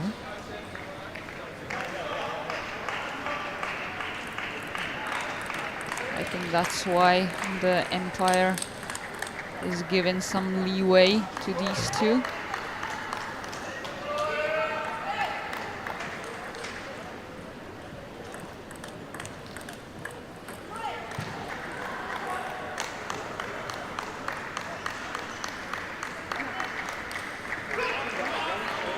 Okay, and I think we're ready to go. The officials are settling them down. One last word with the coaches.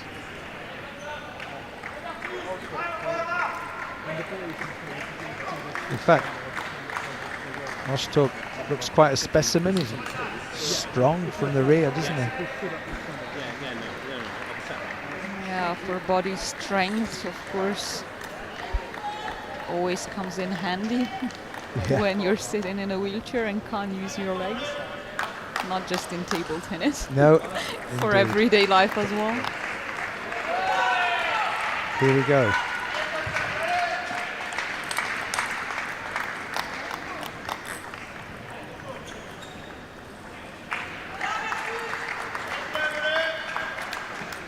Point apiece so far.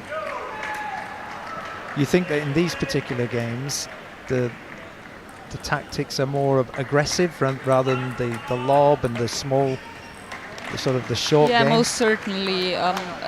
Classically in class 5, you'd start off with the short backspin serve and then try to develop your attack from there.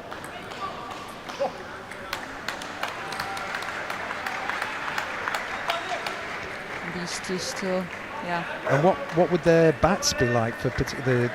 Would they have different rubbers on here for a class 5 compared to another classification? Yeah, we see a lot of inverted rubbers in the lower classes, so like class 1, 2, certain class 3 players, because of the limited balance and body strength. A lot of players looking to slow the game down, change the pace of the ball, and play more tactically rather than with speed and strength. Not so much so in classes 4 and 5, as we can see nicely here.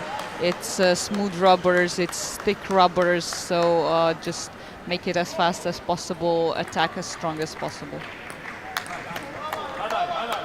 Fascinating insight there. So Van Grussen taking an early lead, but now it's pegged back to 4-all. Gets the look of the net.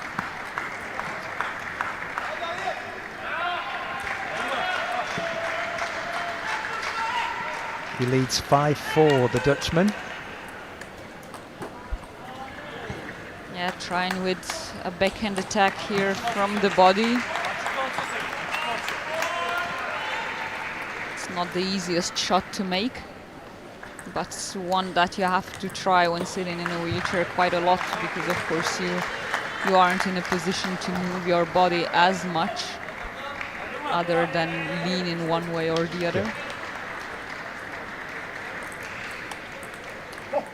A lot of these shots would come very unnaturally to, let's say, non-disabled players, but yeah, when you're sitting in a wheelchair, you have to just make use of those as well.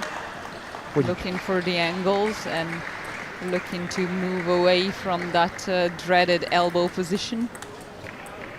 Indeed. And what's the rule about the other hand leaning on the table or not leaning on the table? No, the non-playing arm can touch the table, but only after you've already played the ball, and of course you can't use it to lift yourself up again. So it's close, 8-7 to Ozturk. Yeah, wonderful backhand down the line here. Great shot, that was a super shot. It's great to see it from the back here, where our camera angle is. You can see the shots down the line, as we call it. Ooh. Ozturk taking that 2 points advantage at a crucial time. It's up to 3 points, and that's game. That was a quick game, wasn't it? 11-7 in only 4 or 5 minutes, it felt like. Yeah, that's like I said, typical Class 5 fast-paced game, attacking style, and yeah, we've seen some of that. I think it's more to come as the two warm up properly this time, get their foot into the match. It is their first one at this competition, so that's always tricky, or can be tricky, even with all the experience and the training you've had. Well, they've just made that into a 5-minute game. It was 4 minutes prior to that, so slight discrepancy on screen. It's 4 or 5 minutes, but certainly a quick game that went through, and Ozturk gets first blood, 11-7.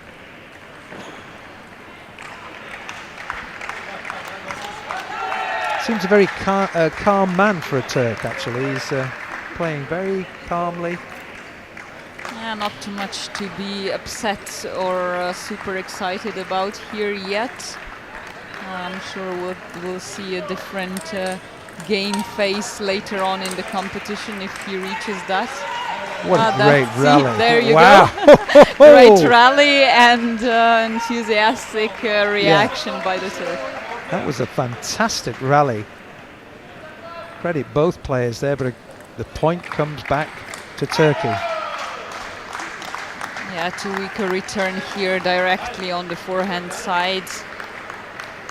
Ozturk just waiting for that kill shot. Tried with a lot of spin on the backhand here.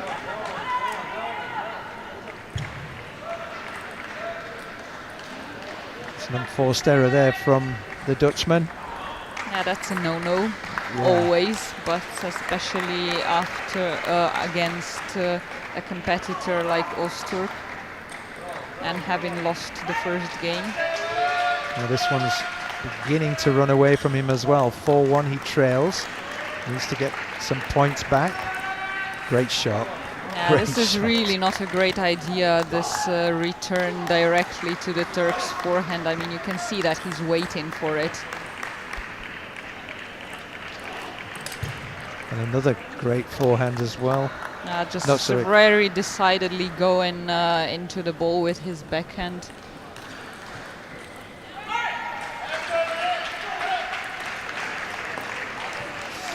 Kind of a safe serve here. Surprised he's not called a timeout, just to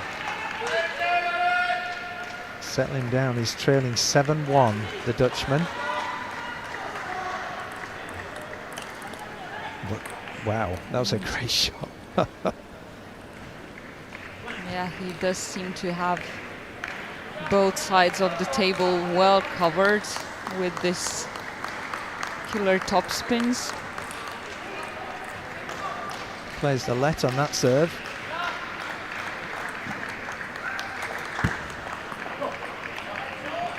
Seems to be the only way for the Dutchman to save himself, with a little bit of luck and a very short ball. We always need a bit of luck. Yeah, this one was actually not badly angled, but still Ozturk was right there, ready. Oh, what a great return that was.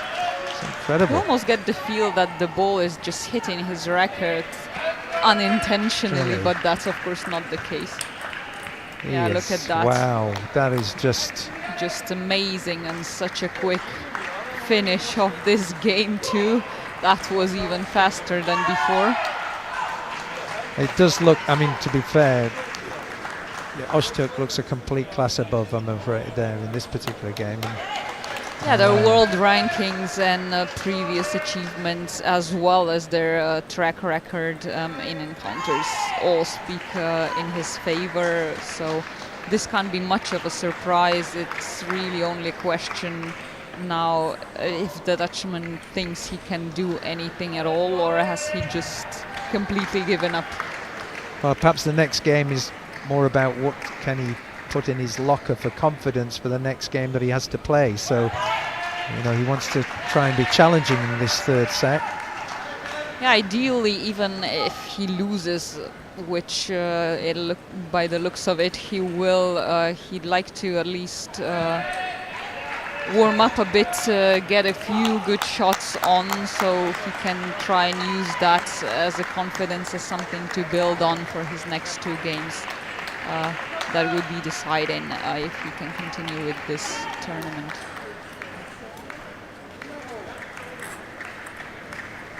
Van Grunsven serves in this third set. Could be the deciding one. Takes the first point.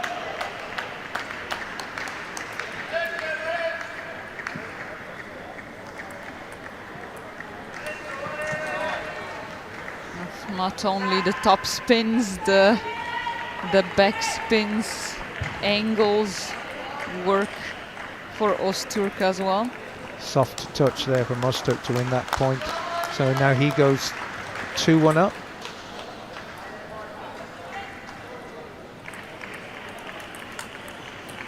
Super shot there as well.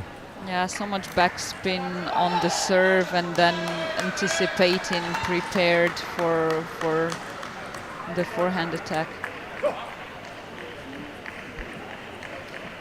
That was a good response there from the Dutchman has to do something, because waiting for Ozturk to attack is a suicide mission.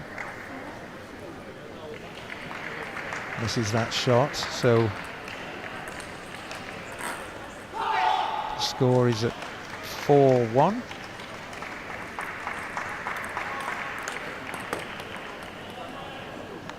He really is in trouble, even when Ozturk doesn't finish it off completely with the forehand. He was still too late on that ball, and yeah, last chance for a timeout here. Even though it's doubtful it can change much at this point. Yeah, it's looking very good for the Turk, an easy first game, but nonetheless, you want to spend time at the table when you've come all this way, haven't you? You want to play at the table as long as you can to prepare for your next game. So, on the one hand, that's of course true, but the first match can always be tricky, even for the favorites. So true, sometimes indeed. Getting through that one is more difficult than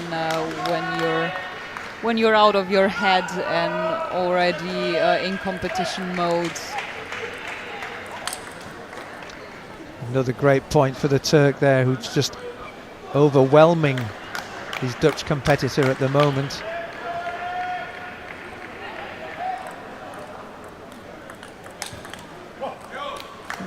Yeah, another attack attempt, and successful this time for the Dutchman.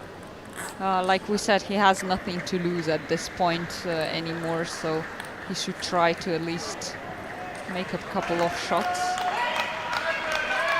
He's pulled it back to 6-4. Ozturk has to serve. It may be an opportunity for the Turk to try something slightly different. Yeah, very good side rotation on that serve. Took the Dutchman by surprise. Much better here, but still the point goes to the Turk.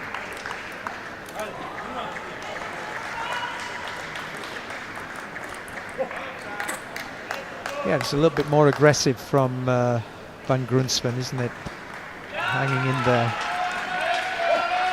Good shot. Now he has this element of surprise for Ozturk, because he didn't have to react to this kind of attacks in the previous two games. So now a couple of misses, but I'm sure that that won't take long for the Turk to get back in. Oh, well played. He hit the angles well there. He got back to 8-7 now. Good to see the Dutchman didn't give up. He hasn't.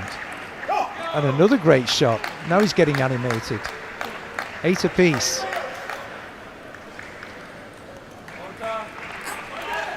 He really decided to give Ozturk a run for his money, at least in this third game.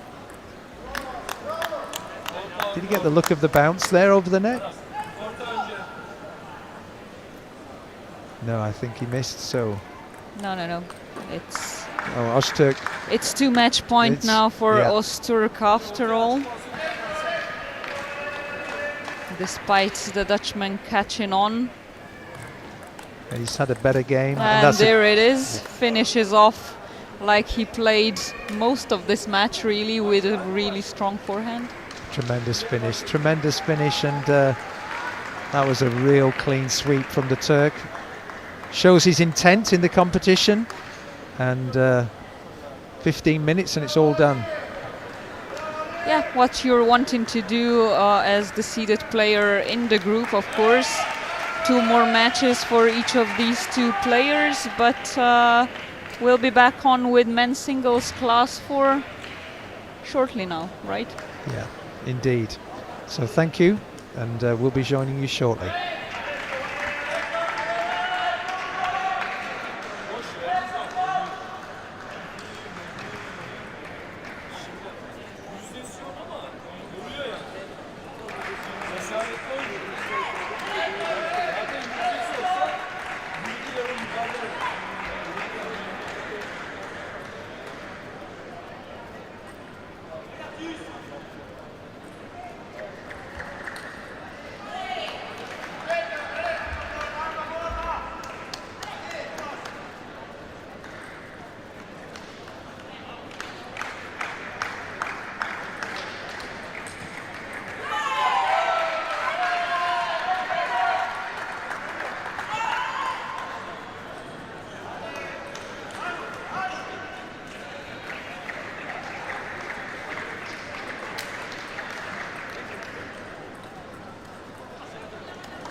Lucas from Spain, Daniel Stefan Gustafsson from Sweden, the umpire is Thomas Purcell from England.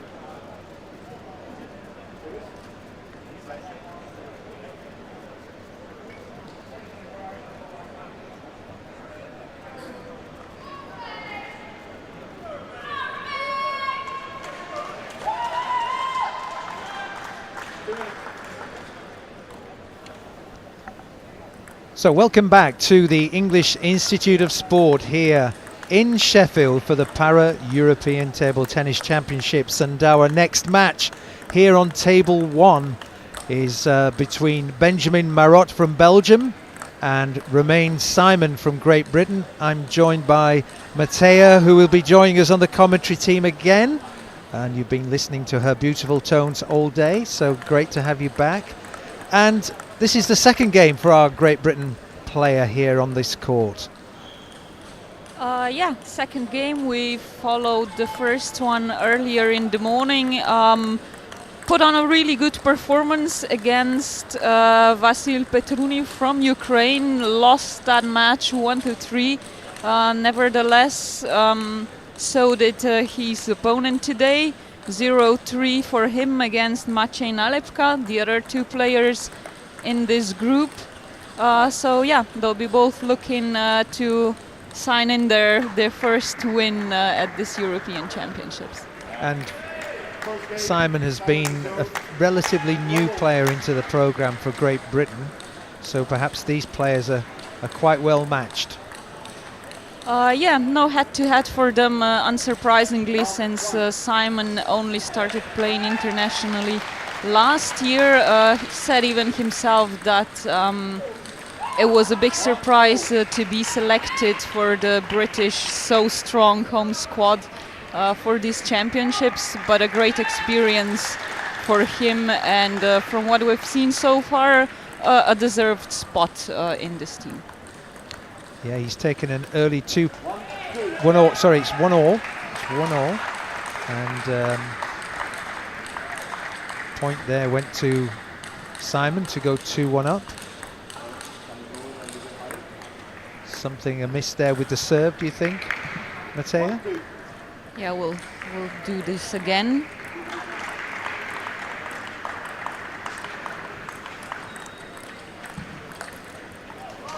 Yeah, quite nice rallies right from the start for these two.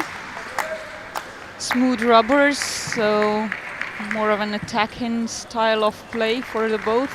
And Simon anyway looking to be aggressive, take control from the very start of each point. Well, his first match was with the Ukrainian Petruno, as you said, who's quite an experienced player. So yeah, and a different type of player from his style, from his rubbers as well. So I think actually this one here much more suited for Simon to take on. He'll be liking to play this game more. Yeah, he's made a great start. 6-1 he leads. And I think he got the lob there just in the corner and gets a 7-1 lead. Everything going right for the British player at the moment.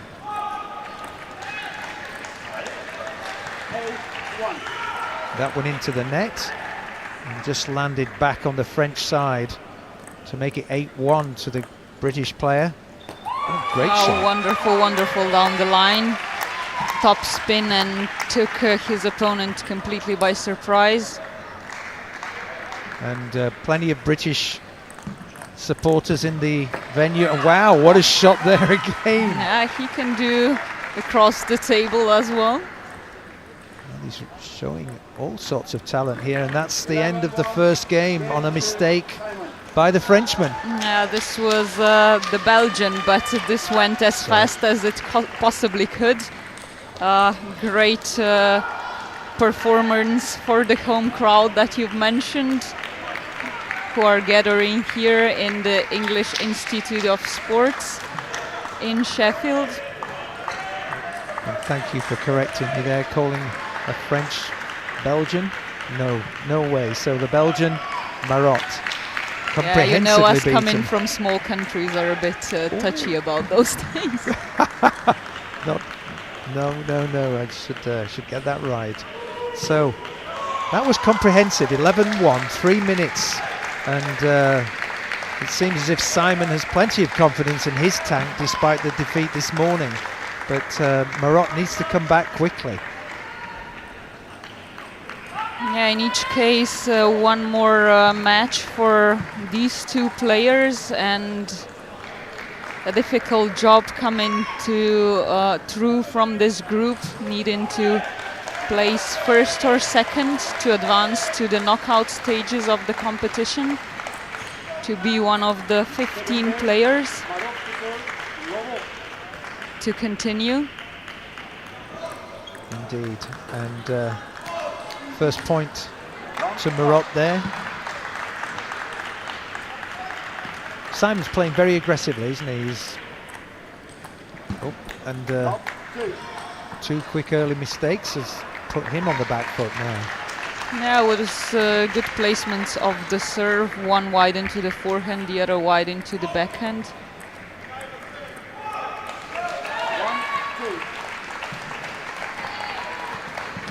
Should be easier for Simon now when he's serving. There we go.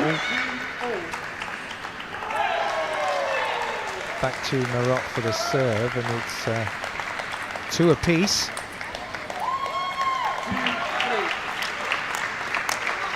Two defeats for the Belgian would be a difficult position to be in to come out of the group. Yeah, most certainly, especially because it would be Petruno who he would be taking on next. And that's the first seeded player in this group, so I don't think losing the first 2 matches would make it a good prospect to win in that third one. Wow, playing both sides of the table there, Simon, very well. Good angles.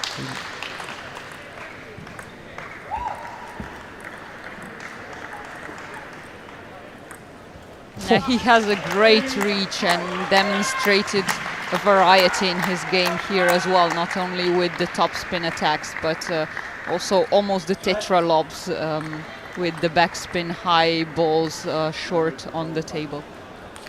And those lobs are made with a huge amount of spin though, aren't they, as well? Yeah, certainly. Ideally, you'd want them to come back to your side of the table, or at least very far out.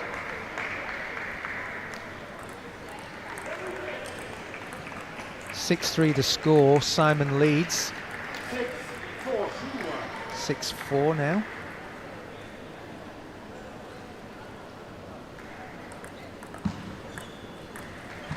Good shot there from the Belgian. Plenty of spin on that one. And difficult positioning for Simon to control that spin.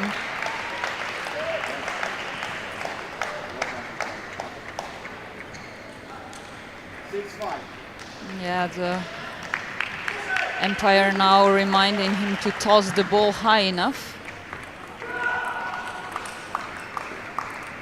Good rally here. Certainly leveling up now. Yeah, looks slow, but actually a lot of spin on those balls, so they aren't that easy to bring back. Another point there for Simon as Marot just hit that one long. 8-5 he trails. He serves.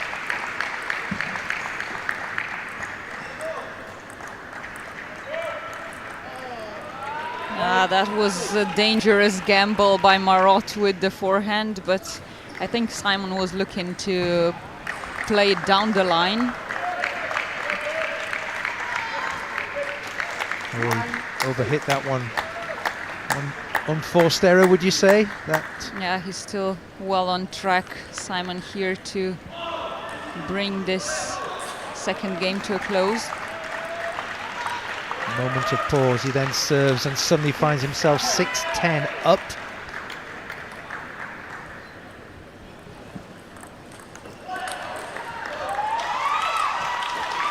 missed the kill. Did a great job on that forehand down the line, as well as picking up the net ball, but then came just short. It's difficult to recover when you have to adapt to a net ball. And that's a point that's just been given away, hasn't it, from the serve. 11-7, the second set goes to the Brit, who must be feeling very pleased with himself on that. Yeah, a bit more resistance in this second game by Marot, a few more mistakes as well by Simon, but still nothing to get panicky about. Both games being played very quickly, just 2 4-minute lengths, but that one was quite close, that second game. Yeah, you can hardly believe that we had 4 or 5 minutes, but 6 points more played in the second game. Yeah, incredible. This really fast pace with the smooth rubbers, and both players liking the attacking style of play.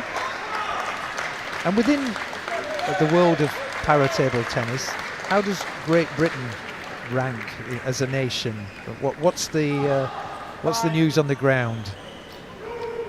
Well, we'll have to take a look at the medal count at the end of this tournament, but obviously the British squad, one of the strongest in the world, and now here with the home ground advantage and the home crowd, I'm sure they're looking to well, just continue basically the successes from the last Paralympics, from the last World Championships, and very much on track to continue all that great work in Paris next year. So and Simon actually a great example of this, only started playing a couple of years ago, started internationally last year, and yeah, now look at him here on the Europe's biggest stage at home, pulling his weight more than adequately. He'll be playing men's doubles 4 alongside Thomas Matthews later on. right. Looking forward to that a lot, says that Thomas grounds him a lot, that he can learn a lot from the more experienced players. But as I said, by the look of how he's playing here, he'll be more than pulling his weight, I expect. Well, he's had a good start again. I must have mentioned there was quite a lot of Slovenian influence in the Great Britain team. Yeah, make sure you don't forget to mention. In fact, most of them were stood round us not long ago. So all square, 3-all now, and Marot has just taken a lead 4-3. So still work to do for the British athlete. Yeah, he shouldn't allow himself to trail back too much here. I mean, he did a good job on the first 2 games, and he should continue that. Can't afford to just consider the match won already. He's got a great speed of hand. He just really whips through the ball. Looks like he's pulled himself together, and this was such an excellent shot. That is way more difficult than it looks to execute, that lob. It takes a lot of good feeling and a lot of practice. 6-5, a little bit sloppy there from Simon as he hit it long from the serve, but difficult sometimes with the amount of spin on the ball.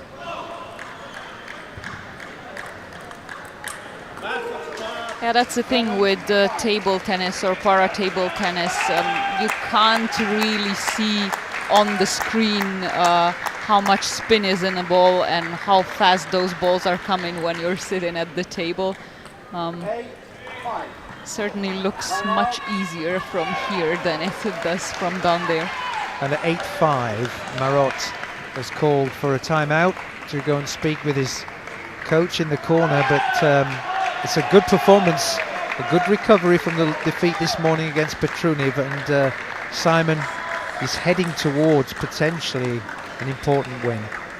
Yeah, he looked a bit shaky in the middle of this third game, but is now advancing again, and last chance for Marot to still stay in this match.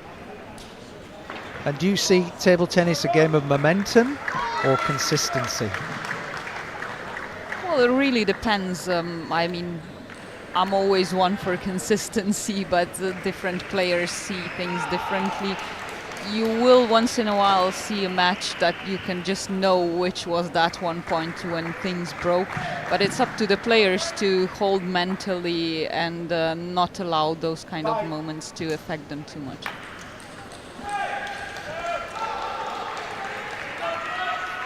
So they're back. And that's where now I would say Simon did a great job coming back into the lead with really the mentality of an experienced player, not being bothered by a couple of points in a row that Morocco won.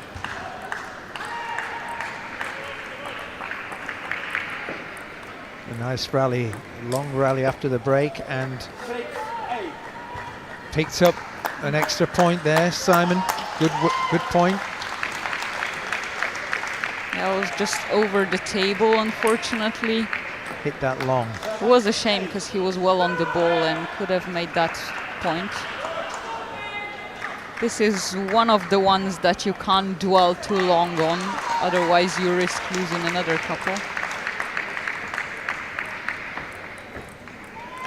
Stretched his man there well, didn't he? Yeah, nice angles on both sides here, but Simon really does have a good reach and didn't look too bothered by anything other than an excellent shot like this one, which is basically unreachable, indefendable. So 9-8, Simon leads. Oof, unfortunate positioning right in the elbow area, right on the end line of the table. So Marot has fought back to 9-all. A really interesting finish to this game.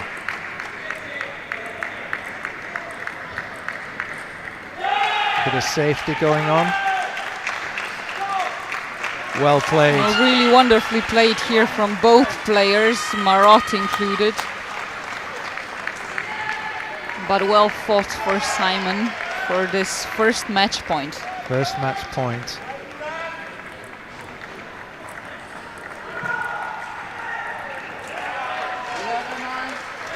And got it back. Looks like it was over the table, and here's the first win for Romain junior Simon for Great Britain at his home European Championship. And he looks very phlegmatic and very calm, nonplussed, but the crowd is congratulating him. We can hear that. So he pulled that 3-0, which is a good result for him, I think.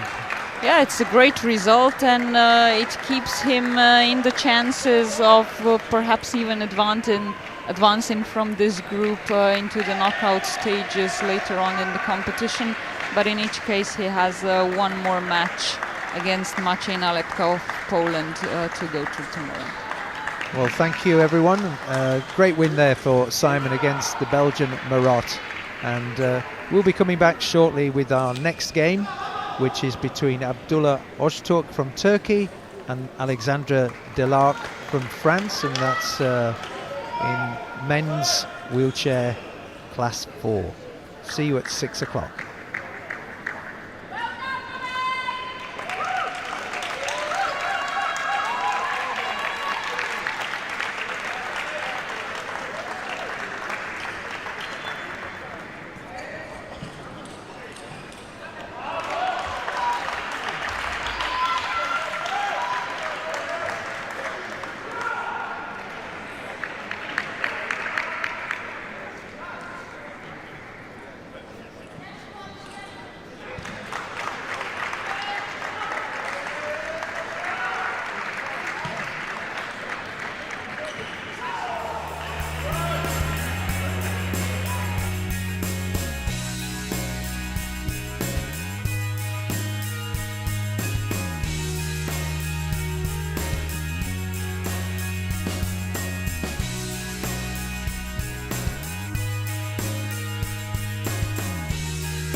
Good evening, everyone, and welcome back to the English Institute of Sport here in Sheffield, where we have the Para-European Championships on for table tennis, and we are into our next game. It's the 6 o'clock game, and it's wheelchair class 4, and it's the second game of this tournament in this particular pool, and it's Abdullah Ozturk from Turkey taking on Alexander Delarc from France, and Ozturk,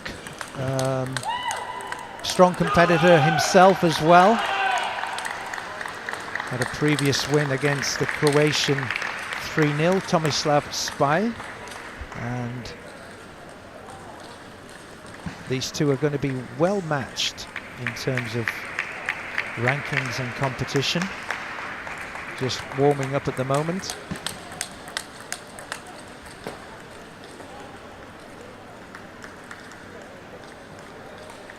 These European Para Championships, if you have been watching previously, well, this tournament will provide 22 places for the Paralympics table tennis competition in Paris 2024 next year.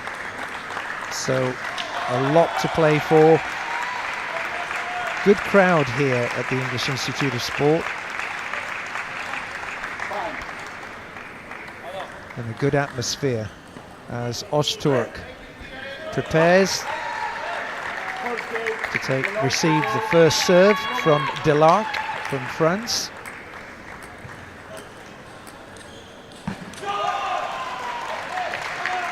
And the game's underway.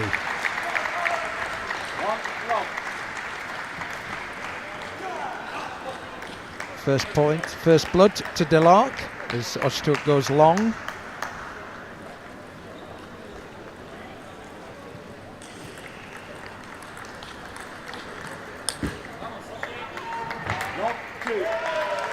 Great point there again from Delarc. He picks up his second point. Good reach here, a real reach advantage. Delarc over his counterpart Ozturk, and it's a good opening from the Frenchman as he goes 3-0 in this first set.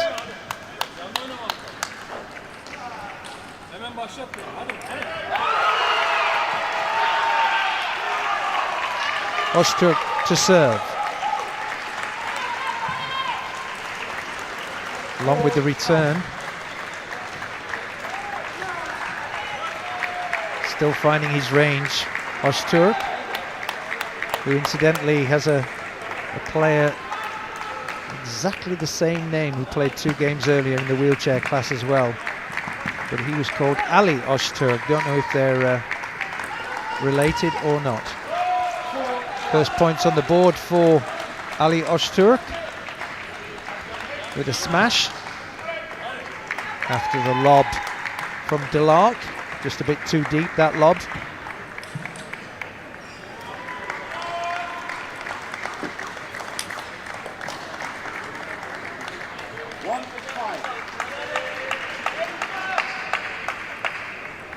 Good point again there from Delarc, playing aggressively.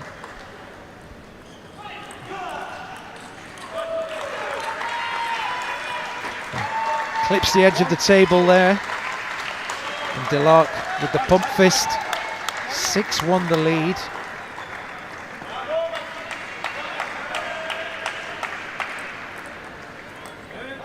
Good spin on that serve, and Delarc wasn't able to cope with it. Second point for the Turk. Service now with the Frenchman.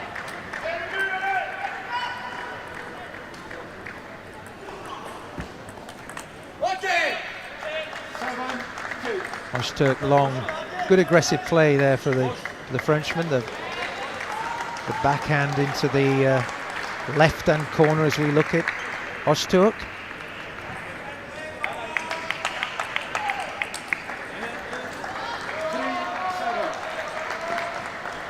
And Ozturk picks up a third point, 7-3 the lead, and he will serve.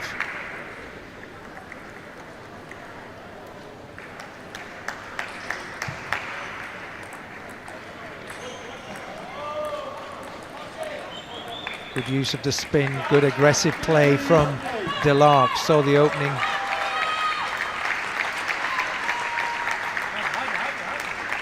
(8-3). Too much spin to handle there for the Frenchman on that occasion. Point there for the Turk, goes 4-8. But service back with Yelyk. Huge amount of spin on that serve.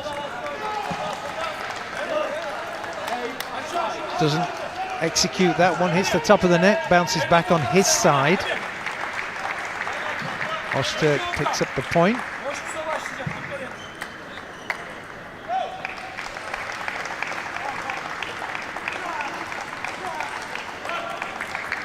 Great play from the Frenchman, aggressive. Backhand cross court. 9-5 the lead.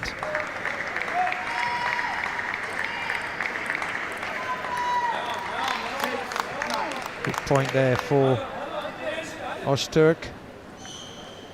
Clawing back 6-9, he trails. And again, good spin, which Yelyk wasn't able to control, so he's honing in on the Frenchman, 7-9.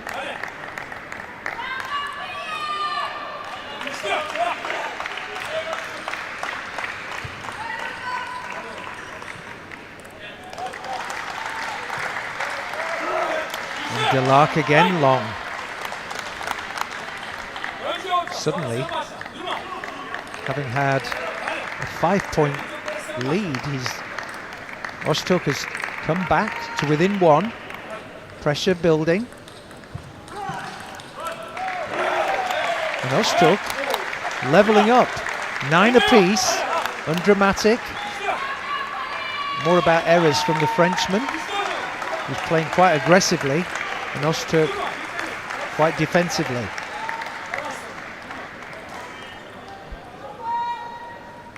Ozturk with the advantage of the serve. Oh, the edge, just got the edge on that one. So Yelyk with set point.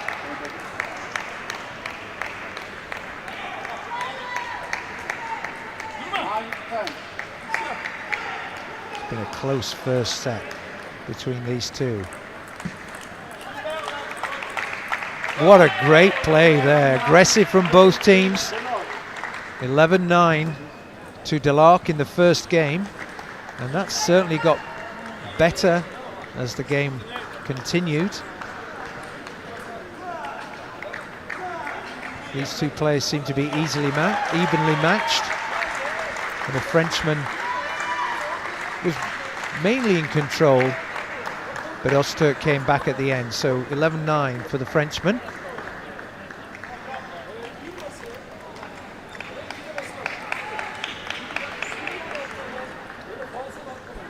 The championships here still in day one of the competition.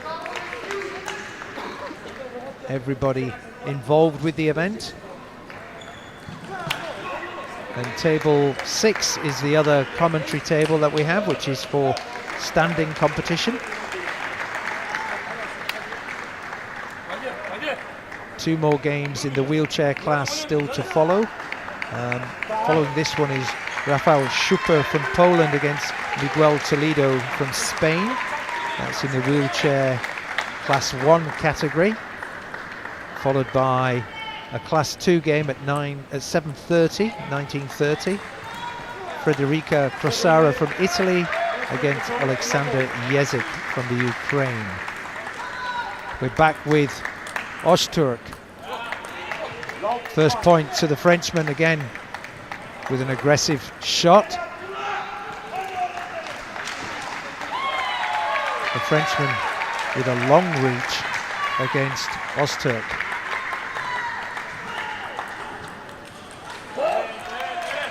Good spin there from the service of Ozturk. One apiece. Yelyk with the serve.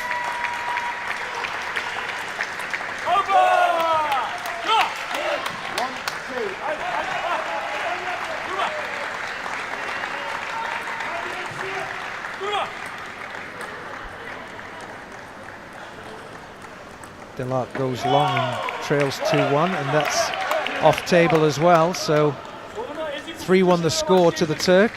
Good start from him.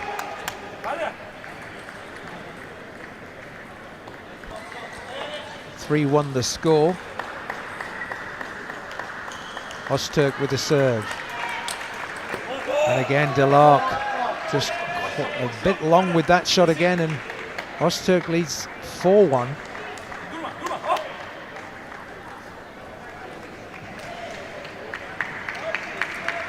Good spin from Ozturk, goes long with that, disappointed. Very expressive, 4-2. Looks over to his coach, has a word.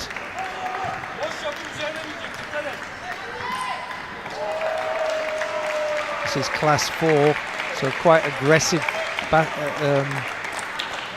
shots going in here. Yelyk again. Couldn't respond to that shot from Ozturk, who's beginning to play much more fluently. And Yelyk making more mistakes, and 5-2, he trails, though he did win the first set. Ozturk disappointed with that as he went long. 5-3, he leads with serve.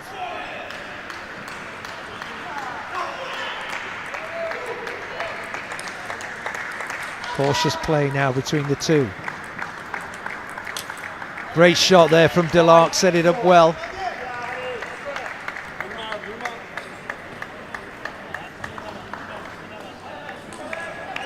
(5-4).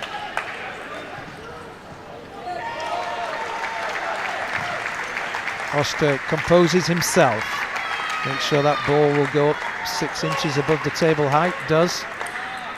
Great spin from both players, and Yelyk trying to just clip that one over the net, hits the top of the net, and will trail 6-4 with serve.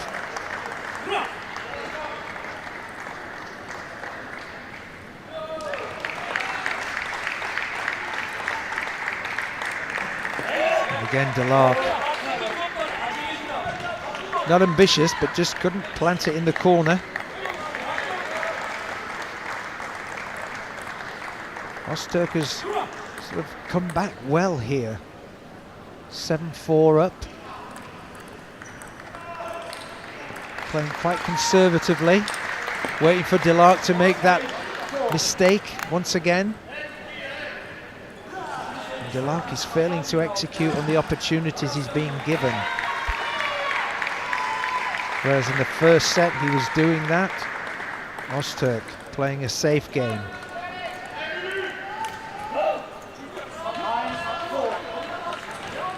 Good point there for Yelyk.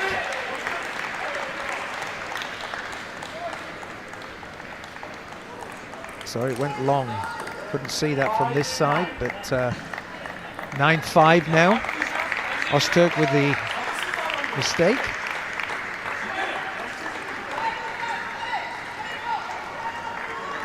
Yelyk to serve. Again. Good shot there from Yelyk. Set that up well, beginning to flow a little bit more, but he still trails 9-6.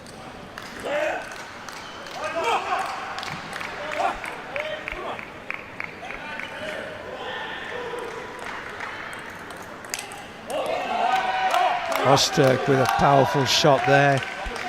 Sets him up for set point. 10-6. A real seesaw event here going on. Yelyk won the first. Ozturk on the brink of winning the second.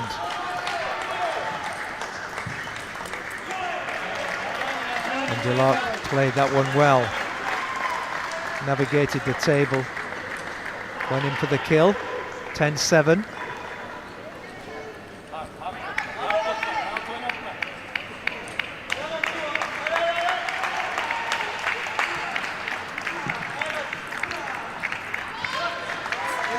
And into the net from the Frenchman.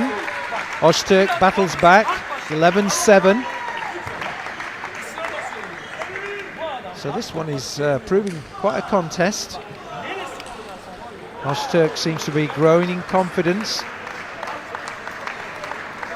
And Yelyk, the more flamboyant of the two players, is looking for a little bit more consistency.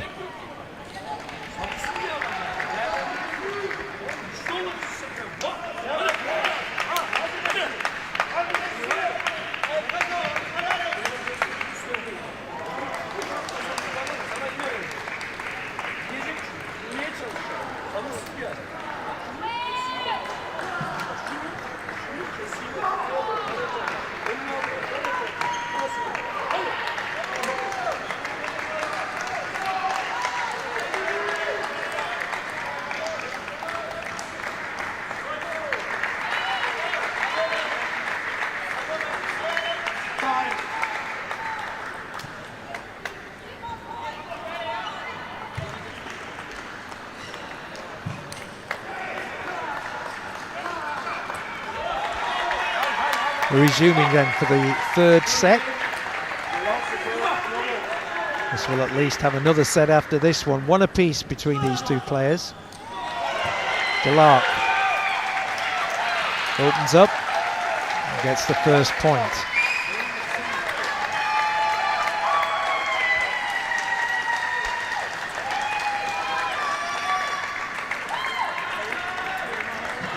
And again, Yelyk now just clipping the edge of the table, it would seem. Gets a 2-0 win. Continues to play in an aggressive manner.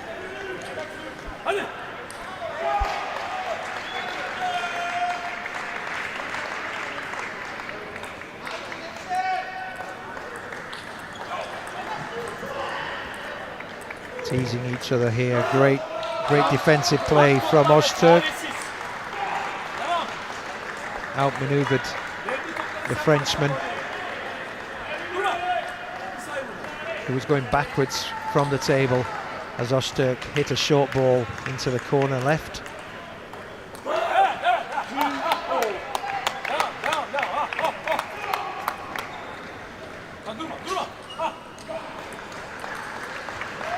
Levels the score, 2 apiece.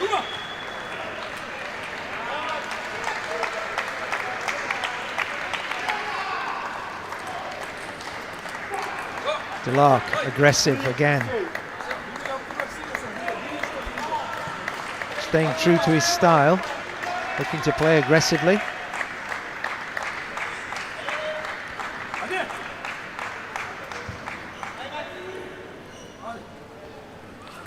Tosses it up high, Yelyk. Down the centre of the table. There's his opportunity and executes with a forehand powerfully. Deep into the table. Reproaches himself, saying that's what I need to do more and more. Ozturk not speaking to his coach, wants to retrieve that ball, likes it. It's gone well out of play. Just gives himself some time to compose himself, and Ozturk returns to serve at the table.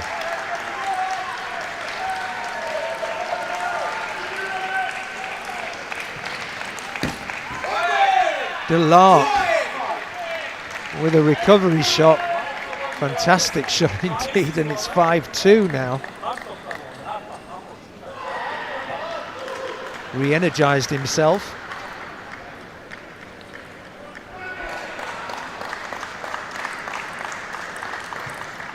Great return from Ozturk.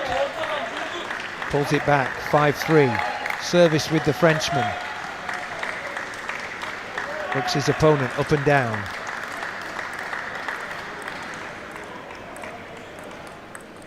Cautiously from both parties, but that spin from Ozturk was just too much for Yelyk to handle. And Ozturk creeps back within 1, 4-5.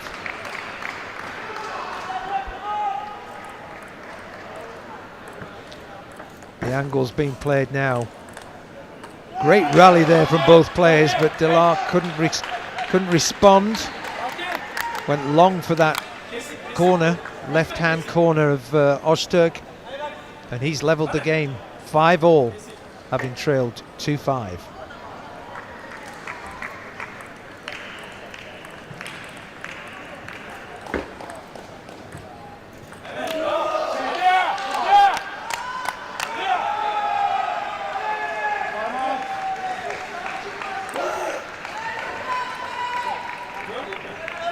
Ozturk takes a 1-point lead there.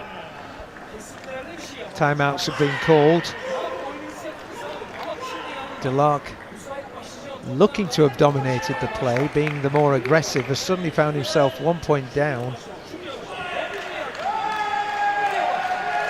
With a number of errors he's made, or you've got to credit Ozturk as to how well he's playing himself.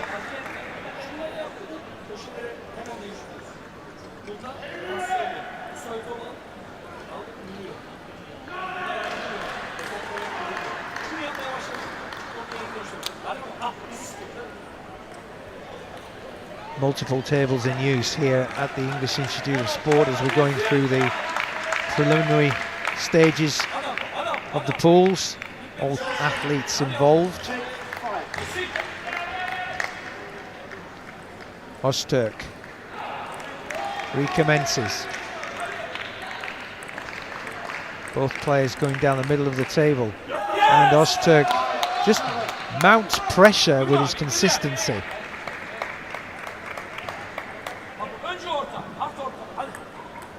Yelyk just getting a little bit frustrated. 7-5. Nice shot there from Ozturk as he responds, and suddenly Ozturk is picking up points. Goes to 8-5. He's won the last 6 consecutive points, Ozturk. And that's a kiss of death as he rams one into the middle of the net. Yelyk leads 6-8.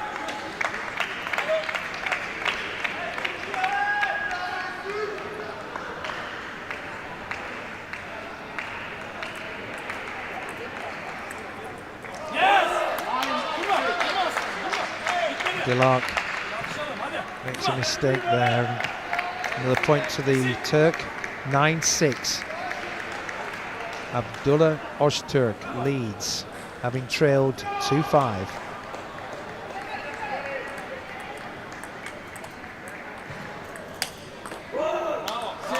And now, after that shot from Yelyk, just seems a little bit impetuous. Doesn't seem to like the longer rallies, which Ozturk seems comfortable with. This is game point. And Yelyk is long again as Ozturk just shows that consistency. And Ozturk takes a 2-1 lead in the sets, having trailed from the first set. He's won the next 2, 11-7, 11-6.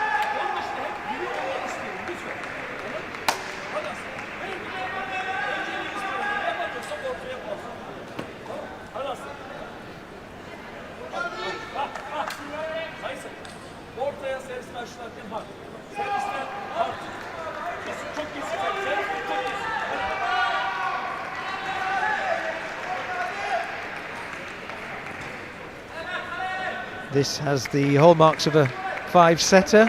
If Yelyk can just compose himself a little bit, plays quite aggressively,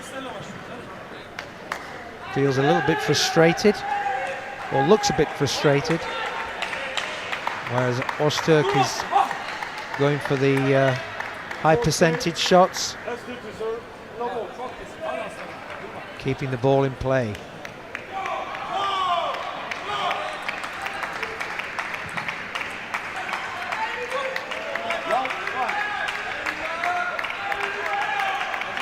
Yelyk gets the first point as Ozturk goes long for once.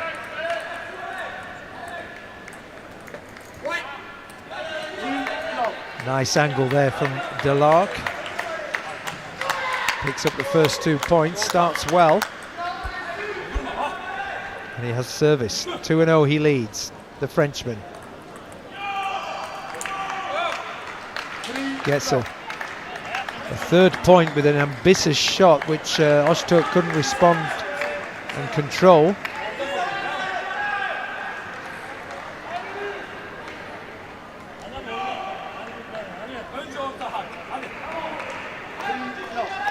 Yelyk with service.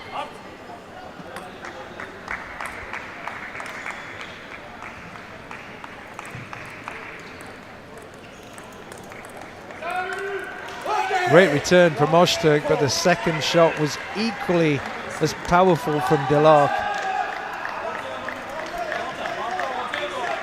And he's really built momentum back here, knowing it's a set he can't lose, but he's 4-0 up.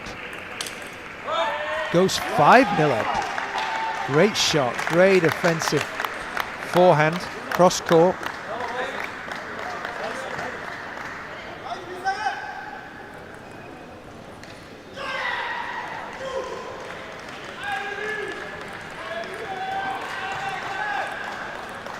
Nice steady game.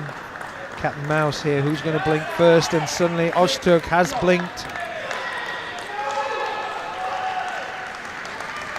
And it's 6-0. Ozturk yet to win a point, having won the last 2 sets. And Yelyk has come back like a train. Misses that one and gives a further point.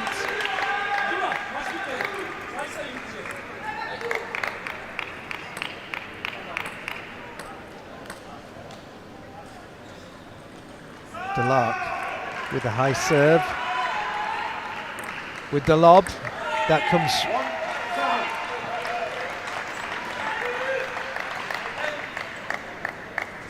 The lob didn't quite work out for Ozturk, but Yelyk got the lob, came back into his quarter. He leads 7-1. Comprehensive lead at the moment. 8-1 Yelyk as Ozturk goes long.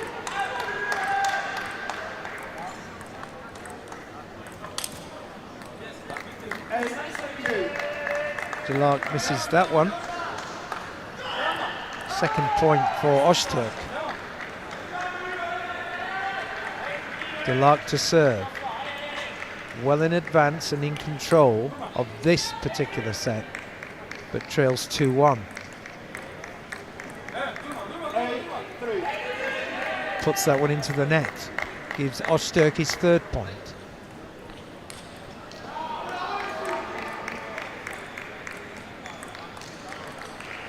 Patient table tennis here from both players. And Yelyk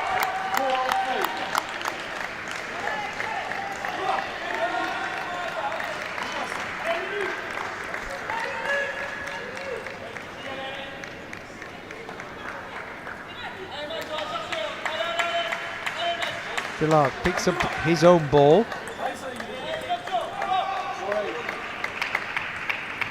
Ozturk serves 4-8 down.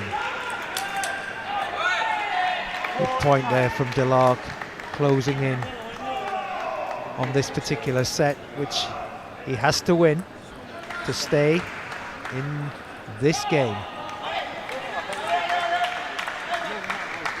Long there from Ozturk. So, game point for the Frenchman.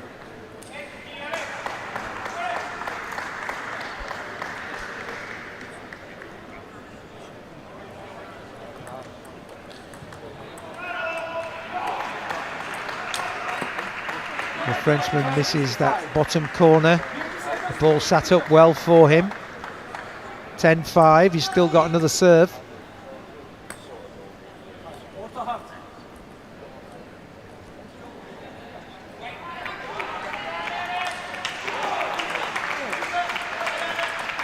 Great shot there from Yelyk, forced the error from Ozturk, and that levels up the game again. We're going into a 5th set and final one, a decider.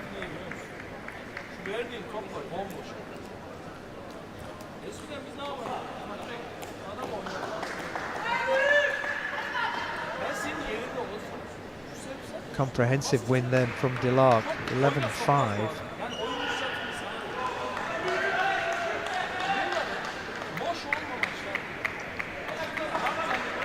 Fifth set between these two. Yelyk, the much more aggressive player. Ozturk looking at the consistent ball in. Different styles, he does open up now and then.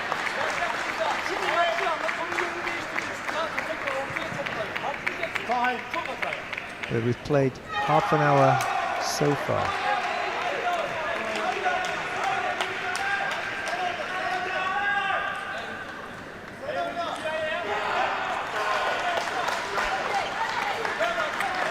Players back on court for this final and 5th set. Yelyk, the Frenchman, in red,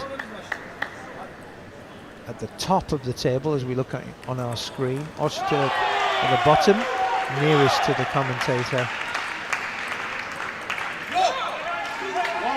Ozturk uncharacteristically hits the ball into the net in what was a relatively modest shot.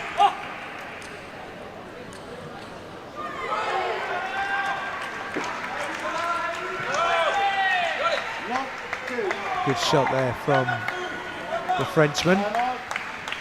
2-0. He leads.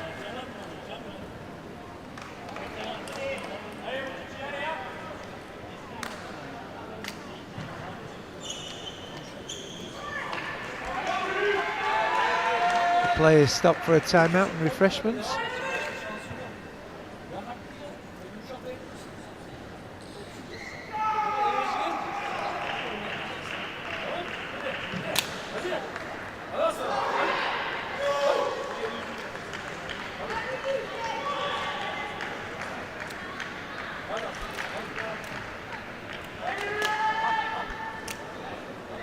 So both coaches talking it through.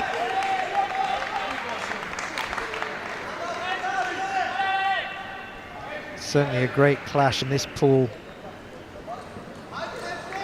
Third match, second round game. Sorry, yeah. Second match, second round. Ozturk serves.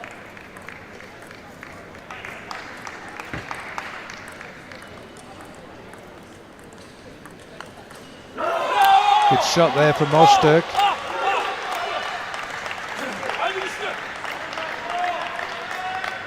Two-1 the score now. Yelyk leads. All down to this 5th and final set.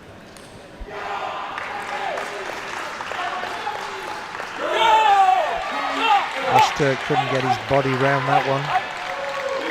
2 points apiece.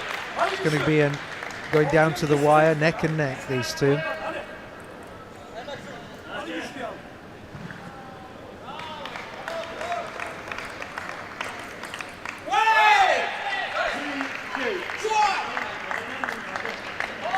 Yelyk picks up that one. Ozturk hits it long.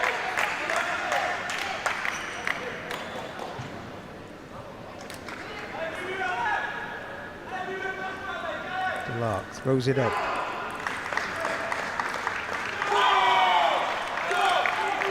Good play here from both parties, and that was a hell of a winning shot from Yelyk. Forehand, cross court, powerful. Bottom corner. Opens up a 4-2 lead. Tension visible from both players. Certainly Yelyk is the more demonstrative. As a Frenchman, you'd expect a good response from Ozturk.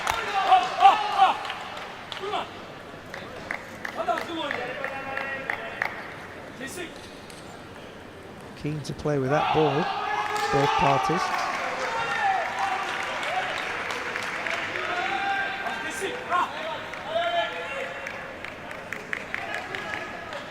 Ozturk comes with the serve. The Frenchman just a little bit over-aggressive again. It's his style. Gonna live with it. 4 points apiece.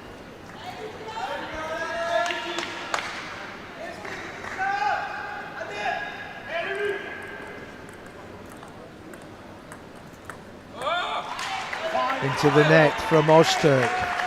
He's trying to be delicate.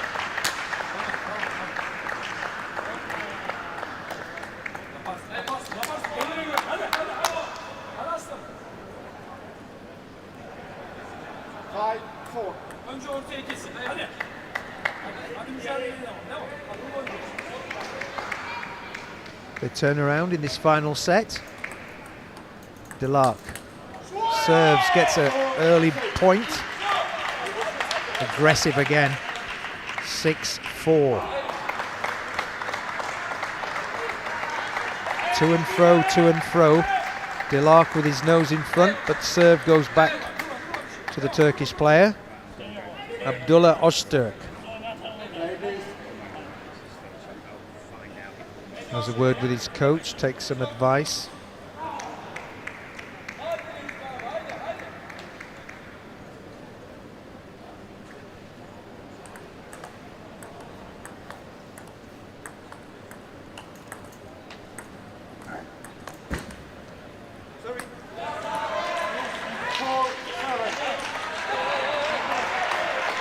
Ozturk disputing something there with the referee.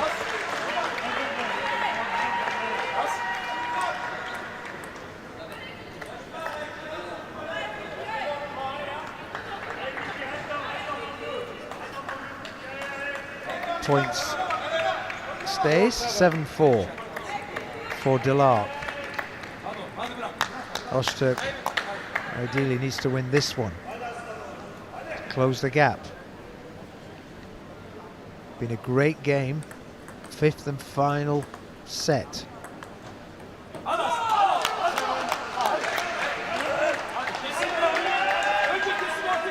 Yelyk goes long.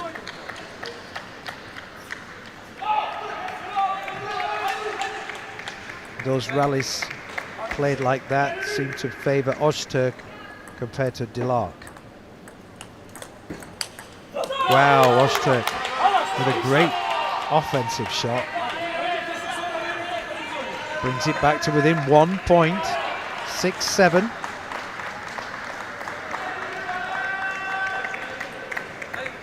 The Frenchman now with the opportunity to extend his lead as he goes to serve.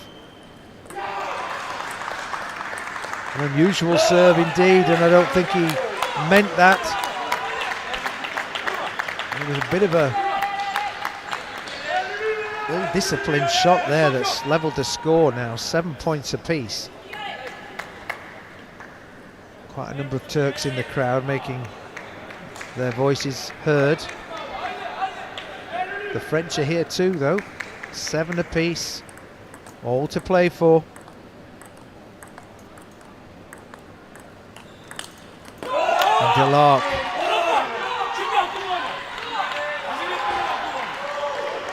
couldn't respond. And suddenly Ozturk back in the lead, 8-7, having trailed by 3 and 4 points in this set. and picks up another important point. And Yelyk just struggling to find the answers as Ozturk suddenly goes on the offensive after these slow rallies.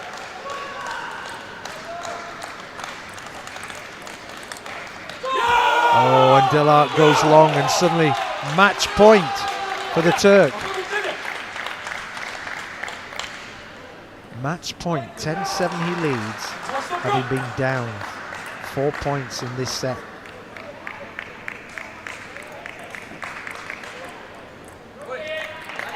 Yelyk picks up a point.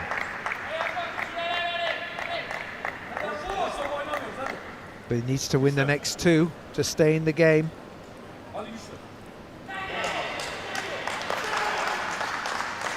Ozturk takes his time. Prepares. Here comes the ball toss.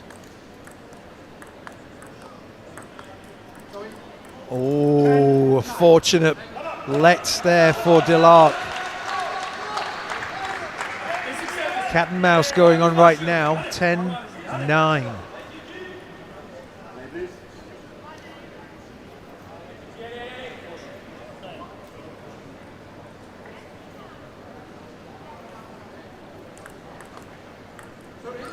Oh, and Yelyk goes deep with a return, levels the score, 10 points apiece. Can't separate these teams, or these players, sorry. And Yelyk with the serve needs to win by 2 clear points. 10-all in the deciding set. The pressure builds. Oh, great shot from Ozturk. Great shot. Didn't feel like he was going to play that. 11-10, he's now got match point again. It's his 4th match point.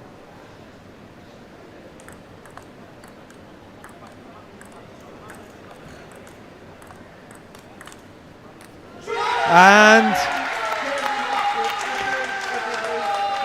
Ozturk picks up the win.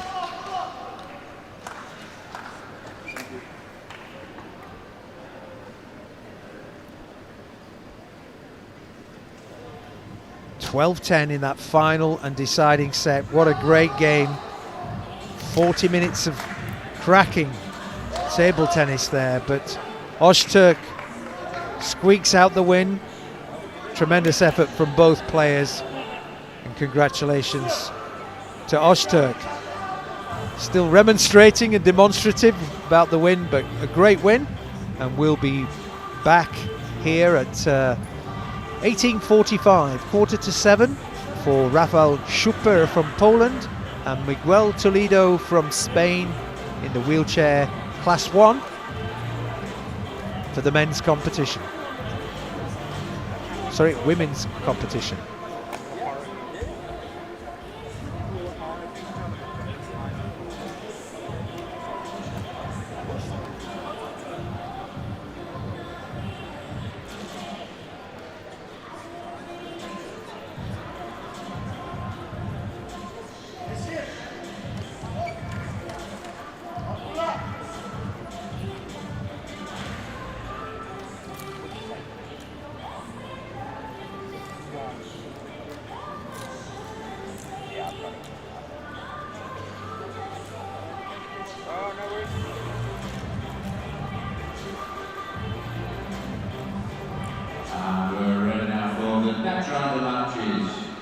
Please welcome the players and the officials. On table 1, men's class 2, Rafael Schmidberger, Miguel Toledo. The umpire, Johan from France. On table 2, men's singles class 2, from France, Fabien Lamero. From Slovakia, Peter Lovas. Their umpire is Jenny Sanders from England. On table 3, 3, men's singles, class 2.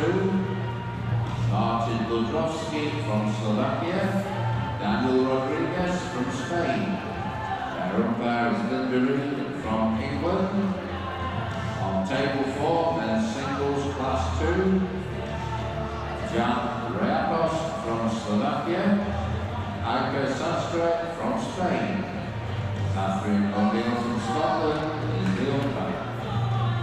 On table 5, from Czechoslovakia, Jiri Sujanek and Gadget Juliska from Slovakia. Paul Nichols for umpire. On table 6, women's singles class 9, Alexa Svitak from Hungary and Neslihan Kamas from Turkey. Tamara Armentala from France is the umpire. On table 7, men's singles class 7, Mikhail Dexler from Poland, Luka Trudnik from Slovenia, Benny Sambo from Sweden is the umpire. On table 8, men's singles class 7, Kevin Daunecker from France, Miroslav Jambov from Slovakia. Alan Thomas Franklin is the umpire. On table 9, men's singles class 7, Benashov Despino from Belgium, Abak Joseph from Croatia, Daniel Mullin from England is the umpire. On table 10, men's singles class 7, Patrick Vaughan from Ireland, and Hada Bazat from Israel, James Choi Chang Seong from the USA is the umpire. On table 11, women's singles class 9, Carolina Beck from Koven and Irina Sheffield from the Ukraine. Kim Bunch from England is the umpire. On table 12, men's singles class 7, Jon Steck from Germany, Jonas Hansen from Sweden, Jacqueline Williams from Wales is the umpire.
And welcome back to the English Institute of Sport here in Sheffield for the European Para Table Tennis Championships, and we're on to our game, slightly delayed from its 6:45 start.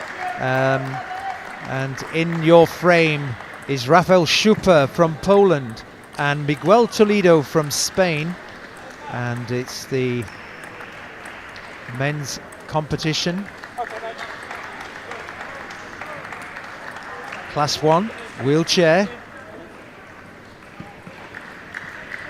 So in this particular competition, expect that sort of use of the lob more often and angles.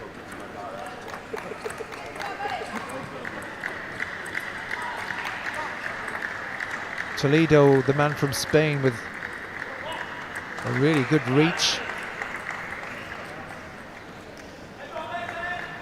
As the two players warm up.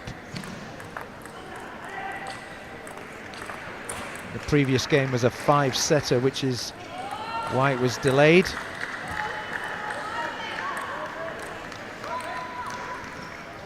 So I think both players have had their warm-ups. And we are ready.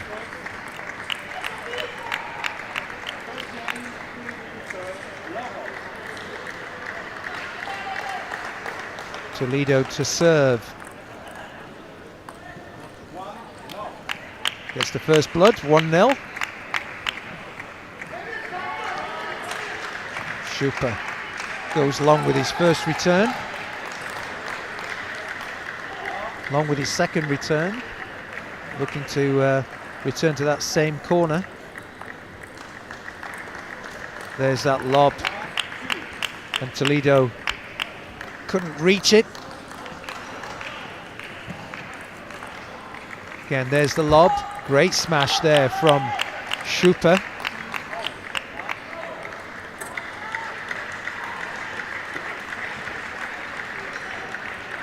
Levels the game, 2 points apiece. Toledo serves. Schuper gets the net call on that occasion. Toledo to serve again. What a great lob and return there from Schuper. Such a skillful thing to do at such pace.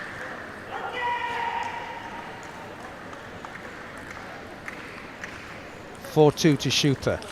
There's the lob from Toledo. Schuper makes short work of that one. 5-2, he leads.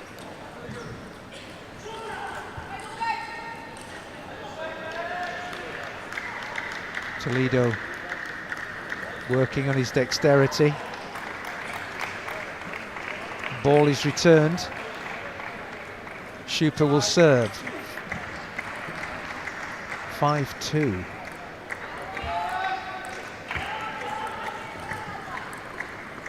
There's the lob and there's the smash from Schuper. He's reading it well and extending his body well. Yet when you look at these two athletes' build, you'd think Toledo has the bigger reach, and Schuper's doing a great job of getting that ball back. 6-2, Schuper leads. Toledo to serve. Back into the net. Toledo again. There's the lob, unsuccessful on this occasion.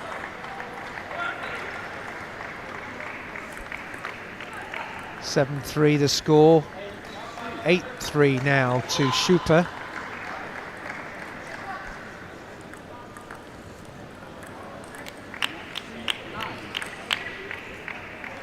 (9-3) to Schuper. The ball was long from Toledo.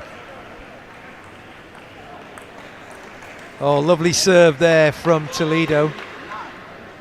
Unreachable for Schuper. Change of tactic.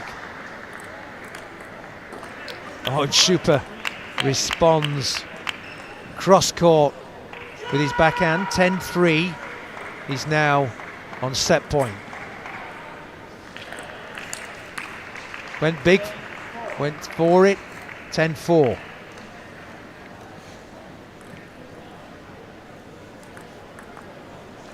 There's the lob. Toledo successful. Schuper couldn't reach. 10-5. Still 5 set points. There's his lob and out of reach of Toledo, who couldn't get across, and 11-5. Schuper seems quite quietly confident.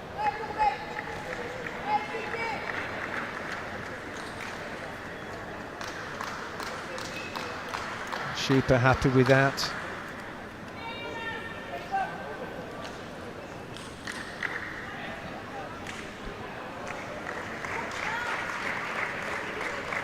One more game to play in the wheelchair category after this one, where Federico Crosara from Italy will meet Alexander Yelyk from the Ukraine in men's class 2.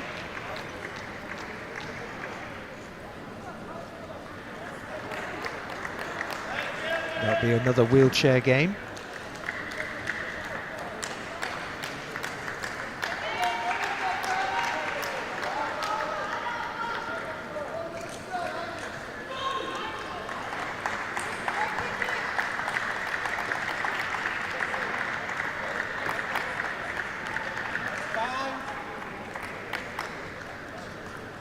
Schuper awaits his opponent.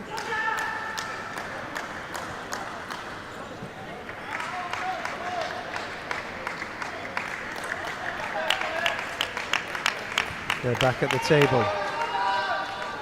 Work to do here for the Spaniard.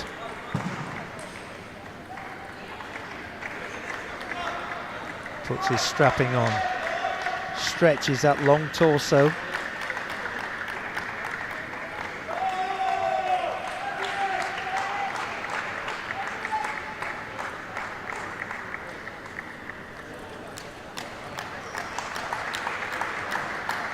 Schuper being made to wait. Everybody's ready. First blood again to Schuper.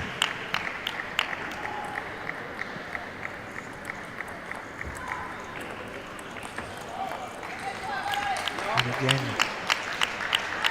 Toledo couldn't make it good there. He had the opportunity. Hits into the net, goes down 2-0. And now 3-0 with an unforced error.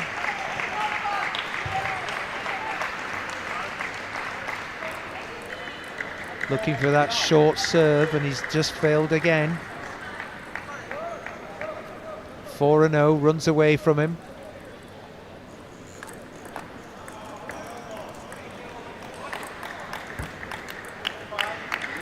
Nice little lob there from Schuper. 5-0 he leads. Seems to be taking command of this game. 6-0 now. Toledo just unable to respond. First point for Toledo. Schuper with his backhand into the net.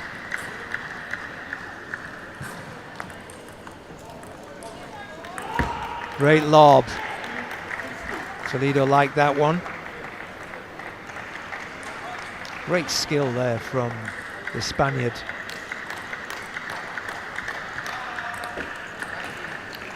And Schuper fortunate with that. Goes 7-2 up, 8-2 up now. Toledo needs to serve. This set running away from him as well. The lob, but this time Toledo gets it. Bit deep there from Schuper.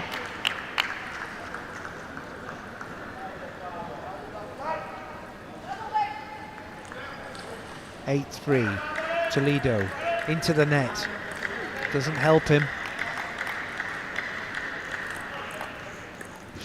Schuper couldn't get the angle there back.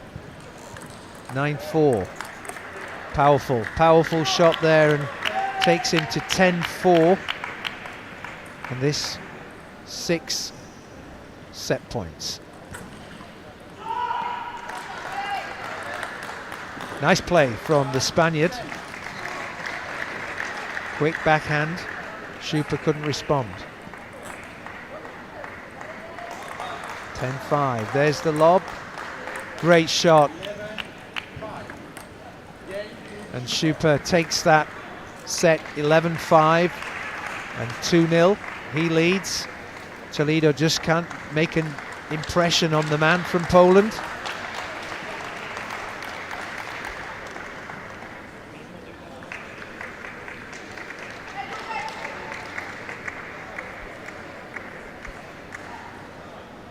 That was a quicker set there, just 4 minutes in length, and Toledo needs to find a way of getting through this player, but Schuper has remained quite consistent in these 2 matches. 11-5, 11-5, makes fewer mistakes.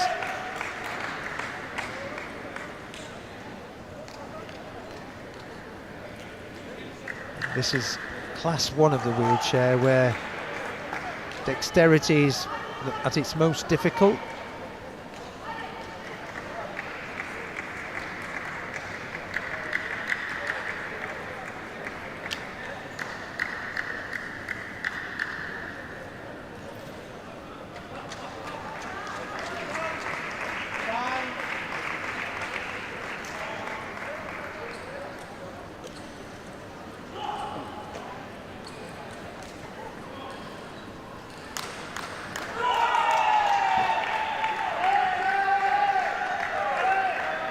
Players returning to the table.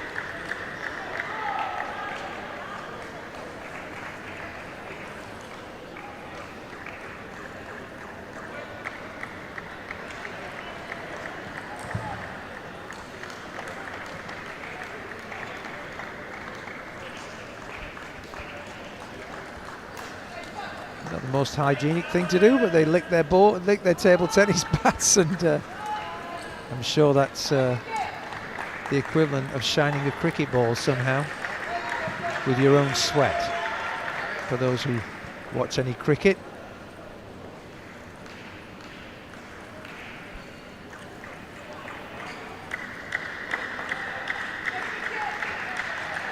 Schuper quite expressionless, in control of this game. 2-0 he leads.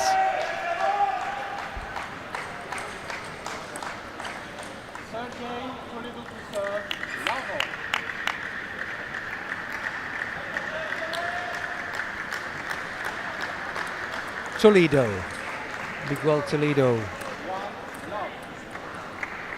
gets the first point, and he needs to win this set.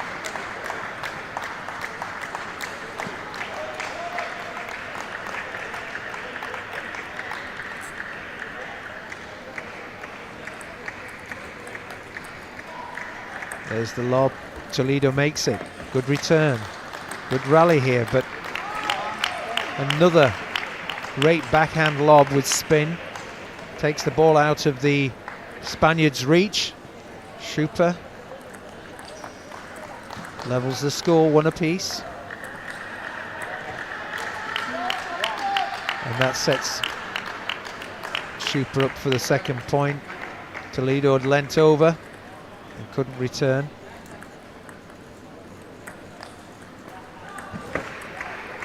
Deft lob there from Schuper, just out of the reach of Toledo.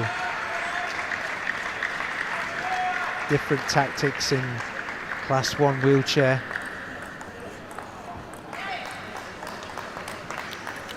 Toledo couldn't get that. Looking for the angle. Schuper 4-1 up.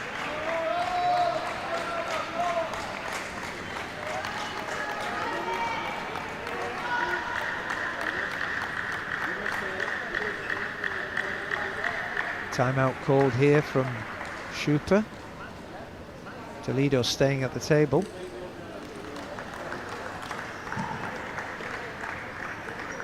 Drinks coming on.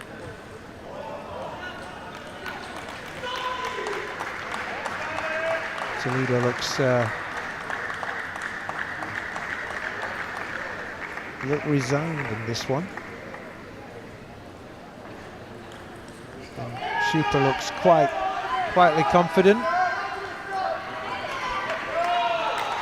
In fact, he seems to be watching the other game at the moment.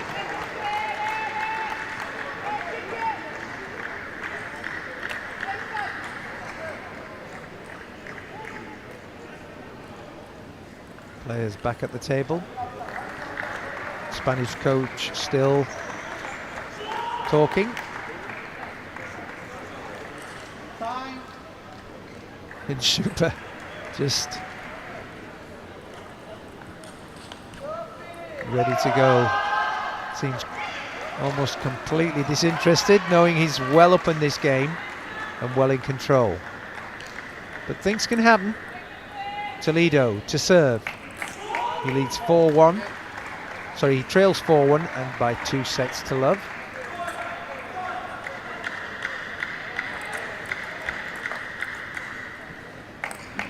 Gets a point, 4-2. Service from Schuper. Goes to that corner. Well responded by Toledo. 4-3.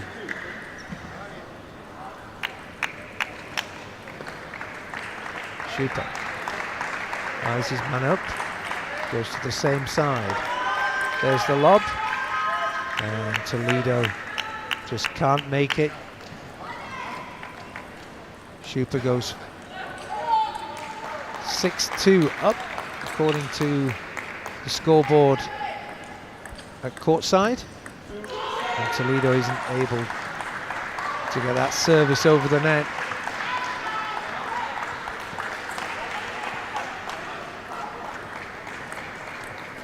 Does that time and gets the point. 7-3. Schuper with the serve. That looked as if it was out.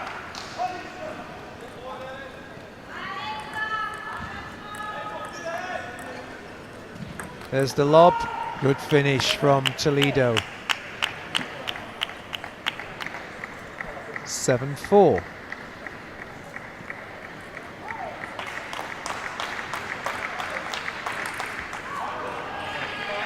Top of the net from Schuper, goes long.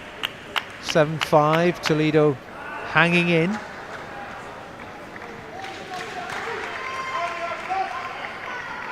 got a couple of serves now.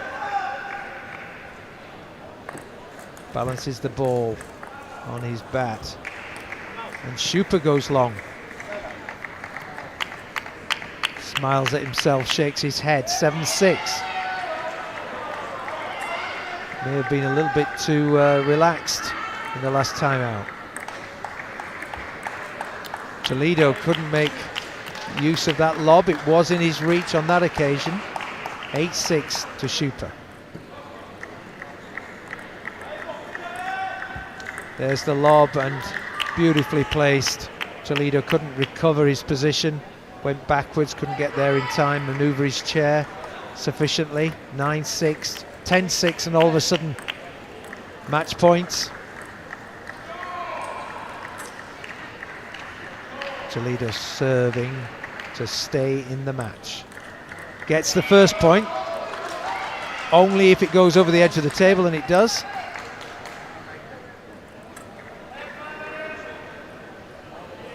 We'll use the same tactic and gets the edge of the board.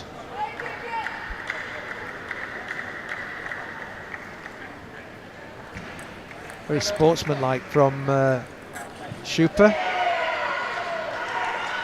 10-7. Doesn't get it this time. The point goes to Schuper. Toledo couldn't make the serve, and that's a 3-0 victory for Schuper from Poland against Miguel Toledo from Spain. They shake hands, and that game's well in the bag for Rafał Schuper of Poland. And our next match is due on at 7:30 this evening. It'll be our final game. So we'll be expecting Federico Crosara of Italy and Alexander Yelyk from the Ukraine. And so we'll be back to you in about 15 minutes' time.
Welcome back to the English Institute of Sport, and my name is Yuri Matish, and I'm joined by the Irish team manager and coach Gavin Maguire.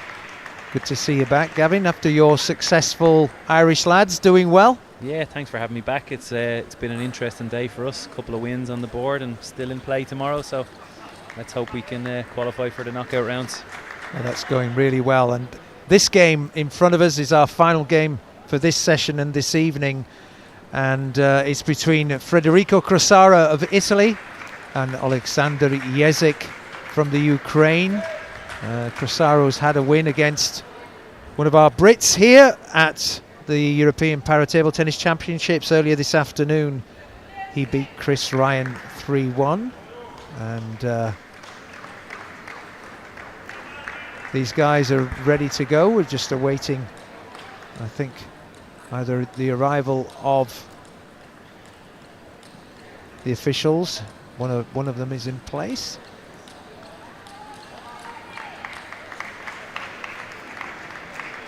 So good wins for your Irish contingent. One expected, one not expected. Yeah, one good one for Colin Judge in the men's class 3 earlier on. He defeated Alexander Ogren from Sweden, one of the top 10 players in the world. So really good to get over the line, 11-9 in the last set. Big confidence booster for him, and a good chance to win his group now.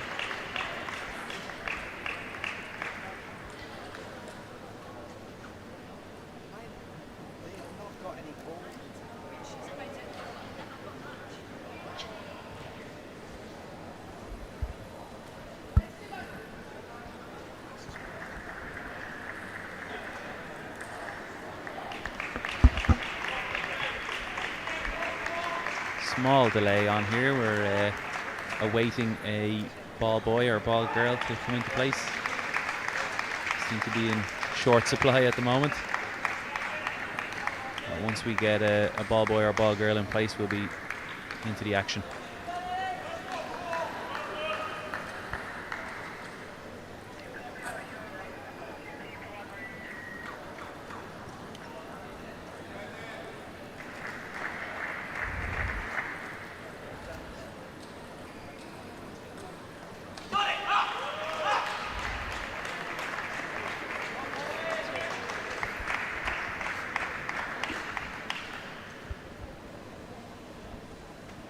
Two players waiting patiently here. They are indeed, and especially for the last game of the evening. These guys want to make the 8 o'clock bus home. Indeed. But it's been a good day of competition. Things have gone smoothly so far.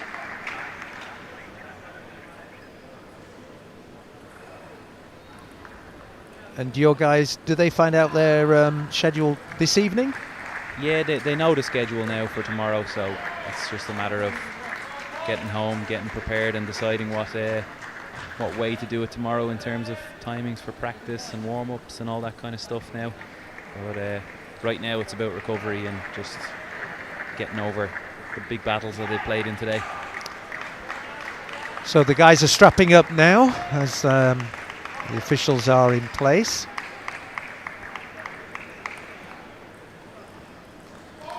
And what lowdown do you have on either of these two players, Kevin? Alexander Yelyk is a player I've come up against a few times with in coaching terms. Very strong in class 2, quite a few gold medals to his name. Defensive on the backhand side, tries to play more topspin with his forehand. And I think he'll be the favourite here today, but Crosara ranked number 10 in class 2, so he's no pushover either. So Crosara with serve.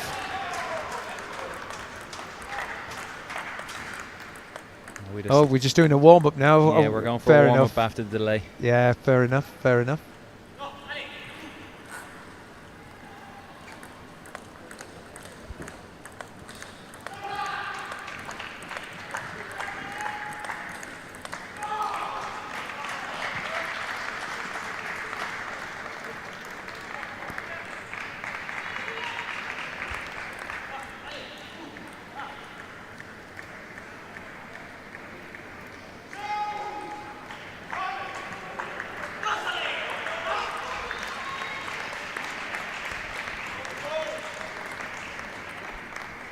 Ukrainians seem to have a pretty decent squad of para-table tennis, and in fact para-sports. They've been pretty strong for a number of years now across Paralympic sports. Yeah, they have a large contingent here and almost a player represented in every class. That's quite strong, and probably led by Alexander Diduk in the men's class 8, #1 in the world and one of the best para players out there.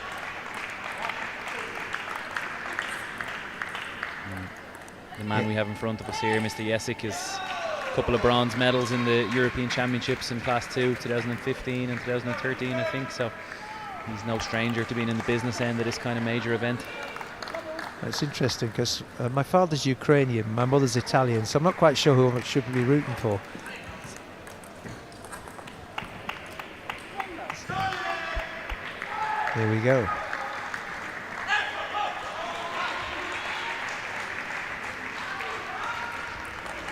First point on the board for Yelyk.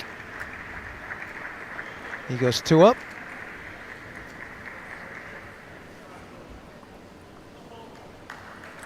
Crosara to serve.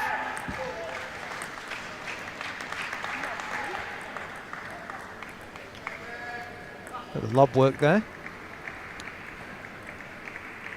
Yeah, we've been seeing that all day today, really. Players getting those high balls and angles to try and exploit the opponent and their inability to reach the shorter balls on the table.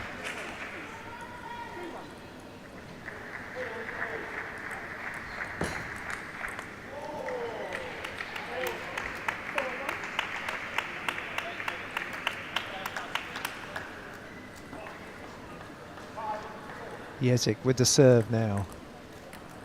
Long there from Crosara. Aiming for the angles there, going for the corners. Yeah, it's fine margins really here. What can look like a really poor unforced error, 1 millimeter in a different direction, and it's an amazing angled shot.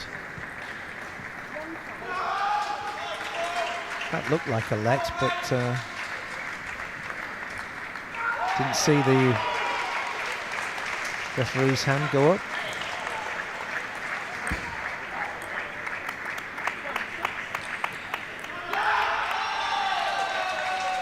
At the moment, Yelyk leading 6-1, making easy work of it so far. And there's a good serve from Crosara.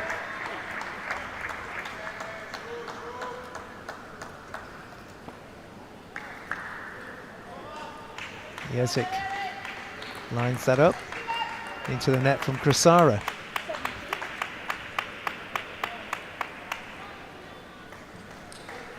Been a long day for these guys. They played earlier this afternoon and waiting a few hours to play your next game. It's a waiting curve, isn't it? I mean, you're actually here at the venue. You're not going back to your hotel, so.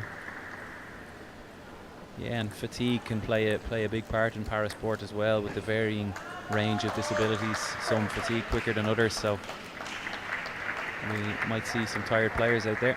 Crosara coming back into it, 4-7 he trails, but he's got the serve. Nice shot there from Yelyk, deep in the table.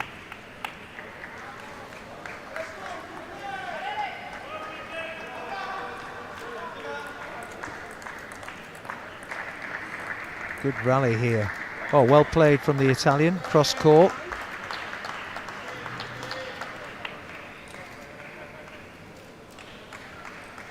Back to within 3, Yelyk has the advantage. Good return, coped with the touch from the net as well, so Yelyk 5-9 up, streaking ahead.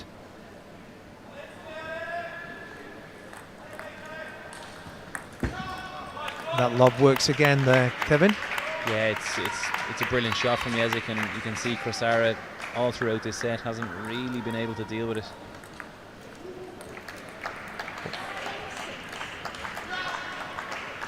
So still match point for Yelyk. He leads 10-6.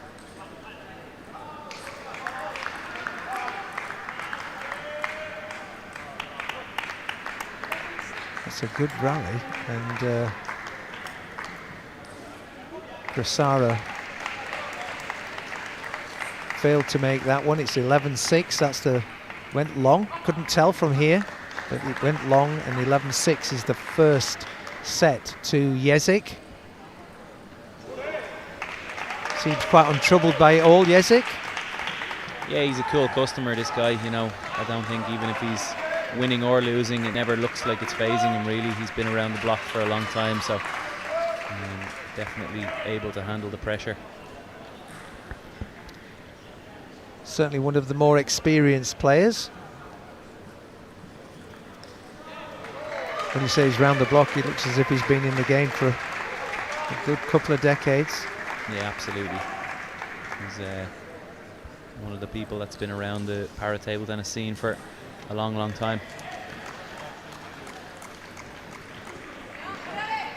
I would imagine being scheduled so late in the day, does it allow you to have a little bit of a rest in the morning, or are you potentially going to be scheduled back at 9 o'clock? There is potential that you could be in at 9. I mean, most situations the organisers will phase it out that the men's class 2 now will be a slightly later start in the morning, but it's not to say that there's no chance of a 9 o'clock start in the morning. Well, all eyes on the draw then later on.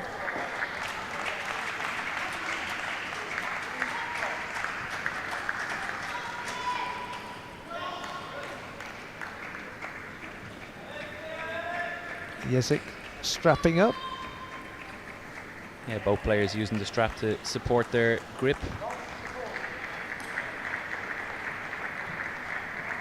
Is that just tape or bandage, or? It's kind of a stretchy tape. I'm not sure what the technical term would be, but it's a stretchy form of tape that they can then stick together, and it just provides them a bit of stability with their grip if they have issues. Well, Yezyk's got the longest piece of tape I've ever seen, so... Yeah, this wrapping is going on for a while. He's like a boxer. I know.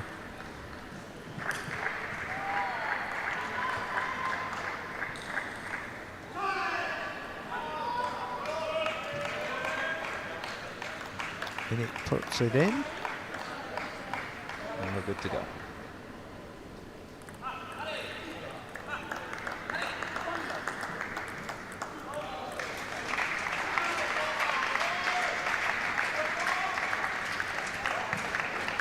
And that gentle serve there. Yelyk unable to reach. Yeah, a couple of times Crosara's won with that now. Might see it a little bit more often.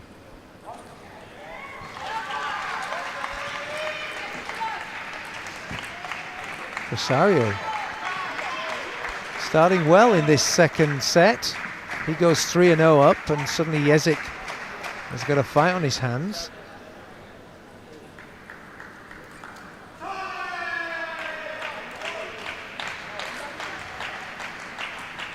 Serves. Good point from Yelyk. But the rallies are certainly no, there's real substance to these rallies now. Crosara's getting into this game.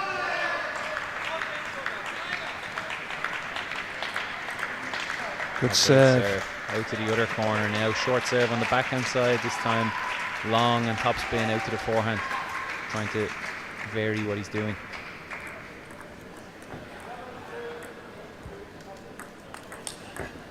Oh, great block. Wow. Maybe a little bit of luck involved, but you need that. He's opened up a 5-1 lead. Crosara coming back into this. Just a bit long with that one. 5-2.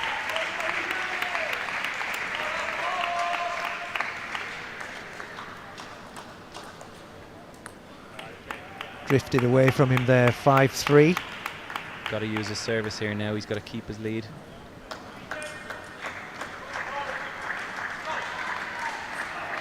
And the ball, they have to, for the serve, it still has to be 6 inches up. Yeah, 6 inches up, and it's got to be flat in their hand as they're tossing. Obviously, there are certain players that would have issues with their fingers, but if there are no issues, it's got to be straight in the palm of the hand, and then a 6-inch toss. Crosara skillfully gets that serve over again. Wide serve though. I think they're complaining here that it was a wide serve. The serve has to go off the end line. So I believe we're going to have a let serve here if I know my stuff. Discussions with the official. It is a let serve. 5-4 the score remains.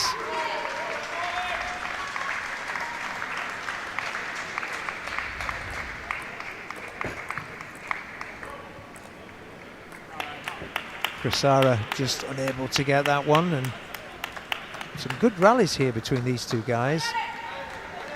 It's 5-all. Yelyk coming all the way back. Now takes the lead 6-5. Just when he was in trouble, he hits the next 5 points. Good response from Crosara.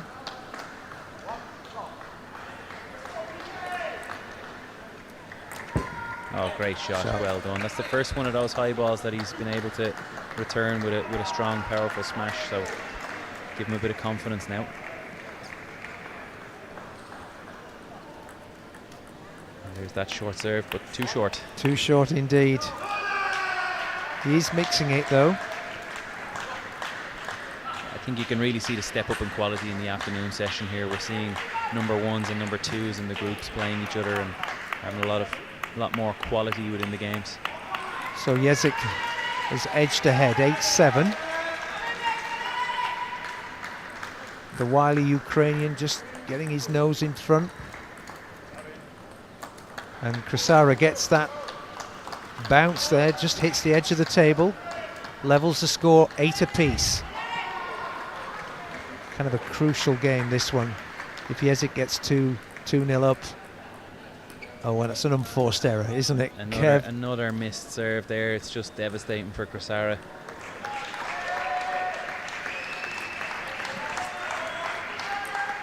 Oh, good recovery. Though. That's a great shot. I think you're dead right. Yuri really needs to get this set on the board if we're going in 2-0. I think Yesic's looking good, but 1-1 anybody's game. Great shot from Crosara. And suddenly he has that set point. 10-9 he leads. Composes himself. There's the lob. And makes it. So 1 set all now between the Italian and the Ukrainian. Did well to come back there after a couple of unforced errors on the serve. Showed a bit of mettle there to stay in and win. That's setting this game up nicely.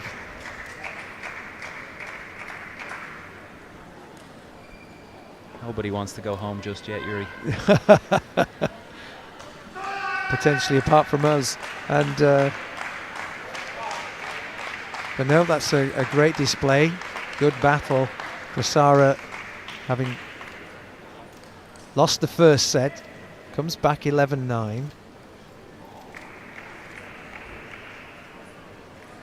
Yelyk looked untroubled, but quite a few errors in that second set. Yeah, you could see there was signs there that Crosara's got a game inside him that he can play. If he can play, he's got a chance to win here. It's just a matter of maintaining that game, maintaining that level that he showed throughout that second set. It's fair to say that Yelyk would be the more stable player, but Crosara's certainly got a good level in there.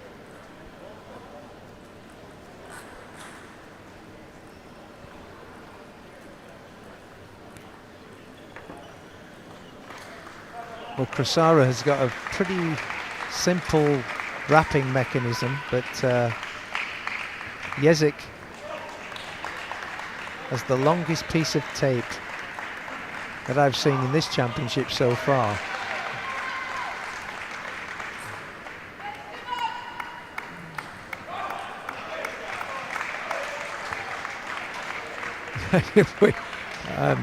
We should put this to music, actually. It'd be quite interesting, but think he borrowed this off Alexander Usyk. He did. He did.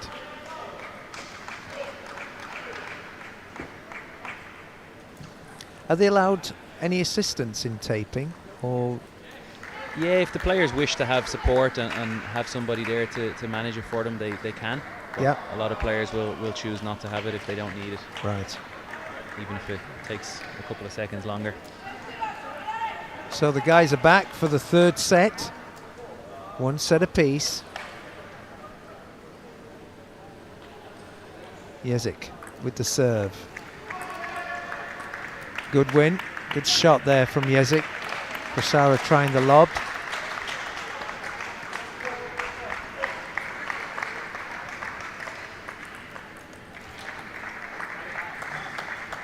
Yelyk goes long on that one. Surprising error there, really, right on his backhand, right in the distance where he wants it, and unforced error. And another one, right in the middle of the table. And Crosara 2-1 up.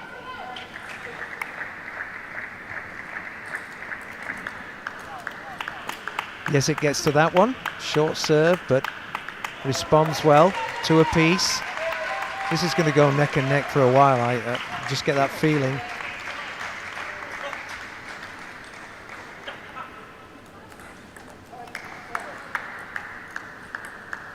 Lovely shot there.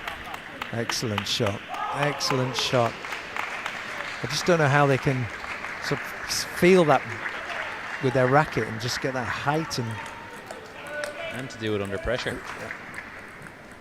Oh, he got the look of the net there, and Yelyk just 4-2 up.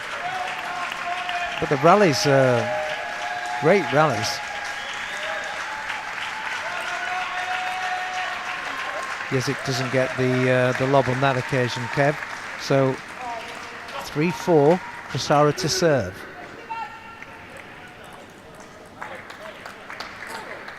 Four apiece. Yelyk making errors more often than you think, and yeah, it's maybe just that thing that we spoke about earlier with fatigue. You never know if there's a little bit setting in here for Yelyk. Gets the kill on that one. Gets his nose back in front. Yelyk 5-4.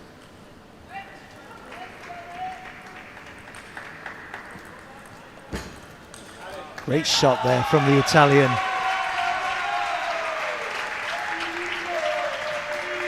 Five apiece.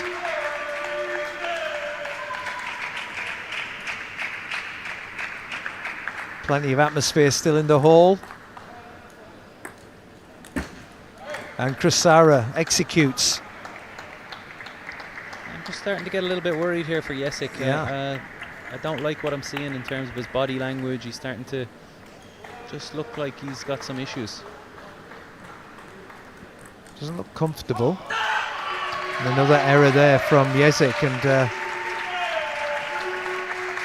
not calling it a timeout or anything at the moment, is he? Just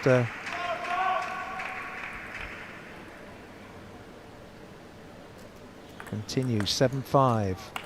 So that gets a point back. 7-6.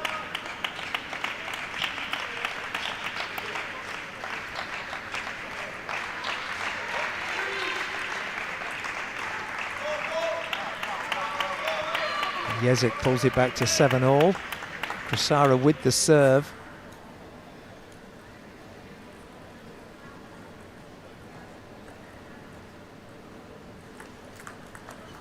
Good return there from Yelyk, and he's turned it back on again. Now 3 points direct in a row. Crosara with a couple of errors. He's a very unemotive looking player, and Yelyk is just stoic looking. 8 apiece. These guys are going to the wire.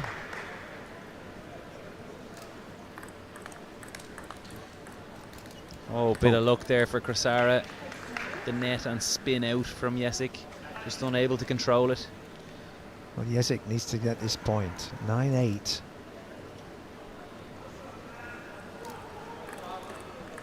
He gets it. Levels the Good serve. game. Good under pressure, Yelyk. Doesn't really change what he's doing at any stage. 9 apiece. Ooh, Just long. goes long. And fired up Crosara, gave a little fist there. Going 10-9 up. Set point. Indeed. 10-9 with serve. Having been 1 set down. Short serve, tried again, but not short enough. Yelyk Yep. able to just put it away. Made it look easy.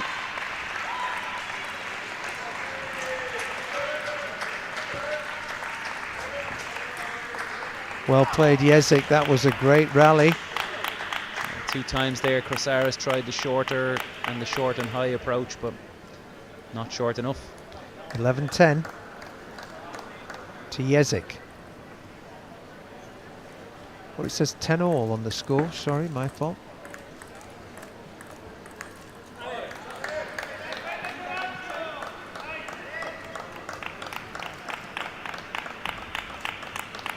Now Crosara is in ahead, 11-10. Getting ahead of myself.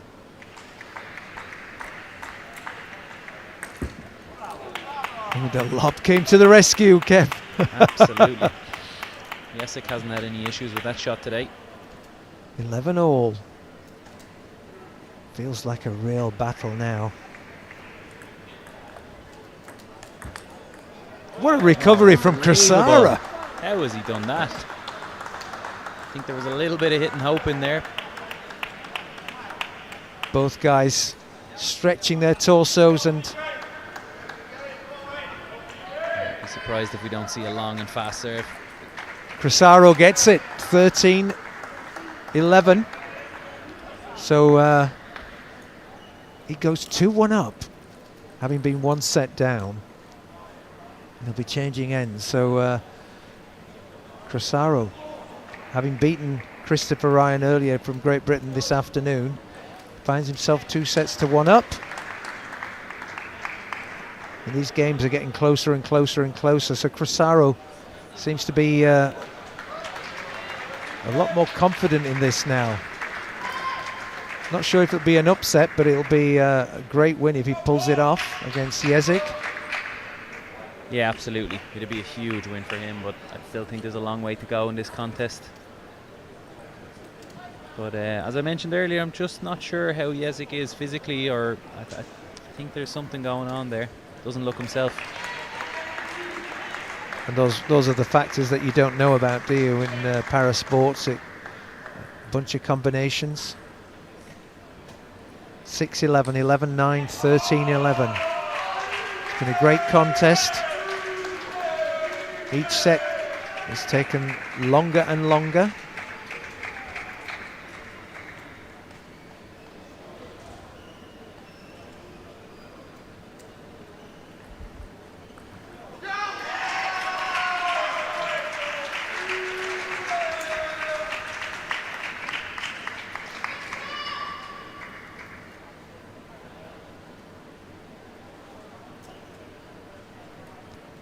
Yelyk with a long list of medals to his name needs to fight back and win the next 2 sets if he's to take a stronger place in this particular pool. Yeah, and surprisingly enough, Yesyk's ranking doesn't really reflect the player that he is. He's been slightly inactive on the tour for a couple of years and playing less than usual, which has seen him fall out to number 17 on the ranking list. But in my books, he's favourite here, even though Crosara is number 10.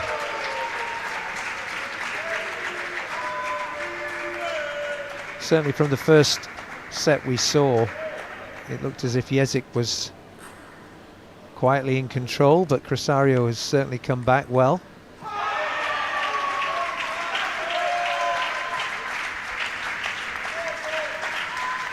Just got a bit of noise there in the crowd coming as Paul Karabatic plays next door to these guys. Yep. The home fans supporting. Indeed. Still here. Yelyk takes the first point.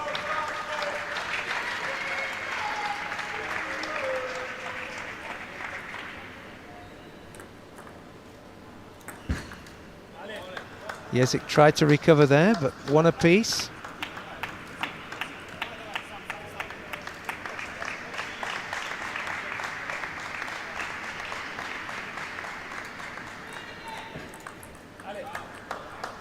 That's an unusual error there. That sort of Yelyk is just struggling to get shots back that he would normally look as if he would get back. These shots are right within his range. There's no real reason for him to be making those mistakes.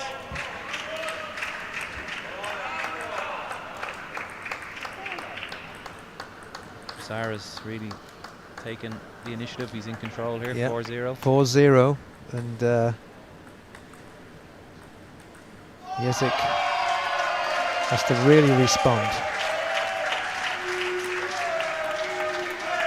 It's his first point.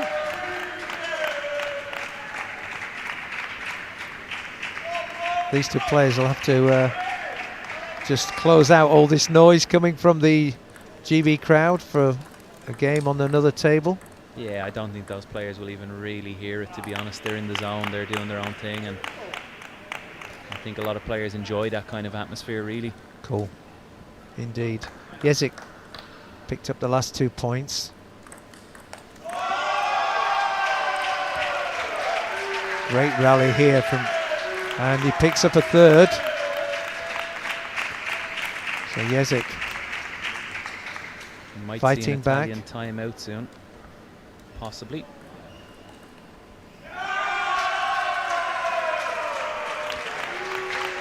So Crosara lets a 4-0 lead slip, and suddenly it's 4-all.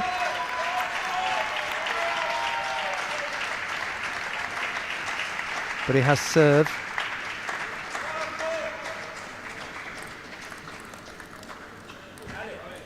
Did that touch the edge of the table? I couldn't tell. Don't think so. No. That went to Italy there. Crosara 5-4.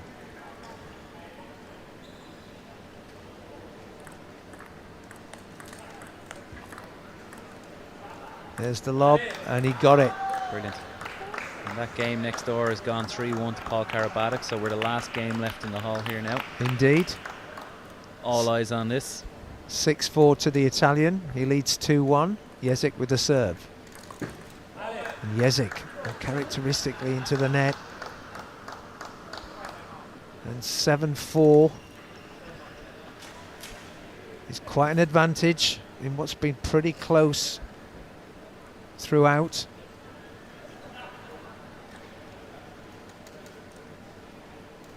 Yelyk unwinds. Timeout's been called. Timeout for Ukraine here. Yeah. Yelyk's going to get some advice. He can make some changes and come back into the game. It's a crucial stage, isn't it? He just doesn't seem to be able to get going. It looks like the Ukrainian coach is telling Yelyk here that he's maybe being a little bit too passive. Needs to be aggressive with his shots. Certainly looks that way anyway. Yeah. It's certainly been different from the first game he came, from the first set he played. He seemed to be much more fluid, and it's as if doubt has entered, or he might be in pain and struggling. But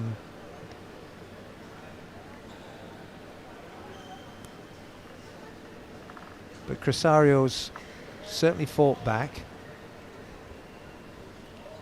and he's justifying his higher ranking at the moment.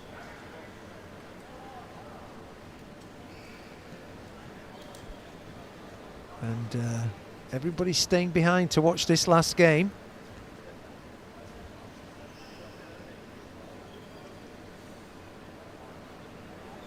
So many rituals that these players go through. Your favourite one happening now with the Absolutely. strapping up. Yeah. There must be quite a degree of discomfort for him to unstrap, but then again he needs to wheel his chair, so he has to unstrap, doesn't he? Yeah, absolutely. And that's why you would see some players in maybe class 1, they would have someone there to wheel them to the coach so that they maybe don't have to unstrap, or they can take time doing it.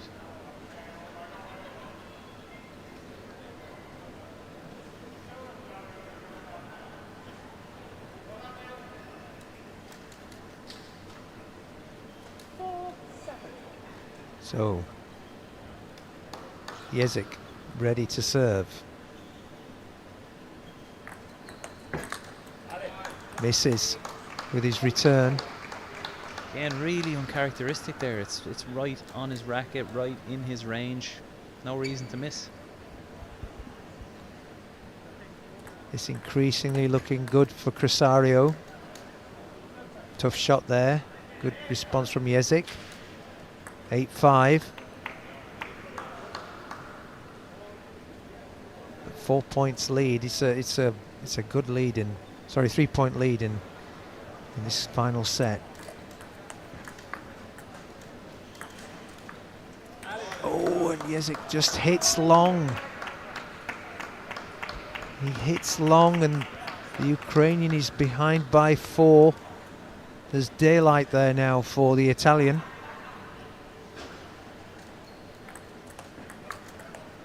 Yeah, it's a bit more like it. Those balls right in his range a little bit stronger. But he's really got to go for it now, hasn't he? I mean, he's done it again. There's a much quicker shot. Well, you can see now he's doing what his coach asked him, you know, long and fast service, follow up with a strong attack, and he's favoured in the point every time.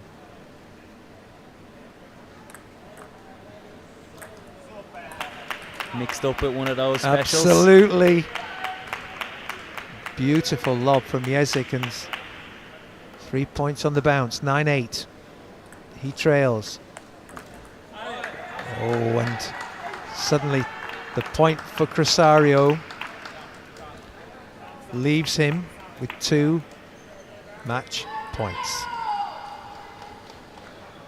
Yelyk with the serve. Oof. The flick of the net, and that's it.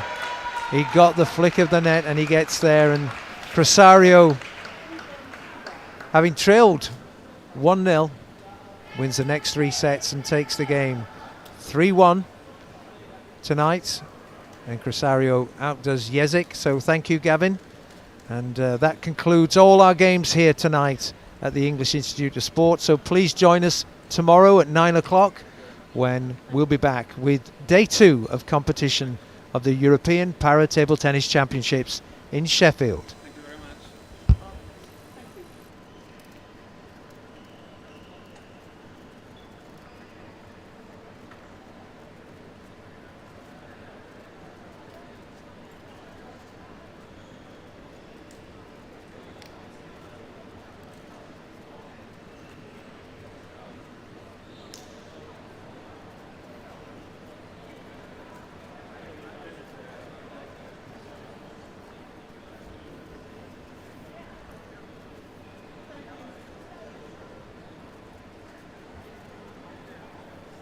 That's it.